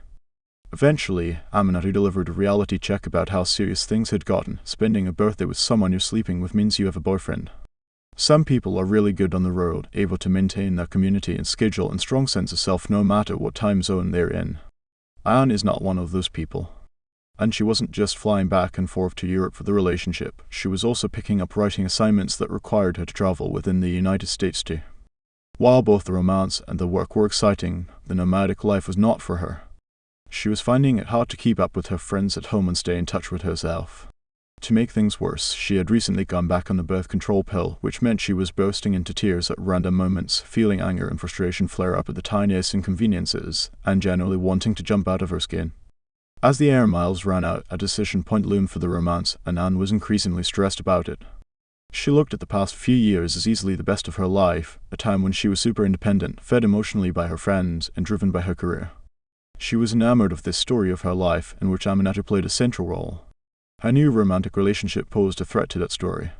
She was either going to have to truly make space in her life for this man, who was willing to move to Los Angeles to be with her, or end things abruptly. Anne agonized over the decision, but she wasn't talking to her friends about it much. And she didn't seek Aminatou's support either. For the first time in their friendship, Anne found herself reluctant to bring up the things she was feeling insecure and sensitive about. She made the decision to see the romantic relationship through, which meant her boyfriend was moving to Los Angeles, which meant he needed a visa, and a new job. The whole thing was extremely expensive and stressful, and it kicked off a period of readjustment for Anne. The last thing she wanted to be was that girl who drops off the edge of the planet when she gets a boyfriend. But this was a time when she was uncharacteristically self-isolated and shut out of all her friendships. And no one felt that more than Aminatou. But we pushed these feelings down. We had a podcast to record. With the benefit of hindsight, it's easy to see how the gap opened up between our private and public friendships. Social media is designed to encourage posts that either project positivity or provoke outrage. And while we were often outraged about the news, our posts about each other were relentlessly positive and seemingly uncomplicated. We talked about the ways we were proud of each other, selected cute selfies, and modeled chandiri. If you'd asked either of us how we felt about our friendship in big picture terms, we would deliver a speech so full of love and admiration it would bring tears to your eyes. Like that clip of Oprah getting choked up about Gail. Those feelings were certainly true, especially at the deepest level. But that wasn't the only experience of our friendship. Publicly, we were not going into detail about where we felt strain. We were not talking about the small misunderstandings and missteps that shook our sense of security and mutual understanding. We described how much we loved all women getaways like desert ladies, but not our complicated feelings about gossip or our mismatched expectations about the friend web. We were talking about race, but not about the acute, specific pain it caused in our friendship. On social networking sites such as Facebook, we think we will be presenting ourselves, but our profile ends up as somebody else, often the fantasy of who we want to be. Distinctions blur, writes psychologist Sherry Turkle in her book Alone Together. Even if we're trying hard not to fall into the trap, it's easy to adopt the positivity or outrage binary of social media. And when it came to how we both projected our friendship, of course, we opted for positivity again and again. Anything in between those two poles felt too personal to put online. It's fine to deal with friendship strife without blasting it all over the internet. The problem was that we weren't articulating much of the messy middle part offline either. We were finding it difficult to speak freely to each other about the places where we felt hurt or raw. Frankly, it was just easier to cheer for each other, chat about the news, share a superficial laugh. Unite in the fantasy that everything was easy and uplifting in our friendship. With the podcast doing well, we were selling ads and making money, which meant we had a business. We shared a bank account. We had too many spreadsheets. We had a group text thread with Gina that was a mix of logistical details and memes. We were on the phone several times a week to talk about business stuff, to decide which potential advertisers to approve to prep for future episodes, or to record. Things were happening very fast, and we felt like we were making decisions by the seat of our swiftpins. While we had long strategized about each other's careers, we had become co-workers practically overnight. And we never paused to acknowledge that's what had happened. We were now friends and colleagues. We started traveling to do events, recording the show in front of a live audience. We had very different reactions to this. Anne liked saying hello to listeners in the lobby after events, but she didn't like sharing herself for strangers on Instagram. She kept her account locked. Unlike on the podcast, where she could be selective about which details of her life to share, she thought of Instagram as a space for her real-life friends. She didn't like the idea of listeners being able to comb through an archive of her photos that hadn't been intended for them. Aminatou, on the other hand, had no problem with listeners following her online because she had a much greater feeling of control when it came to Instagram. She was, however, skittish about people coming up to her in person. These situations extracted a lot of energy from her. She was also uncomfortable with being approached on the street or interrupted at a restaurant, something that didn't happen to Anne as often. These new experiences were stretching both of us in very different ways. It's weird to start a business with your best friend. It's also weird to be recognized by a certain niche of strangers as being in a big friendship. But the weirdest part was that we didn't talk to each other about these things. For the first time in our friendship, we didn't use each other as a sounding board. We just observed how the other person was reacting to these huge changes and assumed she wasn't stressed about our joint business venture or our new status as semi-public figures. We each took the story that the other was telling the world and gave it our own private meaning. And we weren't always right. If you're not communicating well, the internet offers dozens and dozens of tiny ways you can misinterpret each other. As anyone who has ever agonized over selecting an emoji will tell you, when you're feeling uneasy about a relationship, even small digital actions can take on outsized meaning. And rather than directly ask a friend to clear things up, it's much easier to interpret their digital output. The problem, Karen North, a communications professor at USC Edinburgh, told the New York Post, is that people will reach out by clicking on a friend's page and reading through their posts, and that way they feel engaged even though the engagement was one-sided, so the relationship doesn't actually get furthered, it's just peering into each other's lives. That feeling of using social media to peer in on a friend is not all that different from the experience of keeping tabs on a famous friendship like Oprah and Gail's. You see only the things they've selected to post publicly, but you tell yourself you know the whole story. Lurking on a friend's social account provides an excuse to avoid the hard, direct conversations that a friendship requires to stay healthy. Digital communication doesn't just offer new opportunities to tell the semi-public story of your friendship. It offers something even more tantalizing, lots of details that you can use as fodder to rewrite the story of that friendship in your own mind. We still texted each other photos of the grain bowl we made for lunch, quick reviews of whatever TV show we were watching, and many disturbing selfies while we were wearing sheet masks. But our deeper investment in our friendship wasn't keeping pace. "This doesn't feel good, but work is the priority right now," Aminatou reassured herself. All the hours we were spending on the phone for podcast business allowed Anne to put her head in the sand. "We still talk all the time," she told herself uneasily. We both felt the space between us opening up, but at different times and in our own ways. Aminatou was at a party and someone asked her how Anne was doing, and she realized she didn't quite know how to answer. "Oh, she's good," she replied vaguely. Anne went to buy a birthday gift for Aminatou and had no idea what to get her.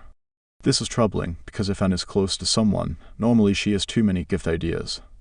We would send each other texts like, "I miss you," or "We are so due for a long catch-up call." But neither of us was sounding an alarm about how far our friendship was drifting from the way it was projected on the internet. The real danger doesn't lie in telling a public story about your friendship. It lies in losing your ability to tell the private one. If you're both telling the wider world that your friend pair is secure in your relationship and hopelessly devoted to each other, how are you supposed to address the fact that friendship is almost always more complicated than that? How do you keep yourself from pretending, even in private, that you know the whole story about each other? Often you don't. We didn't. 9. Too big to fail. We often told each other that we were too big to fail. Too big to fail is a theory that some banks are so interconnected with the global economy that their failure would be catastrophic. It was a joke, but we felt it was true. We shared an LLC, a bank account, and a trademark. We were known as close friends by the people in our friend webs. Now strangers who listened to the podcast saw us that way too. If our big friendship failed, we would have to dissolve a professional partnership that involved Gina, agents, contractors. Emotionally, failure was even more inconceivable. We'd made it through career upheaval, friendhood drama, and illness together. We couldn't imagine disentangling ourselves. Here's the cold, hard truth: too big to fail is a lie. We met in the midst of a recession, so we should have known this. We watched Bear Stearns go under. If these words don't mean anything to you, congratulations on avoiding Lehman 2000's financial calamity. No relationship is too big to fail, and friendship is no exception. We learned the hard way. In one of the few studies of long-term friendships, researchers surveyed hundreds of adults and found that only 30% of their closest friends still remained close after 7 years. The study was covered with headlines like "The 7-year expiration date on friendships."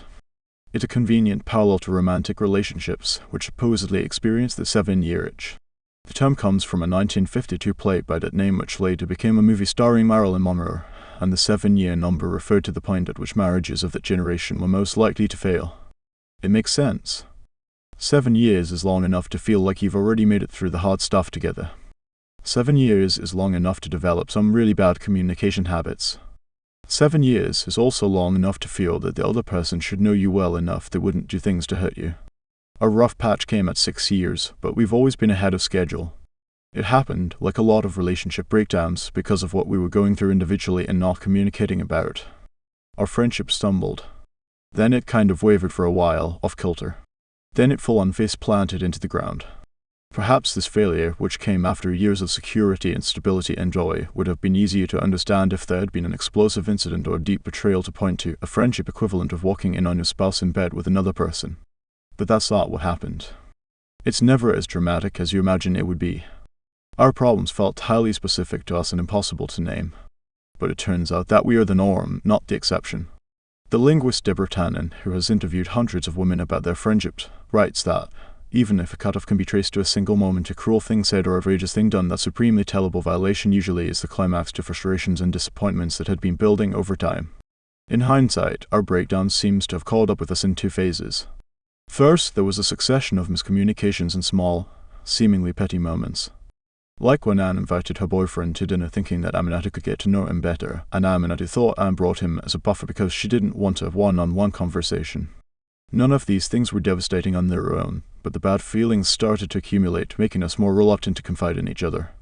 Once we stopped being able to talk about the deep, difficult stuff in our lives, we moved on to a new terrible phase in which we began to repeatedly, inadvertently hurt each other's feelings.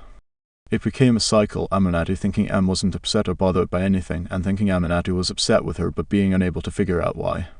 We were unintentionally gaslighting each other. We were no longer speaking the same language. Often, when Anne thought we'd had a perfectly pleasant interaction, Aminatou felt awful about it, and vice versa. Neither of us ever said to each other in the wake of a specific painful incident, "This hurt me," or "I'm in my feelings about this." Instead, we were hiding in indirect statements that were easily misinterpreted and each spinning narratives to ourselves about what the other was going through. What did she really mean by that? Why would she do something like that? She must really not give a shit about me anymore. We were both cagey and self-protective, too scared and proud to be direct with each other about what we were feeling or what we needed. This is yet another pattern that crops up in a lot of friendships. In her book You're the Only One I Can Tell, Tannen explains that difference in conversation style for each person's unique way of saying what they mean and interpreting what another person is saying is often the invisible cupboard when trouble arises between friends who are women. That's because, in many cultures, women are socialized to be less direct, saying things like, "Do you think it's cold in here?" rather than "I'm cold, would you mind turning up the heat?" Women are also socialized to prize communication as a way of feeling intimately connected. It was certainly true for us that when we stopped being able to communicate, our intimacy broke down. Our shared secure base and safe harbor disappeared slowly, without us noticing, until they were gone. No wonder we couldn't see it. In the easy-breezy early days of our friendship, our conversation styles seemed so in sync we didn't appear to have separate styles at all. We simply knew which personal questions were okay to ask and which would be received as prying. We knew how to indicate we were paying attention to each other. We knew how to express concern and how to receive the other person's concern too. We could convey deep emotions like solidarity or empathy or fear with the briefest of text messages. We knew how to interpret fake statements and even silences. We just got each other. But because we'd never been forced to articulate what was working about our communication, now that it had broken down, we couldn't figure out how to get it back. We avoided talking about the problems that we could both feel but couldn't yet name. We each retreated to our own corner and interpreted the other's silence in our own way, becoming even more reluctant to share things with each other. The extreme form of indirectness is silence, communicating meaning by saying nothing, Tannen writes. That's a tactic that many women use to avoid conflict. Men do this too, of course. The silence between us seemed to grow and grow as our low drama ethos was finally revealed for the conflict-avoiding behavior it was. In private, we had never felt more apart. In public, we were performing a friendship that strangers idealized. The podcast was doing well, which is a real testament to our professionalism, our stunted emotions, and Gina's loving cocoon. Queens of compartmentalizing. But on many occasions, we felt like frauds hosting a show for long-distance besties everywhere when our own long-distance relationship was hanging by such a thin thread. We just soldiered on and told ourselves that we didn't want to let our personal issues interfere with what was now a working relationship. Privately, we both started to worry that the podcast was the only thing keeping us together. Tannen notes that entrenched silence can lead to a phenomenon she calls complementary schismogenesis. It's what happens when two people end up communicating in ways they normally wouldn't, as each reacts to the other by increasing the very aspects of their styles that differed in the first place. You think you're trying to bridge the gap by modeling how you'd like to communicate, when in fact you're retreating further from the person you're trying to connect with. Tannen gives the example of two women, Noel and Tara. Noel wishes Tara would speak more softly in public places, and so Noel models the behavior she wants to see and drops her voice lower. But all Tara hears is her friend speaking too quietly. So she raises her voice louder, implying she would like Noel to speak up. Noel ends up practically whispering, Tannen writes, and Tara practically shouting. It's the opposite effect of what they both hoped to achieve. Many of the things that bonded us in the beginning had twisted to become points of weakness that now threatened our friendship. We're both proud and stubborn and only at our most vulnerable with a handful of close friends. We're both strong personalities who feel our best when we are honestly expressing ourselves. And this period was all about putting up walls and leaving things unsaid. Aminatou felt emotionally estranged from Anne, who hadn't been around to discuss her heartbreak, to strategize about the new job and health woes, or to hear the funny San Francisco observations she had. And Anne, who had trusted Aminatou's guidance for so many of her crises in the past, felt totally in mode without her. At times, Anne thought that if she could just bridge the gulf between her and Aminatou, all the other big changes she was going through would stop feeling so stressful. Unsuspected that this phase of her life wasn't difficult because she was moving in with a boyfriend or trying to shift her identity from single and loving it to in a happy, stable romantic partnership, but because of the painful day-to-day toll of living without her best friend. We didn't say these things aloud to each other. We both blamed the other for our emotional stalemate, telling ourselves, I'm putting myself out there, why isn't she? Somewhere, Deborah Tannen is screaming, complementary schismogenesis. At separate moments, we each recognized we had a problem and tried, in our own clumsy way, to address it. Our emails reflect how much we felt we were walking on eggshells. After Am returned home from a reflective period away on a writing retreat, she emailed Aminatou, "I have been thinking about you a lot. Several of the women on the retreat asked about my tattoo, and answering their questions made me realize how grateful I am to have a physical reminder that I always want us to be part of each other's lives." Aminatou replied within a few hours, "I've been thinking a lot about you too and how to move on, so told a dramatic tilde, and I know we'll be okay. It will look different, but change is good, right?" In that email exchange, we were acknowledging there was a problem between us that we both wanted to solve. And that acknowledgement, in and of itself, felt like some sort of progress. We thought all we had to do to fix it was to rewind and pick up where we had left off. We didn't articulate it this way at the time, but we tried to salvage our friendship by repeating the steps we'd gone through to build it in the first place, trying to find a spark, putting in the face time, and getting vulnerable with each other. This time around, it was much harder. The days of living a few blocks away were long gone, and every in-person interaction had to be planned and invested in. We were in constant digital contact, which was great for sending each other memes and hot Gonu pics, but texting is an impossible medium for the hard emotional conversations we knew we needed. And we weren't sure we still had spark, at least, not in a positive sense. The only thing we were sparking lately was negative feelings as we misunderstood each other. But we both still really wanted to fix our friendship. Remember, we swore we were too big to fail. At this point we had our doubts, but we were really hoping we could make it work. We still cared for each other deeply and wanted to do better. In an attempt to break the cycle, we landed at a natural conclusion. We just had to put in more time together. That's how we ended up at the spa, trying to save our relationship. On that spa getaway, we went through the motions and tried to open up to each other. But what really stands out is the uneasy silence, awkward pizza dinner, and still body treatments. If you're going to take sad save the relationship vacay, we highly recommend a hot spring spa. You can't exfoliate the defensive layers around your cold heart, but your outer epidermis will be so soft. The contrast between that trip and our earliest do-nothing on the couch extended hangouts was palpable. We had both felt hurt for so long that of course we couldn't meet fresh, as if it were the first time. When we got back to our respective homes, it didn't feel like anything had changed between us. The walls were still up. At the lowest points in our friendship, when Aminatou couldn't sleep, she would start to think of the mechanics of how things would end. Okay, we'll probably have to talk about it. Ugh, we're both so bad about talking about this. We'll have to cancel the podcast and dissolve our LLC, and there is so much paperwork to do. Ugh, I hate paperwork. We'll also probably have to talk to all of our other friends about it. I really can't bear doing that. And even then, what does it mean? It's not like I'll never see Anne again. If I see her at a party, will we not speak to each other? That will probably destroy me. We know our breakdown could have just as easily ended in a breakup because we both spent many hours contemplating that possibility. With other friends in our respective paths, we've had our fair share of temporary situationships, once close bonds that petered out and abruptly painful cutoffs. The possibility of a breakup was the specter that haunted our rough patch. The truth is that friendships collapse all the time. They work well in a certain context, and then end when that context changes and one or both people outgrow them. One friend stops stretching, the other friend stops reaching out, and soon they haven't spoken in 6 months or 6 years. For many friendships, that makes sense. People change. Emotionally, though, it's harder to accept the fact that every friend we make might not be a friend forever, especially when only one person wants the relationship to end. There is a catch-22 at the heart of many friendships. We expect the important ones to last forever, hence that last if in BFF. At the same time, we're taught that if a friendship isn't working, it's perfectly acceptable to walk away sometimes without even a conversation acknowledging it. One person can't unilaterally decide to fix a friendship. Repair is a choice that two people have to make. We feel extremely lucky that we were both willing to work on our problems because we know that's not the case in many friendships. The people who listen to our podcast hear us talk about friendship a lot, and so our email inbox has become a repository for one-sided breakdown stories. Who better to tackle sticky friendship questions than us, two people who were supposedly in a very solid friendship? If you're shaking your head, know that we are laugh-sobbing with you.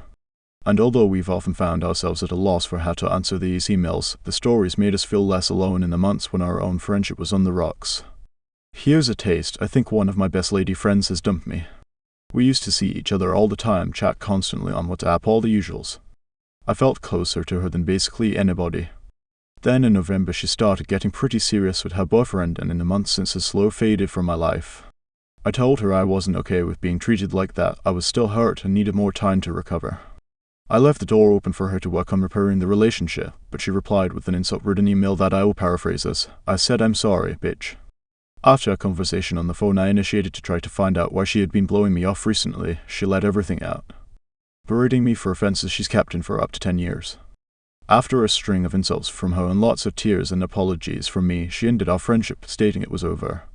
And now here I am, a crying mess for the last few days, mourning the loss of a friendship that was part of the center of who I was. I feel terrible for shutting my friends out of my life, and I hated not being a part of their lives for the past few months.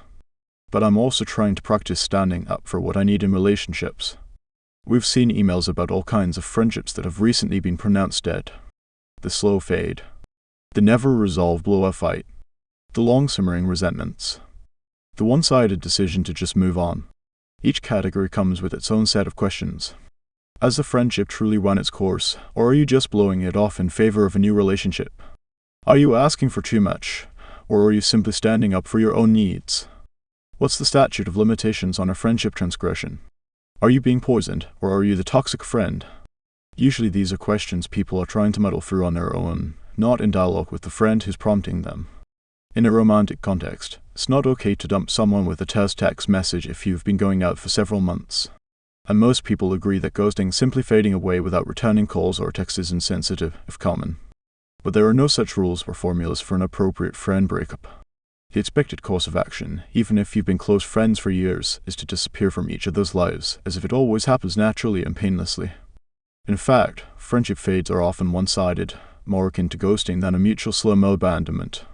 When one person drops the friendship, the other half of the duo is left wondering whether their friend has fully abandoned them for good or is just kind of busy right now. And even when the reality settles in that the friend isn't coming back, a lot of questions remain about what exactly went wrong. Often, the person who left feels they're finally rid of a friend who wasn't adding anything to their life anymore or was actually poisoning it. Dr. Miriam Kameir, a clinical psychologist and friendship expert, hears a lot of one-sided breakup stories. While Kameir is open to helping a pair of friends work through their problems, so far she has treated only clients who come to her alone to process their issues surrounding a friendship. She encounters the idea of the toxic friend frequently in her line of work. Whenever I'm doing a workshop or giving a lecture, that seems to be the topic that resonates most, she says. Everyone has had a toxic friend.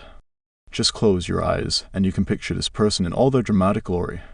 Ending a friendship due to toxicity makes a lot of sense. All healthy adults know that boundaries are important, right? But Kameir cautions her clients to rethink this construct. She says that people use the word toxic to refer to many different kinds of friendship situations, and they don't all warrant the label. In reality, that just kind of obscures the fact that conflict is inevitable in any relationship, including a friendship, Kameir says. Especially a close friendship. Some friendships really are bad for you, but it's also true that people can be too quick to passively say we grew apart when they simply stopped putting in effort, or to apply a term like a toxic to a friendship that might actually be worth saving. A lot of the work that I do is helping people think a little bit more flexibly, of not seeing it as the only possible or reasonable action to a friendship that is difficult, Kameir says. She also pushes her clients to identify patterns in the relationships they are writing off and to take a close look at their own behavior too. We were both thinking about all of these things as we contemplated whether to walk away from our own big friendship. We knew it would mean not only rewriting our expectations for the future, but also questioning everything we felt about our friendship in the past. Were we really as close as I thought? And there was certain to be a feeling of exposure too. Someone who knows so much about me has no obligations to me anymore. It's hard to rationalize away a friend breakup. You can't blame a fizzled-out sex life or an attraction to a new partner. There's not even the classic half-hearted consolation of we can still be friends to fall back on. And so friend breakups can cut even deeper than romantic ones. We feel almost all the time that no, this says something about me not just as a friend, but me as a person, Kameir says. This is why friendship failures are so hard to talk about. They're cloaked in shame and confusion. In her book You're the Only One I Can Tell, Tannant says the most gut-wrenching stories she heard were about women's friendships that ended abruptly. When someone you've been close to, who has been part of your life, suddenly refuses to see you or speak to you, her departure leaves a hole in your life and your heart, and can leave you wondering what you did to cause your abandonment, she writes. You may suspect that you harbor within yourself a fatal flaw that renders you unfit for friendship. As one of our listeners wrote to us about the sudden end of her friendship, I feel worse than any breakup, any job loss, and any family death I've experienced. When a romantic relationship ends or a relative dies, it's acceptable to take some time off work, to spend full weekends in your pajamas, to expect the people in your life to treat you with extra gentleness. But just try calling your boss to announce you've experienced a devastating friend breakup and need to take a day off to grieve. It's impossible to imagine. When a friendship falls apart, the response tends to be more like, well, maybe it was time for things to end. That makes the breakup feel even worse. With friend breakups, first of all, I think they should be treated seriously, says Kayleen Schiefer, author of Text Me When You Get Home. And, if you're bummed about it, and your other friends don't want to talk about it, you have to let them know how much this is upsetting you, because if you can't talk about it, then you're not going to be able to process it. And you're going to need to process it. Acknowledging friendship's potential to be one of the deepest and most powerful relationships of our lives also means acknowledging something far more difficult, that its end can cut so deep that the scars might never fully heal. This is part of the beauty in deciding to enter into a big friendship in the first place. You're taking an emotional risk. And it's an even bigger risk than people take when they fall in romantic love, because there are so few rules to guide you through the difficult times. There are no rituals to help you heal and move on if the friendship falls apart. And that, Kermer says, can really prolong and intensify the heartache that people feel when it comes to friendship breakups. The bigger the friendship, the more painful its end. As toxic as our own friendship felt at some points, even worse was the thought of being caught somewhere together, years after we'd broken up, with a terrible somebody that I used to know song playing in the background. That would have been hell. And our friendship was so knit together it was pretty much guaranteed we would keep bumping into each other in person and online, popping up in each other's feeds as a reminder of what we'd lost. Despite feeling like we'd repeatedly failed to fix things between us, we weren't ready to break up yet. We each had our own reasons we felt our friendship was worth fighting for. Aminatou was racked with anxiety that the state of the friendship said something deeper about her and her own inability to communicate. What is it about me? Am I broken? Are questions she asked herself repeatedly. Maybe someone else had answers. Like Aminatou, Am was questioning herself, am I actually just a bad friend? And the stakes were high. As unscribbled in her journal and repeatedly went over the details in her head, the thought she kept coming back to was, it would be so difficult to leave. It's going to be difficult to stay and fix things too. If it's painful either way, why not stay? We each had our reasons, but we arrived at the same conclusion: we couldn't give up on each other yet. There's an expectation that friendship is the easy part of life. All support, no strife. If it gets hard, well, it wasn't meant to be. While there are piles and piles of books to help you through a crisis in your marriage and offer you advice on repairing estranged family relationships, not much guidance exists for best friends who can sense things falling apart but don't know how to put them back together. Our Google searches for help "I think my friend is breaking up with me" brought more anxiety than answers. We found a lot of articles about how painful friend splits can be, and almost all of them carried an overwhelming sense of fatalism, as if this were the only natural outcome for a friendship on the rocks. But how do you go about saving a friendship? An extremely chipper WikiHow entry suggests, fortunately, you can revive a dying friendship by reaching out to your friend and showing them you care. If you've had a fight with your friend, apologize for your role in the fight and talk things out. Additionally, help your friendship grow by making new memories with your friend and learning to compromise. The illustration is two summer-looking people on a couch. This lack of resources is flat out ridiculous when you consider that friendship can be one of life's most important intimate relationships. Sure, some friends are just former classmates you struggle to keep up with or people you see for dinner twice a year. Maybe they are easy to forget. But we're talking about real friends. Big friends. Friends who know your worst shit and have stuck around anyway. Friends who have seen you grow and change and heard you tell your stories over and over. If intimacy is what makes family and romantic relationships both so rewarding and so complicated, why would it be any different for a big friendship? When two people entangle their emotional lives, it's bound to be difficult sometimes. Not all friendships look the same for the long term, but one thing is guaranteed: any big friendship will face existential threats. We can't believe we never considered this. Our too big to fail hubris is stunning, really. So when we found ourselves in a period of emotional estrangement that we couldn't seem to get out of, we felt a lot of things. Shame. A desire to run away. A desire to just wait it out and hope it got better. Frustration. Confusion. A lot of hurt. We had so many feelings. What we didn't have was a way forward. We didn't know what it looked like to fight for a friendship. We would have to make our own way through it. And we realized we couldn't do it alone. A common thing at weddings is to have the friends and family in attendance say their own "I do" and pledge to help the couple make it through the tough times. But for us, the fact that we shared a community made things harder in this difficult phase, not easier. Because our friendship was so interwoven, we didn't want our honest attempts to resolve this communication breakdown to be perceived as gossip. We didn't want to go to any of our mutual friends for support because we didn't want them to feel like they had to take sides. That led to both of us turning things over and over in our own heads, spinning out over perceived transgressions without a reality check and feeling ever more isolated as we tried, alone, to figure out the problems that had grown between us. Our journals from this period are a hot mess. The fact that we worked together is what eventually created the opening for things to start getting better. While there's not much cultural support for trying to save an ailing friendship, you better believe that capitalist America wants you to save your startup or small business. Our shared professional endeavor made it a lot easier to admit we needed help from an expert. As NPR reported in 2015, increasingly in Silicon Valley, business partners are looking for help before things go downhill. They're signing up for couples counseling. Co-founders were seeing therapists to smooth out interpersonal conflicts affecting their business. And while we didn't see our problems as work-related, the fact that we were also colleagues gave us enough of an opening to push past the strangers of going to therapy to save a friendship. One day, we had scheduled a call to discuss shine theory business. Our concept had gotten popular enough that people were starting to ask, "Where's the shine theory book?" In some ways, a book seemed like a logical next step for this idea. Neither of us was sure we had the emotional capacity for it. On the phone call, Anne seemed cagey, and after Aminatou pressed her about it, Anne admitted, "I feel awful." Maybe because we were talking on the phone, this created a different sort of opening than all the emails and text messages we'd exchanged in which we gingerly admitted our friendship wasn't in great shape. We were out of practice in having a real conversation, but we did manage to agree on one thing: we weren't sure how to find our way out of this. We had already tried and failed to get the magic back with our Hot Springs weekend. Things had been bad for long enough that we knew they weren't just going to get better on their own. Then Anne suggested we try seeing a therapist together. Hearing this from a dyed-in-the-wool Midwesterner who had never been to therapy, Aminatou knew the suggestion was serious. That's right.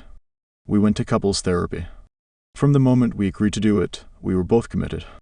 We coordinated to email a few people we knew to get recommendations of therapists. We decided on a few criteria for what we wanted: a person of color or someone who had strong experience with non-white clients. Someone who had feminist leanings. Someone who immediately understood that ours was a platonic relationship and was not going to confuse it for a romantic one or a mere business partnership. Someone who was willing to work with us remotely because we still live far apart. We found someone whom we saw for a few sessions, but leaving his office one day when we happened to be together, we turned toward each other in the elevator and both said it out loud. This guy was not the right fit for us. We started the search process all over again. A friend recommended a therapist she knew who practiced emotionally focused therapy, a short-term approach, usually 8 to 20 sessions, to repairing intimate relationships. Anne googled this and was like, "OMG, it's a multi-step program." She felt hopeful. This was curable. Someone had a plan. We would meet regularly for 75 or 90-minute sessions to unpack our emotional baggage. Our new therapist suggested that we start off with a few in-person appointments, so Aminatou came to Los Angeles for a while. Neither of us had insurance that reimbursed therapy. The sticker shock was real, but we were committed to doing this and decided the money was an investment in our relationship. For the first few therapy sessions, we met at Anne's house to drive there together. We don't know why we were surprised that sometimes our outfits matched. We made sure we had both eaten, because we can't do emotional work on an empty stomach, and double-checked we each had our water bottles. If strangers saw us on the street, they probably would have assumed we were off to do some strenuous exercise, and they wouldn't have been wrong. At those in-person appointments, we sat awkwardly side by side in our therapist office and avoided looking at each other. Sitting across from us, the therapist pointed out that we were both there because we still had so much love between us. The bulk of the work, in the beginning, would be to figure out how we were hurting each other and what we weren't telling each other. Anne's newbie optimism about this being a concrete plan for relationship repair started to dissipate. Aminatou, who was far more experienced with therapy, politely declined to call the therapist by her first name until we'd had a breakthrough. We had spent so many hours estranged from each other, we were going to have to spend at least as many getting close again. The sessions began paying off as our therapist started to show us where the cracks in our relationship were. She explained that the cycle we were caught in was one that can undermine any intimate relationship. Anne is a slow processor who might not look like she's emotionally reacting in real time, but she will spend hours reflecting on things. Aminatou appreciates a more immediate acknowledgement that something difficult has transpired, and feels the best when there is a clear plan and timetable for following up. Thanks to these big differences between us, and others that we had previously failed to see, our attachment had broken down. We were no longer each other's secure base or safe harbor, which is why we were reluctant to get vulnerable with each other. And why, despite us both wanting desperately to reconnect, we felt completely unable to. At one point, our therapist looked like a satisfied detective who cracked the case when she spelled out our destructive emotional pattern and was so afraid of hurting Aminatou that she was holding back. And Aminatou, sensing Anne was withholding, moved further away herself. Anne, who could tell that Aminatou was moving away, figured she had done something to hurt her and backed off even more. And that's why it's called a cycle, our therapist said. The payment machine in the parking garage near our therapist's office had a quote prominently displayed above it: "Success is how high you bounce after you hit bottom George Patton." Leave it to a warmonger to accurately describe our battle for emotional reconnection. Even on the hardest days, we still managed to laugh at it every time we left the garage. Therapy saved this relationship by giving us a space where we could talk about our individual shit with a certified adult in the room and learn to deal with it together. If you've been to therapy, you know that so much of the process is the therapist repeating to you things you have said. What I think I'm hearing you say is a sentence construction that still makes Aminatou shake. It's powerful to have your thoughts echoed back to you. Sometimes the therapist was right on the money, and other times we struggle to explain ourselves further. For two people who are obsessed with putting ideas into words, it was clarifying for each of us to hear where we agreed or where we were failing to convey how we felt. Our therapist would often make us turn to each other and articulate feelings we thought were obvious. "I am afraid to lose you, but I thought I had already lost you." We couldn't believe how many big, important things like needs and expectations and preferred modes of relating to people we'd never explicitly discussed with each other. Much of the therapy process was about undoing our powerful story of sameness. We had to be shown how different we really are before we could start to understand our actions. We had made so many assumptions, most of them going back to the ease of our earliest days of friendship, and we are still learning how to unassume them. Among our friends, everyone seems to have a therapist. We know a ton of people who have been to therapy with a romantic partner. We know a few people who have been to family therapy too. But going to couples therapy with a friend seems out there. Radical and extravagant. We did not tell many people we were doing it. It still seems weird to say we went to therapy to save our friendship. But it doesn't sound so ridiculous when the flip side could easily be we didn't do everything we could to save our friendship. What's incredible about friendship is that it allows you to be non-exclusively immersed in another person's reality, to be intimately known by someone in a way that's separated from the whims of sexual desire and the constraints of family. It's a beautiful mix of independence and dependence, something you both have to continually opt into. And these are the exact things that are likely to tear it apart from within. If every friendship is governed by its own unspoken agreements, when circumstances inevitably change and render the old agreements useless, the only way to evolve is to rewrite them explicitly. That's what we did and what we're still doing. We know therapy is expensive, and we don't take for granted that this was even an option for us. At an earlier phase in our lives, we definitely wouldn't have been able to afford it, let alone emotionally go through with it. But this was our way of committing to actually doing the work with each other, not just saying we were open to it. It was our way of investing literally in our friendship. Maybe some big friendships can be saved by a weekend getaway and some good intentions. But not ours. We couldn't get there on our own. We needed a professional intervention, and we're actually extremely proud of ourselves for figuring that out. Now the most heartbreaking thing isn't that we had a rough patch or that we hurt each other and miscommunicated for such a long time. The saddest part is the time we'll never get back. The moments we missed in each other's lives during that period. The hard stuff we weren't there for, the inside jokes we never created, and all the ways our friendship might be different if it had never broken down. The good news is we're still here. We're still big. We just know how much work it takes not to fail. 10. The long haul. We're now a full decade past our meet cute. We've lived apart for more than twice as long as we lived in the same city. We still see a lot of each other and talk almost daily, although those years of watching TV on the couch or lingering at happy hour every week feel very far away. The truth is that it's harder for us to fit into each other's lives than it once was when we worked together. In recent years, most of our friends have seen their personal and professional responsibilities expand. Time has never felt more precious or scarce. The experts say that, when it comes to friendship, ages 30 to 50 tend to be a low point. It's a time when spending unstructured hours with friends, an activity that feels second nature when you're younger, starts to seem luxurious. Or even indulgent. If you're lucky, like we were, you have a lot of time for friends in young adulthood. Those friends help you figure out who you are, who you want to be, and what you need to ask from the world. And then, when you finally start to feel at home in your identity and fulfilled in your aspirations, you barely have time for the people who helped you get there. In a New Yorker essay published the year we met, the humorist David Sedaris wrote about the Paul Berner's theory of life priorities. He learned this metaphor from a woman he considered successful and happy. The woman explained that life was like a stovetop. One burner represents your family, one is your friends, the third is your health, and the fourth is your work. In this metaphor, your stove can't run for long with all 4 burners going. In order to be successful, you have to switch off one of the burners. And if you want to be really successful, you have to pick just 2 to keep lit. Few of us have the luxury of switching off work. For many people, switching off family is unthinkable. And switching off health is unsustainable, to say the least. So, for most people, the friends burner is the first to go. The stove metaphor might describe how sometimes strapped adults think of their lives, but it only takes into account your energy output, not what you receive in return from each of these important areas of life. Although the metaphor makes it seem very clear, our lives are not as easily separated into pots that can be placed on separate burners. Extinguishing friendship has consequences for every other aspect of life. Without shine theory, it's harder to keep your work burner lit or find support when you're leveling up professionally or suffering a setback.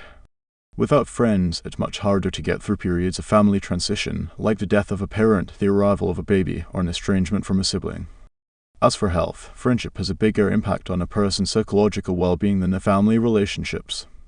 Its absence has physical consequences too. During my years caring for patients, the most common pathology I saw was not heart disease or diabetes, it was loneliness, wrote former Surgeon General Vivek Murthy in Harvard Business Review. Loneliness and weak social connections are associated with a reduction in lifespan similar to the caused by smoking 15 cigarettes a day. He went on to list various other negative effects of social isolation. It's not just doctors who are concerned. In 2018, the UK government appointed a minister to address loneliness, and Australians called on their leaders to do the same. Loneliness is not the condition of just being alone. A more accurate definition, according to the Washington Post, is the distress people feel when reality fails to meet their ideal of social relationships. In other words, lonely people don't necessarily lack friends. Even as concern about the loneliness epidemic has increased, the percentage of Americans who say they have no friends has remained consistently tiny in single digits. Maybe more people are lonely because they aren't making time to stay connected with those friends in a meaningful way over the long term. And social media is playing a role, allowing them to peer in at people they once truly felt connected to and opening up the gap between their wishes for those friendships and the more anemic reality that those friends are not fellow travelers who are sharing their ups and downs, their joys and sorrows. They are friends in name only. The researcher William K. Rollins puts friendships in 3 categories: active, dormant, and commemorative. The active ones are important bonds in your life right now. You are investing in these friends by spending time with them. You know about the day-to-day details of their lives, and you probably see them fairly often. This is the category that big friendships fit into. The dormant friendships are ones that were once active, but for reasons of circumstance aren't going strong in a daily way. With dormant friendships, which is probably the category most associated with the dim back burner, there's the perception that they could be resurrected at any moment when you'll just pick up where you left off. Finally, there are commemorative friendships. Ones that have ended abruptly or faded away, and you don't expect to ever come back to. It's easy to see how someone could feel lonely if they have friends only in the dormant or commemorative categories. You're allowed to rewrite the rules of a friendship and shift categories at any time.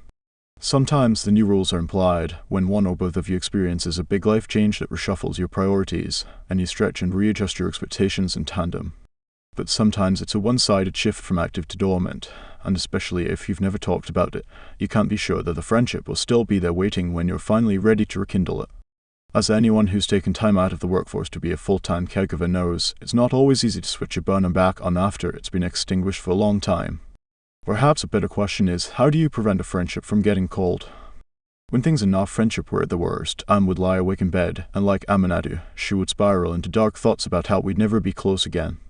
In those moments, Anne often consoled herself with an image, her and Aminatou, decades into the future, bumping into each other at some professional event or mutual friend's retirement party.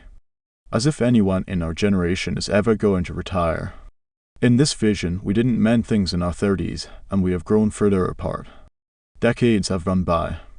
Old Aminatou has kind of a Toni Morrison vibe, cheekbones as sharp as ever, and old Anne looks like a cartoon librarian. We are both wearing the kind of comfortable, flowing linen garments we have already begun to favor.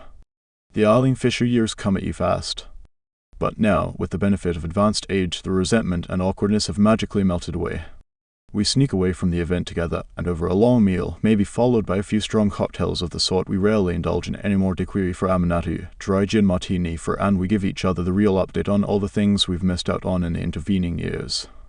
We would feel the closeness, or the possibility of it, the same way we did in those first few months of our friendship. Enough time has passed that we can become obsessed with each other again. Only we're now older, wiser, more aware of what really matters. An absurd fantasy. It's tempting to think that we'll get to a certain point in life 10 or maybe 20 years in the future when we'll have it all together. When we'll feel confident in our careers, completely secure in our sense of self, and fulfilled in our relationships. No more communication missteps. No more ignoring our problems by getting high and binging some TV. A perfectly decorated home that we own. Robust savings accounts. The ability to instantly repel all unbroken or neglected friendships with a single night of conversation. In the earliest phase of our friendship, our ideal was to stay close to each other forever, without a whiff of strife between us. The goal was to reach Opera and Gail status, effortlessly walking the line between depending on each other and being fully independent women. Our friendship would always be a refuge of support and love and hilarious, elaborate inside jokes, and we would never hurt each other intentionally or unintentionally. Some parts of this still sound great, but perfection and ease are no longer our ideals. We're more interested in resilience. Working on our friendship to save it has proven how ridiculous Anne's old-age reunion fantasy was. You can't stay truly connected without some level of misunderstanding or conflict, and you can't get back the years you weren't present for. So the real big friendship goal is just to stay in it. Instead of pretending we won't be challenged, we want the ability to bounce back and heal our inevitable wounds. There is no autopilot mode for a big friendship. You just have to keep showing up. Active friendships require active maintenance. You don't get to sit back, do nothing, and enjoy the benefits of a meaningful relationship, any relationship. But action is especially important to friendship, which carries no familial expectations or marriage license. If you don't take action to mark it as important and keep it alive, a friendship will not survive. Just as there are conditions for creating a big friendship, there are also some ways to make sure it stays big over many years. Emily Langan, the professor who applied attachment theory to close friendships, told us that staying attached to a close friend can be boiled down to three main things: ritual, assurances, and openness. The first, ritual, is because we need commemorative experiences together, Langan says. This is why families rely on holidays to bring them together and why wedding anniversaries have endured as a way of celebrating the years of investment in a marriage. Friendships don't have the hallmarks, Langan says. They don't have the milestones. So it's up to the people in the friendship to create them. Our friendship anniversary is marked as an annual recurring event on both of our calendars. In previous years, we've sent gifts, gone to dinner, and made time for long phone calls to mark the occasion. You'll find effusive anniversary posts about each other in our social media archives. We were so busy writing this book that we didn't celebrate our milestone 10th anniversary, but don't worry, we'll do it up right for our 11th. Even when it's not tied to a special calendar date, an annual getaway with friends is one reliable form of ritual. Traveling to the same point on the globe, especially if you live far apart, is more than a frivolous vacation. It's how all the parties recommit to staying in each other's lives. For all of its imperfections, Desert Ladies is a great example of this. It happens every January, always in the golden light of the Southern California desert. It has food traditions. We order a catering spread called a business lunch from a Middle Eastern restaurant, private jokes, and a recurring guest list. Anne doesn't feel like the new year has truly begun until the Desert Ladies trip is complete. Existing holidays can also be an opportunity for ritual. Aminatou has spent the last couple of Thanksgivings with the same group of friends. They always go somewhere out of the way. She has really come to appreciate, as life gets busier, what a gift it is for the people she loves to take 2 flights and a 3-hour car ride to celebrate holidays together. The menu is different every year, but at the table they always take turns saying what they're thankful for. It is both a way of catching up on each other's lives and collectively setting intentions for the coming year. Holiday rituals provide families with a sense of identity and belonging. They are a way of transmitting values, history, and culture from one generation to the next, and they can serve the same purpose for friends. But not all rituals are big events. Sometimes it's the smaller practices you have that remind each other of the importance of your friendship. Aminatou relishes waking up every day to a poem from her friend Sarah. It is a reminder of Sarah's radical softness and kindness, her ability to find something beautiful every day, no matter what is going on in the world. She often tells Aminatou that soft and lovely is a lifestyle, and now Aminatou knows it's true. Whenever Anne visits her friend Josh, a bestie of more than 25 years, on her first night in town, they go to the same restaurant. And they order the same thing, 2 veggie burgers with bacon, and violating the terms of her vegetarianism as part of what makes this ritual a ritual, and 2 glasses of the house red. It's a private, tiny routine exclusive to that friendship, not just the story she and Josh tell, but something they do. Together. Even when you're separated by many time zones, digital connection allows for rituals too, like always texting each other whenever you're doing a specific thing, or making plans to watch a show at the same time but separately every week. We have a shared photo stream with about a dozen far-flung pals, where we post selfies of our outfits at any time we feel cute. Multiple nights per week, Anne's high school bestie Bridget will simply text her, "good night," at the end of the day. And whenever she flies, Aminatou sends her friend Shani her flight tracking information. Shani, who knows Aminatou is a nervous flyer, texts back immediately and gently reminds her the plane knows what to do. This makes Aminatou feel seen and comforted. Someone cares that she's in a metal tube 40,000 feet above land. The ritual also reminds her that she can always count on Shani. Ritual alone is not enough, though. This is where assurances come in. Even the closest of friends need to assure each other that the friendship is important. Lankin says that another key to staying attached is to find verbal and non-verbal ways to tell each other you plan to be there in the future.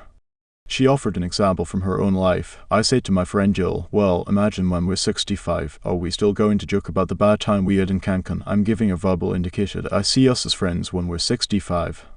It's not exactly a marriage vow, but it hints at a long-term commitment. And similarly, when the two of us joke about wearing matching caftans and sitting side by side on our Golden Girls style lanai, it's more than a joke. It's an assurance that we plan to be in each other's lives that long.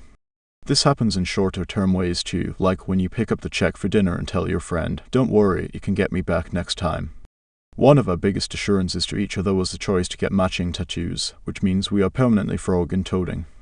We might never share physical characteristics the way blood relatives do, but we can have matching tattoos, an external sign to the world and to ourselves that we belong to each other. Sometimes big friendship can be assured on a level of paperwork. Most commitments on paper are reserved for family and romantic relationships. Things like marriage licenses, birth certificates, and adoption paperwork have no equivalent in friendship. But there are some ways to declare friendship in terms that major institutions understand. Years ago, when Anne had a will drawn up, she named Bridget as the recipient of all her worldly possessions. When the lawyer asked her who Bridget was and Anne replied, "my oldest, best friend," his eyebrows shot up. Aminatou designated Shani as her medical proxy, the person who makes healthcare decisions for her if and when she is unable to make them herself. In a friendship, this is about as concrete as assurances get. And finally, we weren't surprised when Lankin told us that openness is another important way of staying attached in a friendship. The need for transparency arises when one of you is feeling stretched or strained because of a change that's affecting the friendship. Usually the only way through it is to acknowledge it's happening. And yes, it's hard. Especially if a cold silence has become the friendship norm. Initiating a classic discuss the relationship talk about the ways you're feeling out of sync in a friendship can feel extremely risky. "I can call my spouse out on something because the assumption is they have to stay," Langan says. In friendship there is pretty strong fear of abandonment, fear of loss, because there's nothing holding you in, and so a lot of people are tentative because you don't know necessarily that the person's going to stay with you because they don't have to. Being vulnerable about all the ways you're feeling disappointed or unhappy in a friendship also opens up the potential that your friend is going to say, "you know what, I haven't been present for this friendship because I actually don't want to be in it anymore." And what could be more painful than that? No wonder most of us opt for silence and allow the friendship to slide into a dormant or commemorative category. For us to begin addressing our own friendship-threatening problems, the feeling of our silence had to get so bad that we were sure we had nowhere to go but up. That was what it took to force a transparent conversation. Now it seems pretty clear to us that if we'd never exposed our troubles to the light, they would have eaten away at the friendship until there was nothing left. That's not to say the process has been easy. But we are, as we said to each other in many difficult times, still here for each other. Langan adds that being transparent also means opening up about how important someone is to you as a friend and making sure you are saying to them that you value their presence in your life. Don't just occasionally think of your friend fondly. Tell them that your life would lose meaning if they disappeared from it. Tell them you love them. Tell them exactly why you want to hold onto this friendship and make it last for the long haul. You don't want a friendship to be resilient just so it endures.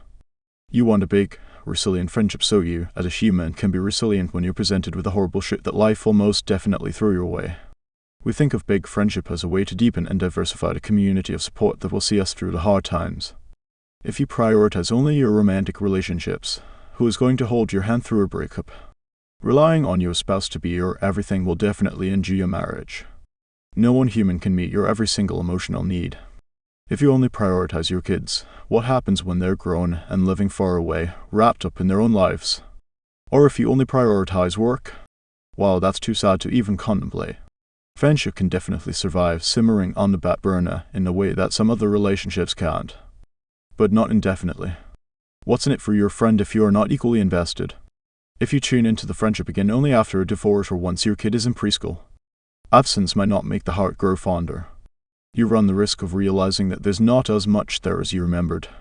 We give relationships meaning by the amount of attention and work we put into them. Just as we can choose to leave our friendships unattended and hope they stay warm, we can also choose to elevate our most important friendships to a status equal to marriage, family, and career. We can choose to keep them active, to keep investing in them. There are big rewards if we do. Friendships become more important as people age, according to a 2017 study, so much so that even the researchers were shocked. I went into the research sort of agnostic to the role of friendship, the study's author, the psychology professor William Chopik, told Time magazine. But the really surprising thing was that, in a lot of ways, relationships with friends had a similar effect as those with family, and in others, they surpassed them. He noted that, by old age, superficial and circumstantial friendships have faded away. The friendships that last till the end tend to be the really influential ones, the big friendships. At the very end, whenever it comes, we will definitely want our friends there. Bronnie Ware, an Australian nurse who spent several years caring for patients in the last 12 weeks of their lives, recorded their dying epiphanies and published a book about it. One of the patients' top 5 regrets was that they hadn't stayed in touch with their friends. Often they would not truly realize the full benefits of old friends until their dying weeks, and it was not always possible to track them down, Ware writes. Many had become so caught up in their own lives that they had let golden friendships slip by over the years. There were many deep regrets about not giving friendships the time and effort that they deserve. Everyone misses their friends when they are dying. Are you crying? We're crying. Most of us are going to need the support of a friend long before we find ourselves on our deathbed. When the universe gives you a crash course in vulnerability, you will discover how crucial and life-preserving good friendship is, the psychologist Harriet Lerner told the New York Times. Perhaps unsurprisingly, Lerner is the author of The Dance of Connection, a book about how intimate relationships can survive a communication breakdown that we definitely noticed on our therapist shelf. Anne has been bracing for her crash course in vulnerability for years now. In several decades on this planet, she has never experienced the death of a close loved one, true financial precarity, a serious illness, deep emotional trauma, or family estrangement.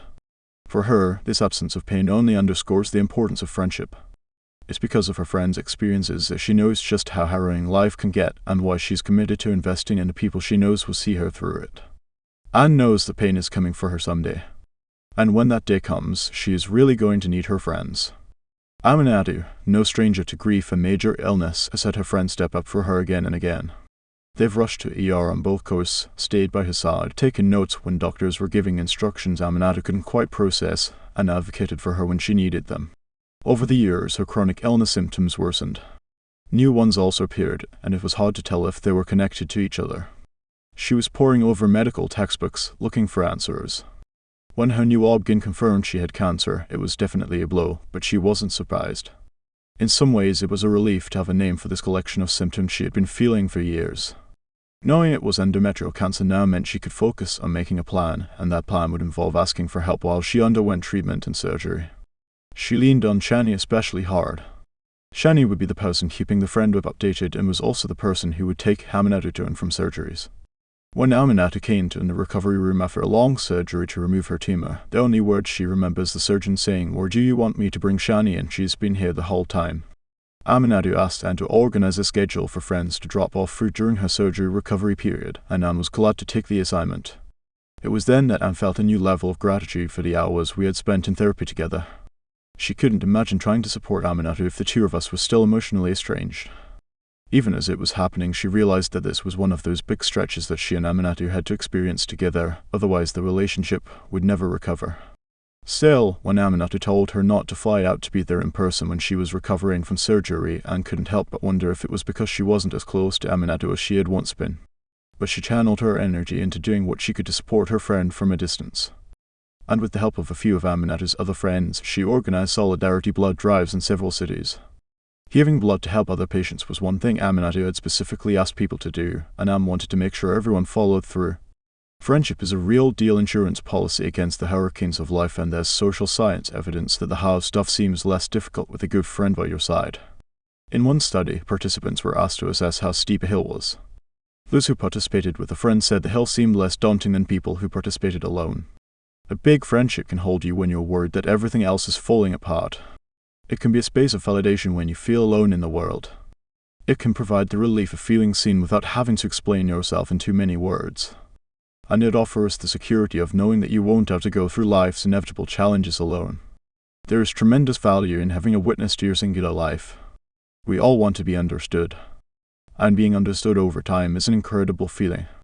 Aminatou's friend Antoine once emailed her a sentiment she shares. I love that you've known every version of me. You were there at the beginning and I want you there at the end. This is a very old idea that still manages to feel fresh and inspiring. Greek philosophers were obsessed with friendship as an essential virtue and a pillar of the good life. There is, they argued, no pleasure, fulfillment, or meaning without friendship. According to Aristotle, friends hold a mirror up to each other. This mirror allows them to see things they wouldn't be able to observe if they were holding up the mirror to themselves. We think of it as the difference between a shaky selfie and a really clear portrait taken by somebody else. Observing ourselves in the mirror of others is how we improve as people. We can see our flaws illuminated in new ways, but we can also notice many good things we didn't know were there. Until a friend specifically requests you bring your lemon meringue pie to brunch, you might not realize you've become an excellent baker. Until a friend finds the courage to tell you that she never feels like you're listening to her, you might not realize this is how others are perceiving your chatterbox tendencies. After the third friend in a row calls you for help asking for a raise, you might finally give yourself credit as a pretty good negotiator. Once you've seen yourself in a mirror of friendship in both positive and challenging ways, the reflection cannot be unseen. Our friend Yen Tadeo uses a different metaphor to get at the same idea. There is a kind of sonar with friendship, she explains. You're bouncing your personality off things and people so that it's reflected back to you. Good friendships produce true knowledge about yourself, even just subliminally. It makes sense that many of us feel the intensity of our friendships the most when we are young and first forming our sense of self, or in other periods when our identity is undergoing big changes. It also explains why we feel compelled to let go of friends sometimes as our identity shift. Our sonar simply can't find them anymore.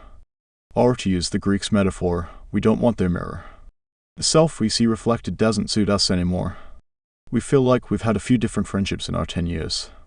We're still impressed by the women, one fueled by post-breakup pain and the other by solidarity, who lifted a heavy dresser up several flights of stairs. We're still shaking our heads at the two women in their respective closets, thousands of miles apart, trying to figure out how to use their recording devices. We have so much compassion for the women sitting in adjacent mud baths on a rekindled a magic spa weekend that failed to revive their flagging friendship. We're proud of the women writing this book, who showed up to work every day to give an honest accounting of their feelings and to understand each other better. And some things are the same as they have been for a long time. We still have lots of points of connection in our friendships. We still practice shine theory. We still have to figure out how to talk about our feelings in real time when we don't see each other in person every day. We still stretch for each other. We still make a podcast together, which means we continue to navigate being friends and co-workers. We are still repairing our relationship after what Aminatou has referred to as our emotional Katrina, an unnatural disaster of epic proportions. But we're still here. Just as it's hard to remember who we were before we were friends, it feels impossible to explain the two women we are now. We're embarrassed to admit that, even after writing all these words about our friendship, there is still so much we have to learn about each other. And yet, through this friendship, we have learned more about ourselves, our bad patterns, our capacity for love, and our ability to adapt than through just about any other relationship either of us has had. We're proud we let our friendship get so big and then fought to keep it big. We can't imagine who we'd be if we hadn't. It might be true that some rare big friendships survive and thrive, strive free to the very end. No rough patches. Easily switching from active to dormant and back to active again, with no one getting their feelings hurt. But it seems highly unlikely to us. Can you name any deeply meaningful relationships in your life that are 100% easy breezy? We cannot.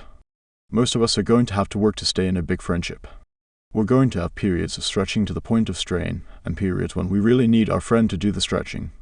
We're going to have moments when we feel out of sync. Times when we don't feel understood and seen. Situations in which we feel failed by our friend, and other situations in which we are doing the failing. All the rituals and assurances and openness in the world can't make a big friendship feel easy all the time. And when it's hard, the only way for a big friendship to survive is for both people to decide it's going to. Showing up, in good times and in bad, is the only way to stay in it. The upside is you get to be seen for who you really are. You get the security of a safe harbor. You get the satisfaction of knowing that you chose each other and continue to choose each other every day. You get to know yourself deeper than you ever thought possible, thanks to this external mirror in the form of your friend. and you get a lot of really good inside jokes. Not all friendships offer these things.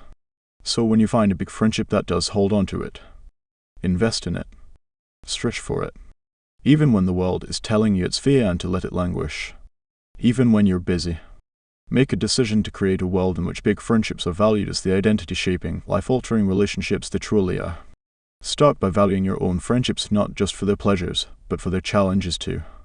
We can't tell you exactly what this will look like because every big friendship is different. We can't even promise you that it'll work out in the end and that your friendship will be around forever. We're not even sure about our own. But we can say definitively from our experience, if you take your friendship seriously, you won't regret it. We never have.